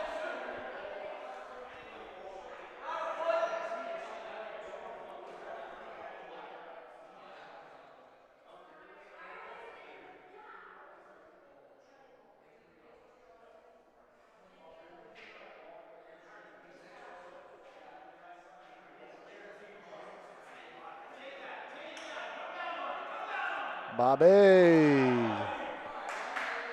makes 2.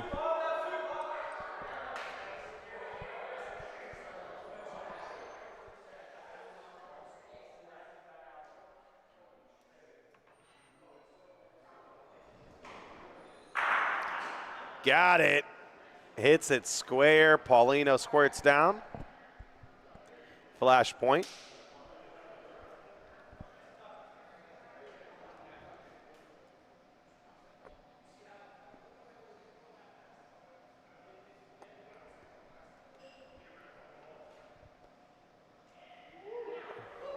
Oh, my.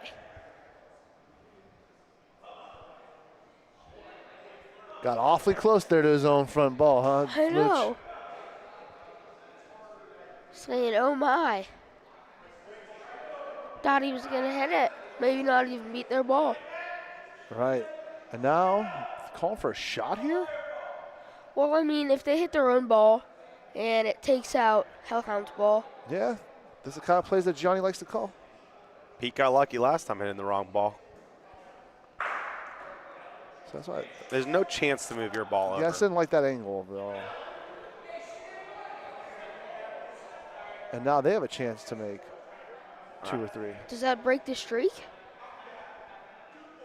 Oh boy, that's a good question there. I like just rolling here, making your own point, making it 2.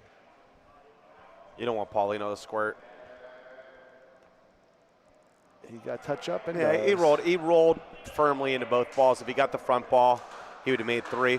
Made 2. Cleveland Hellhounds score. 2-0 lead. Jimmy Paisano with a good roll. Aggressive, but great line.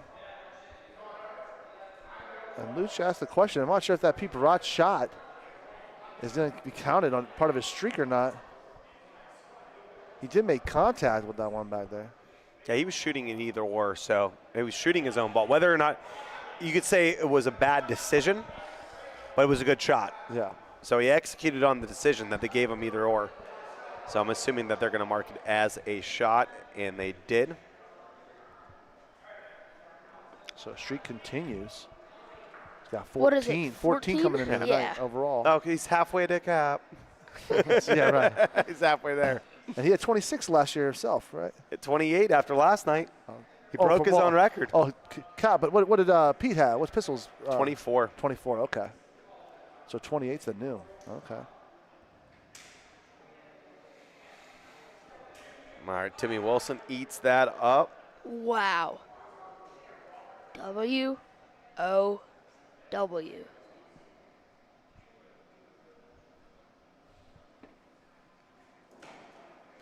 D'Onofrio gets Paulino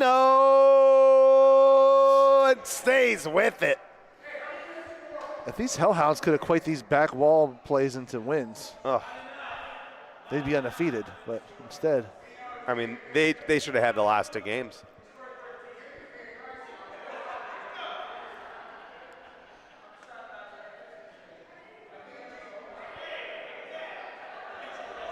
and with only one more week to go in the regular season, they better get together before playoff time. Pete hits the ball, but doesn't get the break here.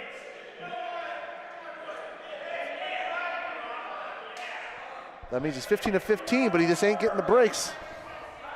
Yeah, he got one last game. Well, yeah, okay. Hit that right ball, end up going into Paulino, makes 2. He was shooting left ball, Paulino. Civetti try to move it over. Hits it square. Tony says I'm still in.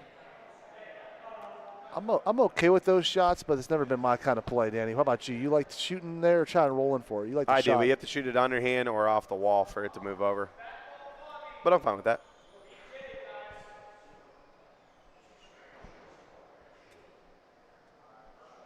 Yeah, if you could execute those shots, they seem well worth it.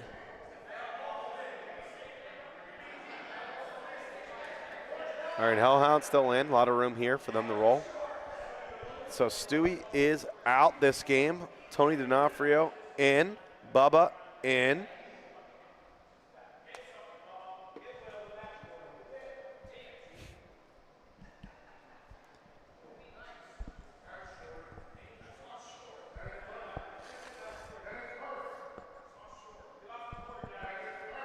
It seems to be working.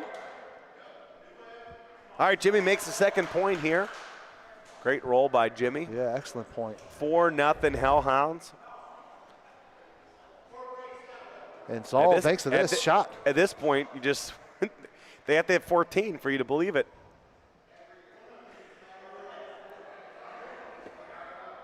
Yeah, won't get too far ahead of ourselves again.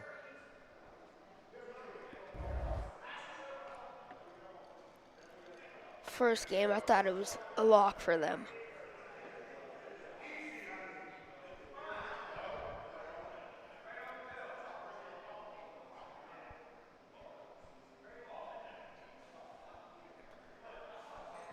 Ben hangs around there. Good ball by Ben.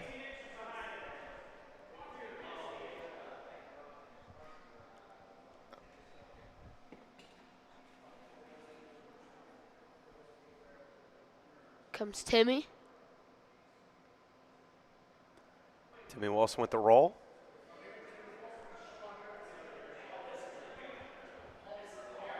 It's a little quick.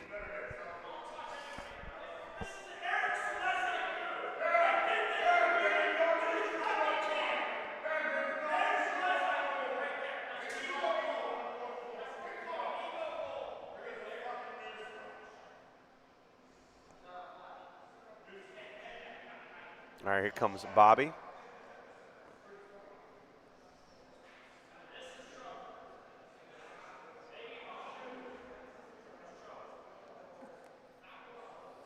Bobby beats it. All right, they elected the roll on the ball. You needed to beat it at least one time. Let's see if Tony can get this one clean. Paulino's fine, ball's fine.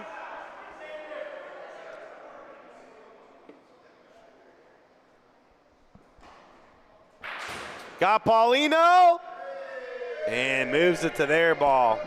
Okay, when you're feeling it, you're feeling it. He's getting some great breaks. 3 for 3, that's what I mean. The Paulinos just seeming to love him and coming right back to his ball every time. Last one, he was right on the Paulino, right after he hit it. Making it very difficult for the Flash to steal a point. Dante hits his own ball and somehow went through them both. Now they have 3 balls lined up. Will the Flash shoot those? Or will they roll? What are they calling here?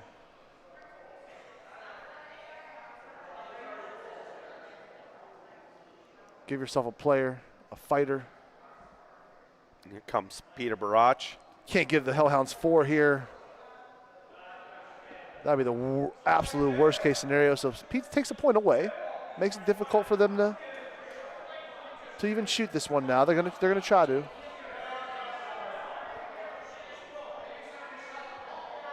They're saying just roll. You okay with that, Danny? Just pointing here? Point for 3 here. If you accidentally get your own ball or make their ball into somehow point, then you're just putting a ton of pressure on your last ball. If there's 3 balls back, Yeah, shooting it. After the last game, give them no hope. It's just, like you said, you hit your own ball out there, and then what?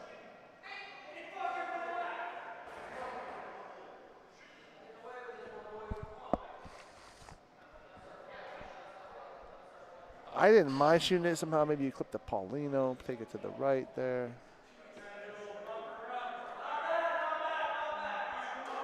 and Jimmy burns it. So just 1 point for the Hellhounds. Yeah, I like Bubba rolling at it, just leaked left on him. Tony D'Onofrio, big hit getting the Paulino, moving it over. Yeah, that's a less risky play. Give yourself a chance to make multiple points. They just didn't. Hard to beat that ball back there.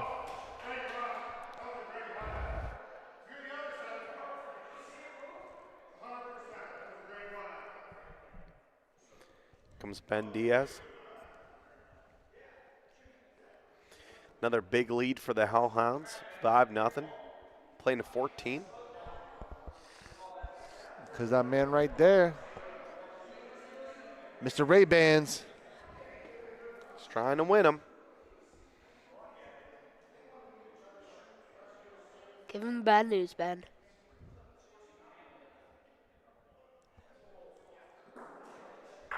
Got it. Made some room. It seems like Hellhounds are taking every one of the breaks. Something about adding Bubba and Tony to the lineup, just a little spark they needed.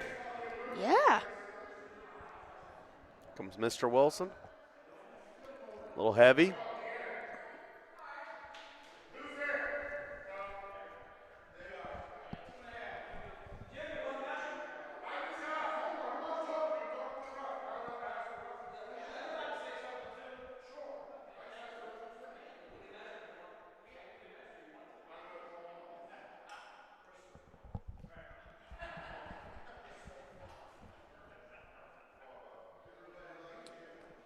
Bubba in front.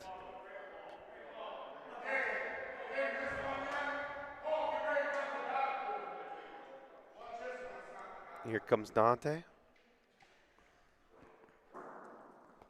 Got it! Got it clean.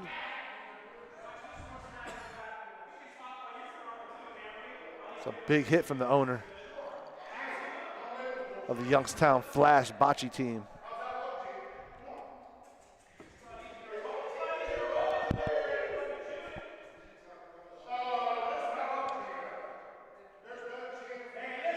Jimmy with the little waddle.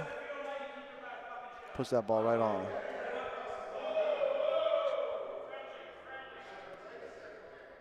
Here comes Bobby Gentile.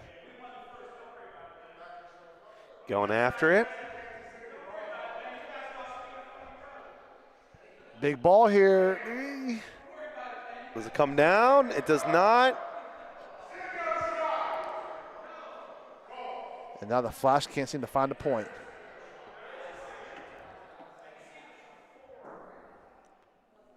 It's like they're lacking a little vision right now. Here comes Tony D'Onofrio. Trailing 7-0 right now. Me too for the Hellhounds, 7-0. Ben Diaz and Timmy Wilson and Sean New and Pat, they're all going for the Family Vision Center top roller in the OBL. There's a big plaque that just arrived from Rockwell, Texas. Family Vision Center is a family-owned eye place in Rockwell, Texas, near the Dallas area. Evangelos Agapoulos, Dr. Big E, if you want great service and the best place to go check your vision. Cataracts, contacts, and more.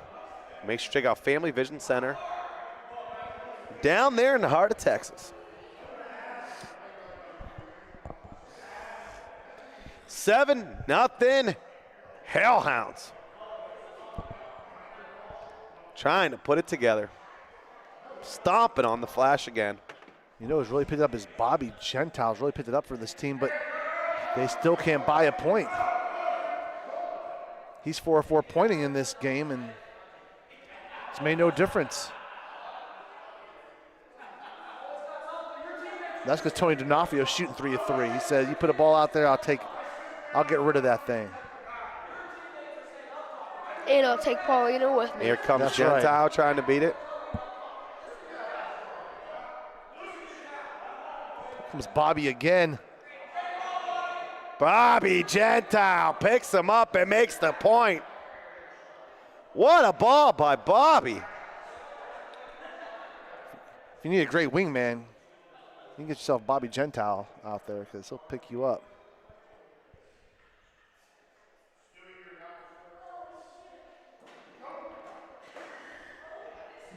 Jimmy Pies does not come off That the right wall. side wall, the balls just don't come off.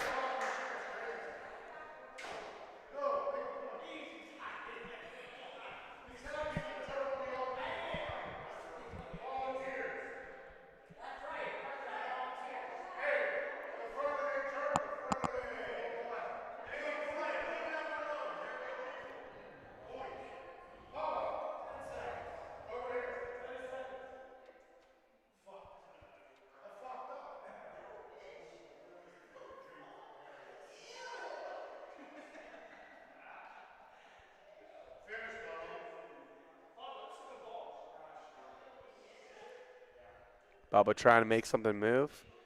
A little too early off the wall.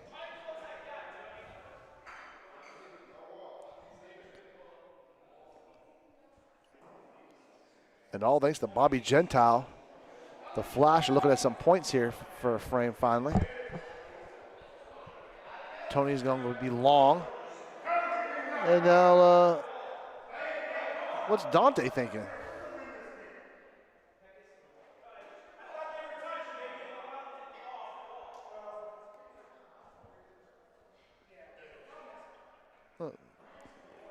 A little special touch there.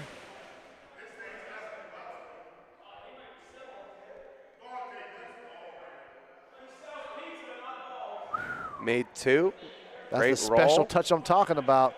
He don't get out there enough in these games to show him how it's done.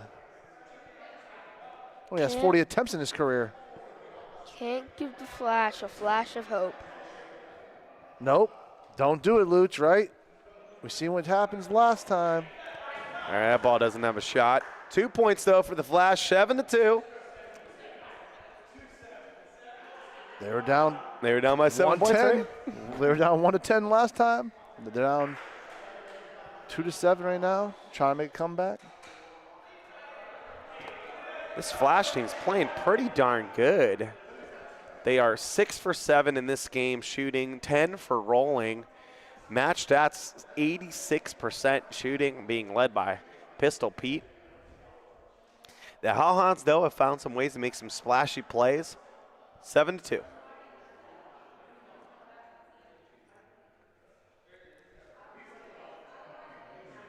That's what Luch was saying. You can't get too excited because the Flash are playing great. They're getting a little lucky right now, catching those breaks. How long will that last? We'll see here.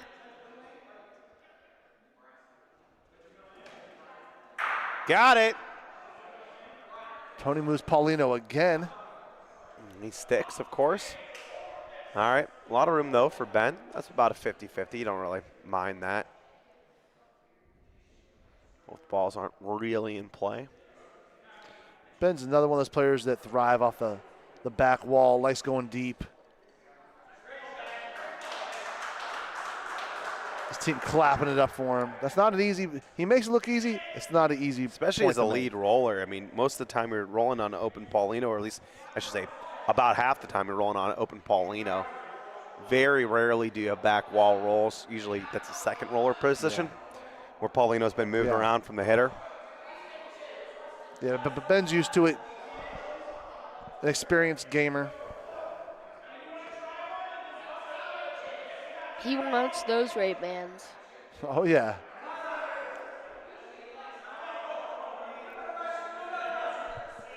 Wouldn't that be something? We haven't had a player be wearing Ray-Bans during a game. I think Ben would be out there sporting them. Or maybe Sean New will be rocking them for the championship game.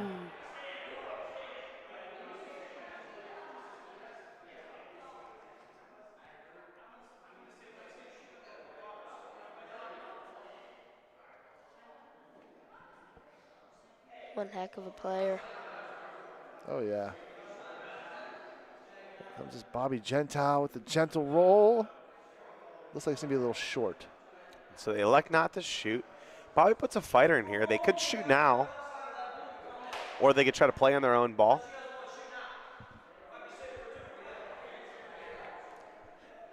I personally like the shot here, but they're going to looks like they're going to play off of it.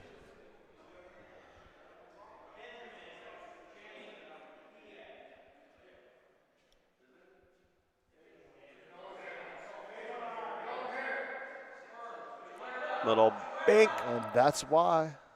Oh, it doesn't get the touch, though, he wants. Hit the right side of it, so it doesn't just splits open. I don't know if they can shoot now, so they're going to have to roll here. Here comes Peter Barach.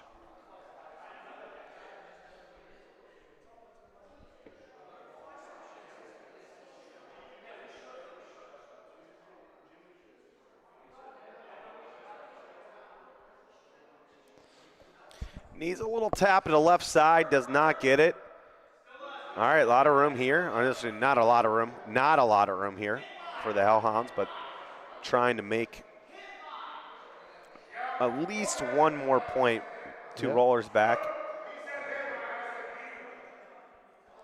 Can they take advantage of these situations and put the Flash away?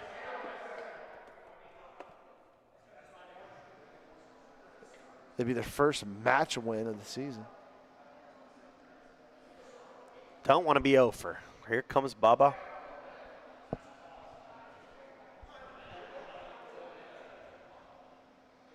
Trying to walk it in. Hit the left side. I don't know if it's enough. I think it might. Oh, no, it's the same one. What do you do on that? Do you roll on and lay on it? Yeah, Jimmy's going to go right after it. That's what I like, Luch. And that's what Jimmy's doing. No wall. He's going for the other balls on the outside. She going. Just one for the Hellhounds. 8-2.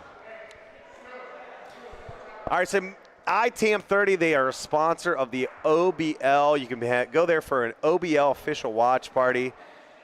ITM 30, great food, great service, even better people. ITM 30 in Warren, Ohio. You got those pop-up tournaments every Thursday night. I love those tournaments. Oh, yeah, they're a lot of fun. You never know who you're going to be paired with. Last time I got paired with my dad. That's what I mean. A little random. It's a lot of fun. A lot of fun. As he said, there's a lot of great people. Oh, yeah, great bocce community around here in Youngstown, Ohio. I think one of my first pop-ups was here at Lawrence. Got it! And hangs around for point. Croatian sensation. What is that, 15 in a row? 16? Here comes Bubba. I think it is 15. 17 in a row for Pete. Wow. We'll teach Luch how to use the stats one of these days. Bocce Labs course for you both. Hey, it's my first time being on the OBL. Well, at least broadcasting. You picked a good night to do it. Comes Chiavetti. Got it, but moves Paulino. I had a feeling this one might break some hearts tonight. It already has. The Hellhounds were clinging to an early victory that they just gave away the flash in the last frame with a 4-banger there to end it. They start off hot again here. Timmy, does he like it? Does he like it? No! He loves it. What a ball.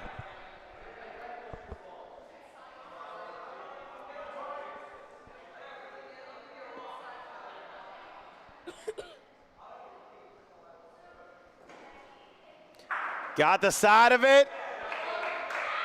5 guys. He's 5 for 5.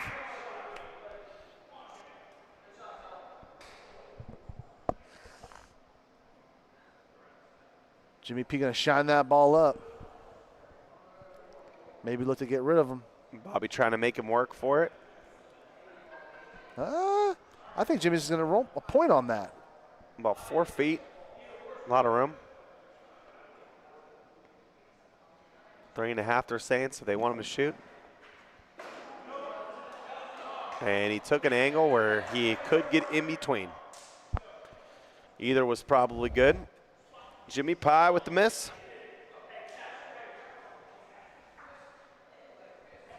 So you like a little bit more angle there, Danny. You think that to get the either a little better either or because left a little more. You can't take an angle that you can get through. You have to take an angle where there's no possible way to get through. He didn't take it, obviously. Here comes Timmy.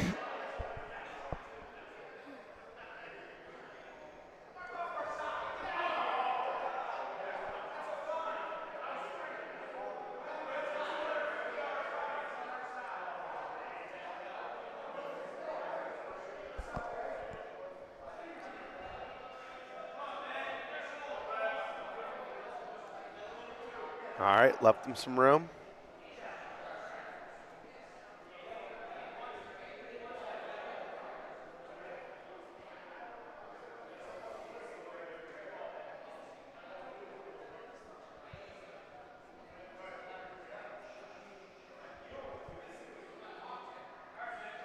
Ben beats it. I think they're going to roll here. Yeah, they have their own ball to play in. Oh, yeah, they're going to roll this. So about, what, 2.5 feet maybe, looks like. Here comes Bobby Gentile.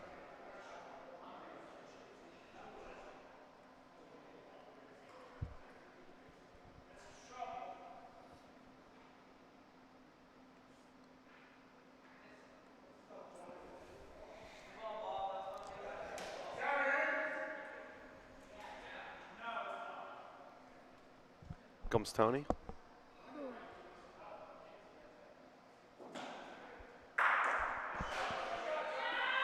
These two have been going back and forth. You know, Bobby Gentile's pointing 7 of 8. Tony 6 of 6 shooting right behind them. Every time Bobby puts a ball up, Tony gets rid of the thing.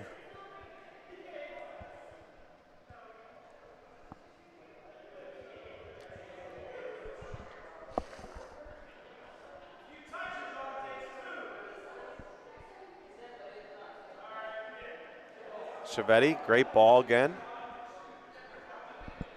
All right, Jimmy Pie's up.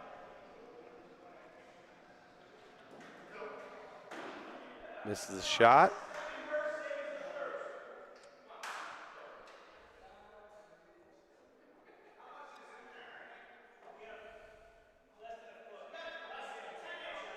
Am I to assume that Stewie and Rock are done for the night? Any chance you see a situational sub here late? Not with the way the lead's going, and We'll have to see. I mean, if the game gets closer, we may see them sub back in for a big shot. yeah, they're hoping to win a frame here and get the momentum back on their side. Oh, did he beat it? Oh my gosh, what a ball by Bubba! And Pete, who's been streaking, going after it. Zones in. Got it! Pistol Pete barrage stays hot! Mamma mia! Oh my gosh, what a hit by Pistol Pete. 18 in a row. The sauce on that one. Ouch. Only needs 10 more to tie Anthony Crabb. It's unbelievable. 16 to 16 tonight. Or 17 to 17 after that. And don't forget to subscribe, like YouTube there for the Boccee Broadcast Network. Get notified. You don't want to miss out on some great bocce. We're going to be back for 2 nights next week again. Monday and Tuesday will be the finale. And then the playoffs will start. Comes Big Ben.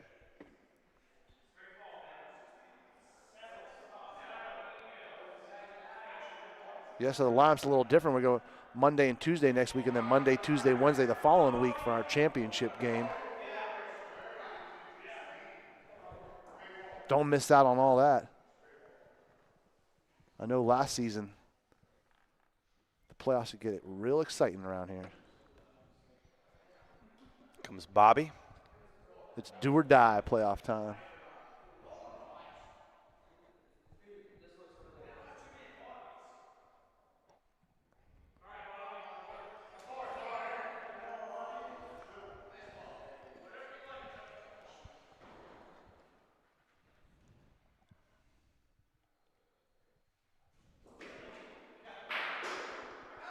Misses it. Gets Paulino. And doesn't get it back. Almost back where you started. Yeah, he missed Yeah, badly. and Jimmy just going down there and firing. Gets it off the wall. Gives Jimmy a wall shot. We haven't had a lot of wall shots tonight, successful wall shots tonight.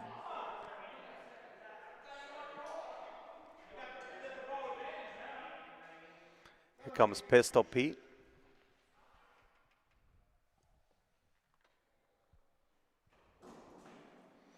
Oh, miss. Nice streak by Pete. Another big one. Pistol Pete. One of the best shooters in the league. Up in his percentage. He's now 74% on the season. That one short. Good chance here for the Hellhounds to get to 10.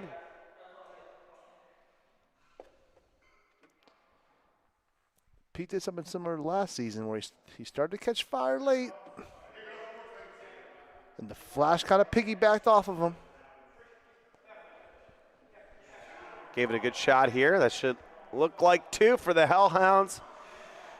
Make sure you check out Magic Vacations, magicvacations.net. Type in code OBL for a special gift.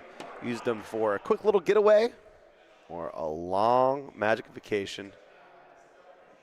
It's traveling, planning, way too much stress. Make sure you use the experts at Magic Vacations to discover the magic travel. Get whisked away to your premier destination of your choice. Florida. Florida? Florida. That's the place to get away, apparently. That's Great where all the ball here owners by go. Ben.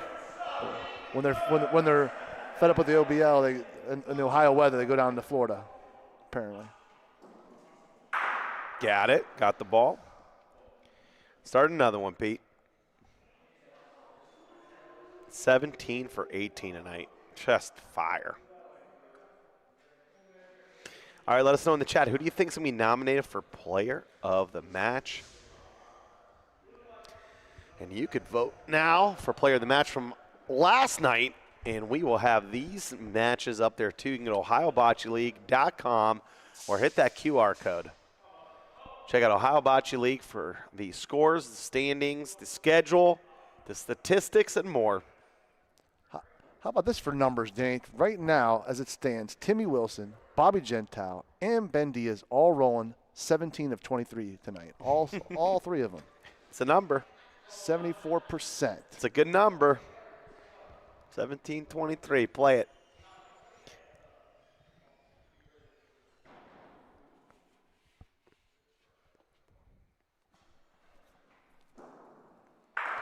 Got the side of it. Flash. That'll work. Uh-oh. Positioning themselves for a big frame, perhaps?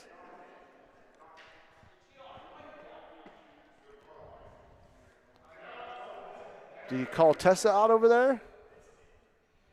You let Bobby shoot? Timmy shoot? I think they're going to let Bobby go ahead and shoot this.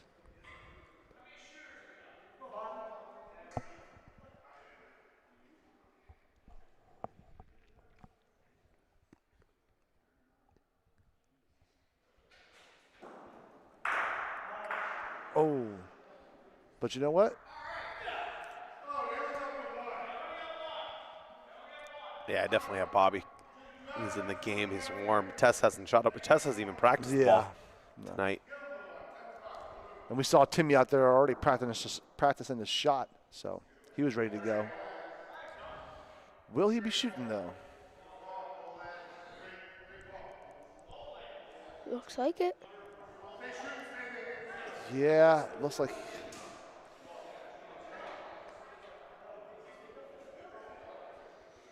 Great ball by Tony. I'm calling Gianni in. What was I thinking? He's been playing tonight. See where the Pauline goes, if he can get into it. Misses. And the Hellhounds hollering too.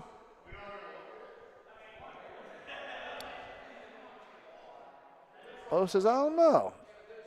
Yeah, I mean, the Hellhounds is talk. Yeah, I think it's just a one-timer. Yep.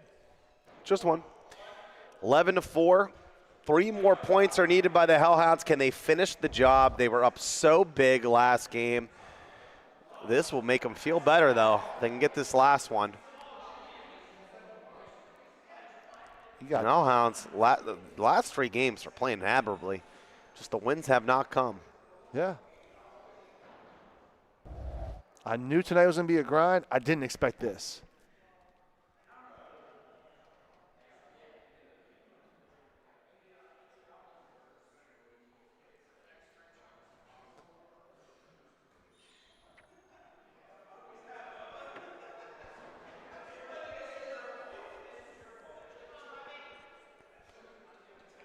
Ben with the bad ball. Bring up Bobby as Timmy's out for a frame.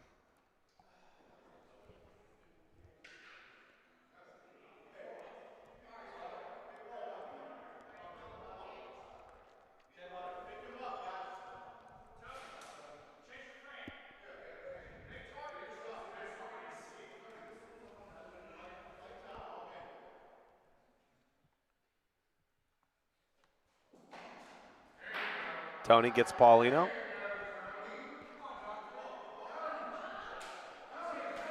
They are in for two.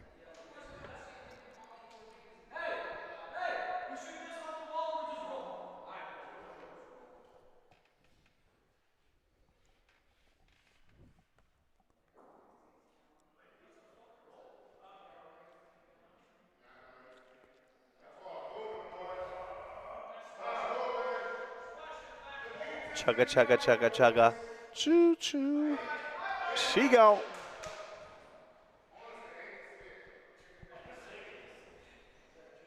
All right, Dante burns one. Here comes Gianni.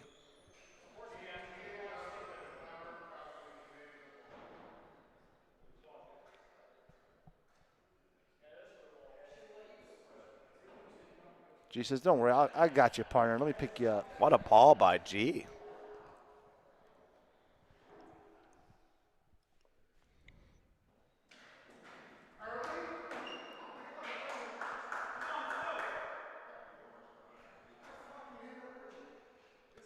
These walls did not come out that much.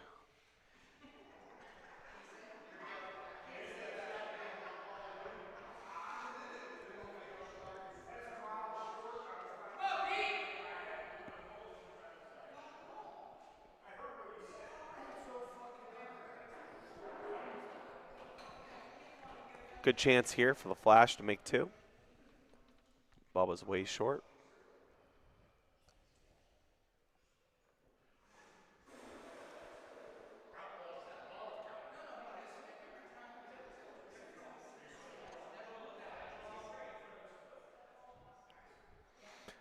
Looks like it's staying for point.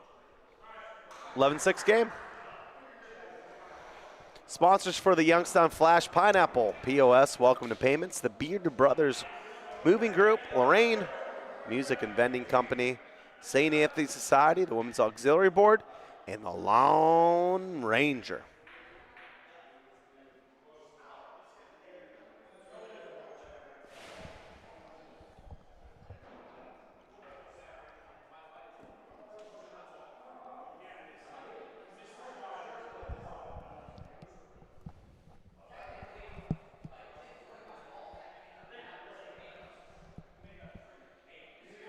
It's going to be a crucial frame here. Either the Flash could extend their little comeback, or the Hellhounds could close this one out. A little Paulino touch, never hurt no one. I still expect Ben to roll, though. Left him some room. A couple feet in the back.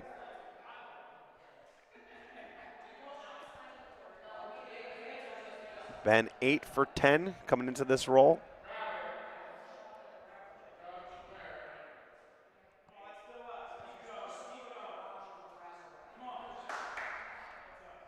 Still Flash point.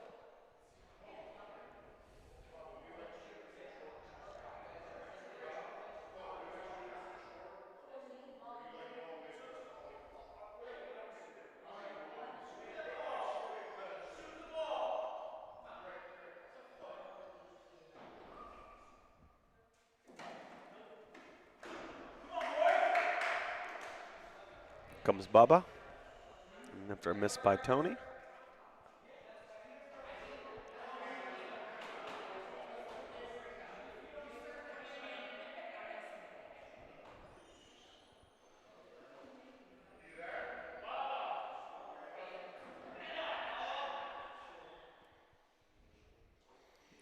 That ball is short. Nah, it couldn't be short there. If he touched Paulino, he could have made a couple.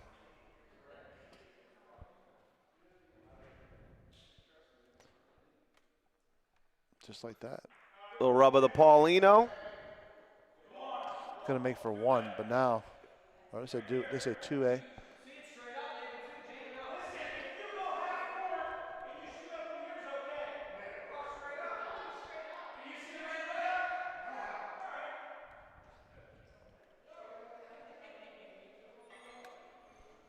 comes Pete. They're debating on using the wall. They're gonna do this straight up. Got it! Gets Paulino too!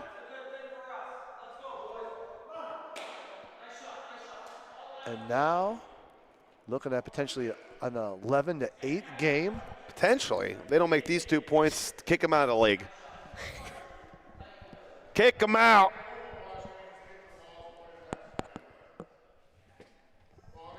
Bobby Gentile now 10 for 11 after this roll. In the Flash on an 8-4 run. Last game, they mounted an incredible comeback as well. They were down 10-1, ended up winning the game 14-13. And now, let's see if they can do it again. –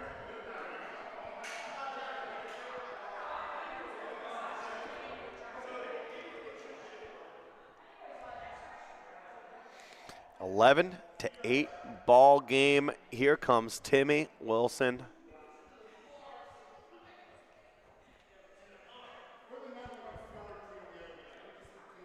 Unnecessary roughness.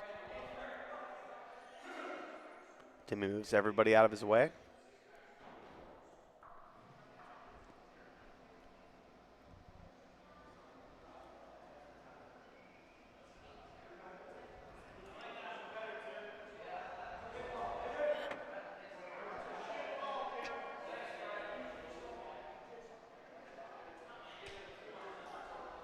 Brings up Tony.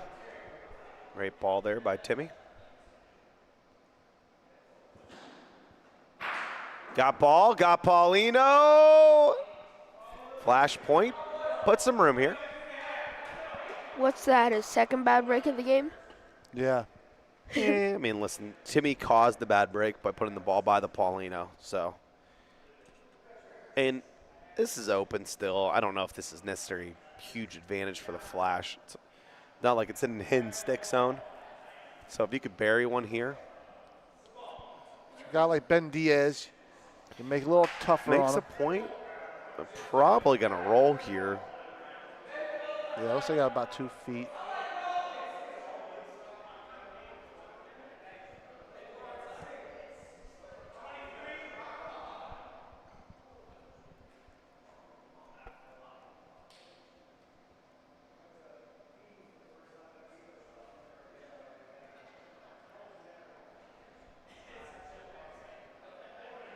And I didn't want to say nothing before this point here, but he's 10 of 11.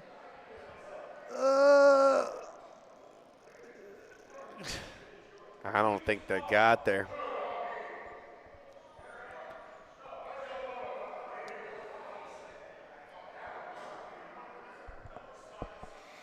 Big shot here for Pete. Hellhounds need 3 to go out.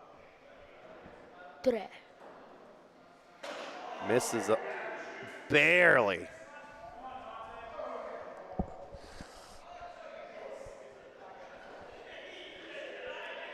Can Dante make point here?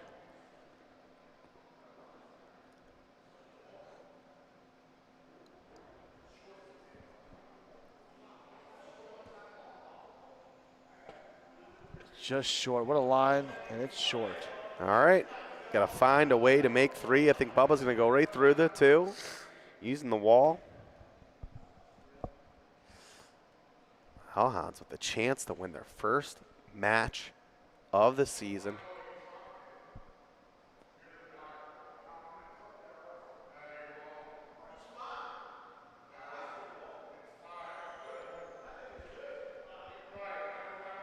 That's good. All right.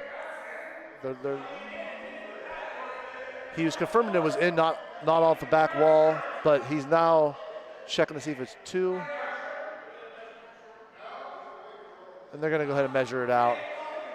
They want to be sure here if you see if this would be point for game right now, because if it's 2 in, you're sitting at 13-8. Jimmy Paisano will be rolling for the game. And their first match win of the season.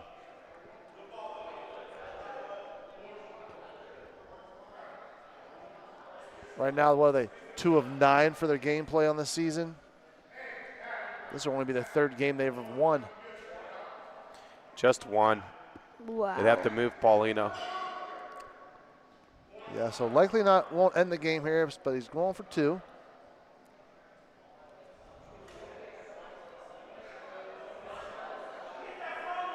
Let me sell if they sell something out here.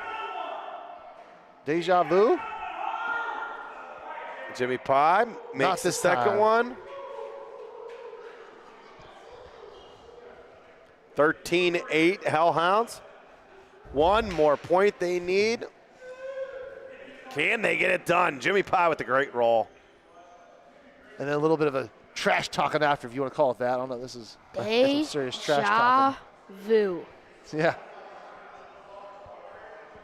He just creeped up on there. I mean, that's a perfect ball. It is a perfect ball. Flash is shooting 81% today and still rolling 66.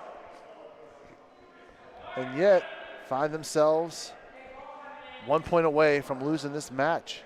Although, if Jimmy was just a little bit faster, he may have won the game for them. Yeah. But you'd rather take your two than sell. Put him on game point. Yep, I agree, Luch.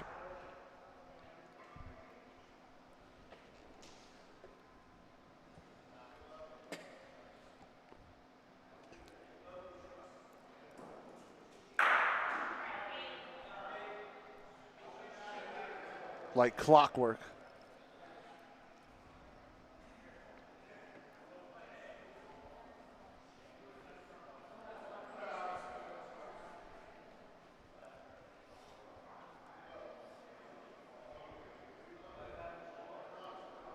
Comes Mr. Wilson.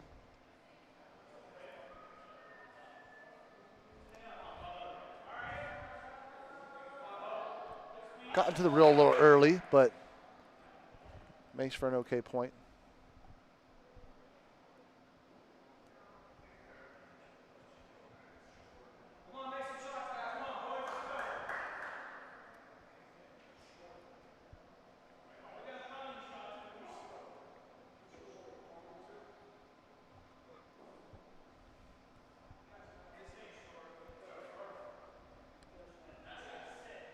Need to touch that. And it didn't. Misses the ball, misses the Paulino. No good. Guess they're not trying to win the game on this frame. Tony trying to save the frame.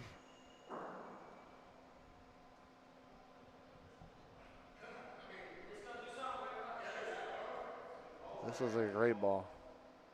Could touch up for two. No, it doesn't.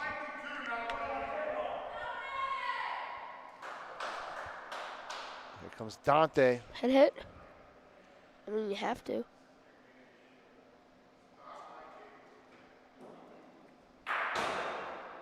Got the Paulino. Who gets the point? The Hellhounds are sitting at point. Well, now they're going nuts. Shooting for the game. Or Wow. For the game? W-O-double.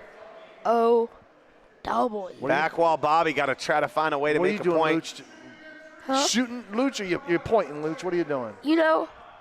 If I would actually roll, but if you want to burn it on one side, burn it on the left. Try to bank on their ball. You can also shoot the balls on the right. I think he's shooting point, though, trying to make three. Here comes back wall Bobby. Misses to the right. And they're off the schneid. The Cleveland Hellhounds get their first match win, taking down the Youngstown Flash 14-8. Wow. Wow. Wow, wow, wow. W-O-W. And the W goes to the Hellhounds tonight for the match point. Their first of the season. All right. We're going to pull up the stats here and get us ready, and we will get an interview. And while we're doing that, we have to get your nominees, Luch and Luch, for your player of the match. Luch, I'll let you go first. What do you think, buddy? Honestly, We had Ben Diaz, 19 for 27. We had Tony D'Onofrio, 9 for 10. Jimmy Paisano. It's Dewey in game one. to me, it's obvious. How he was playing in the first game, hit how many in a row? Pete, Pistol Pete. Pistol Pete Parach. I like that call. What do you got, Big Luch? Mike Luceni? I'm gonna go with Mr. Ben Diaz. Give him the bad news. I like that. I'm going to go with Tony D'Onofrio, 9 for 10. He was feeling good tonight and shooting well. We're going to get an interview here. And before that, though, Luch, Michael Luceni, give us your final thoughts. You know, coming into the night, wasn't really sure what we'd see, but the Hellhounds and the Flash just put on a display. I think both teams really played great tonight, actually. But kind of surprised that the Hellhounds gave away that first game. Yeah. They should have won them both, for sure. But you know what? They valiantly came back and got the victory. All right, we're going to bring in the bad news, and we're going to bring in Tony D'Onofrio for a live interview and get their final thoughts before we sign off on the night. We got Ben Diaz, Mr. Bad News, and put him in a body bag, Tony D'Onofrio. All right, here we got some 2 Cleveland Hellhounds. Match victory number 1. Does it feel good? Oh, it feels so good. We played, I think we played good all of the games, really. I mean, we couldn't finish, you know. But it happens. I mean, we just need to get that towards the playoffs, like get a good momentum going towards the playoffs. Ben, how important for you was it to get a match win with this doubleheader, knowing that you had 2 matches in a row before the last week, and get some momentum going into the playoffs? Yeah, I mean, we've been tired of sitting at the bottom. You know what I'm saying? Yeah. We all know that. But it's tough to get momentum like that. So maybe something like this will get us going, make a little finish.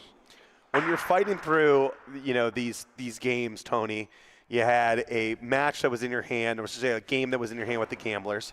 Right. And then you had a game that was in your hand with the Flash, and they get these big points at the end of the game, and it sort of feels like, you know, everything's going against you. What do you have to do to sort of combat against that, combat against the breaks, combat against what feels like no matter what happens, they're going to lose the game? What do you have to do to fight through that as a team? And I was telling Bubba about this. I was saying we just got to keep playing our game. I mean, eventually we're going to get the breaks. I mean, you can't get bad breaks the whole season. And I feel like we've been getting a lot of bad breaks. So just keep playing well, executing. That's all we can do. Got it. Ben, when you face rollers, we ask these questions all the time. When you face against excellent rollers like Timmy Wilson or Sean New and others, when you're playing against them, what's your strategy to try to combat against the very best? Does it kind of pump you up knowing that you're playing against some excellent rollers? Yeah, just extra focus. You know what I'm saying? When Timmy, Sean, like you said, those guys, Matt, I just got to stay tuned in because you can't give him a foot and a half. And Timmy's my boy. I love playing with Timmy, so I know what he's going to do, so I got to be at my best every time. I love it. Well, I just want to say congratulations, Tony. You rolled well today. You shot well. And, Ben, you led off the Cleveland Hellhounds. Great job getting the match victory. We appreciate you. Thank you.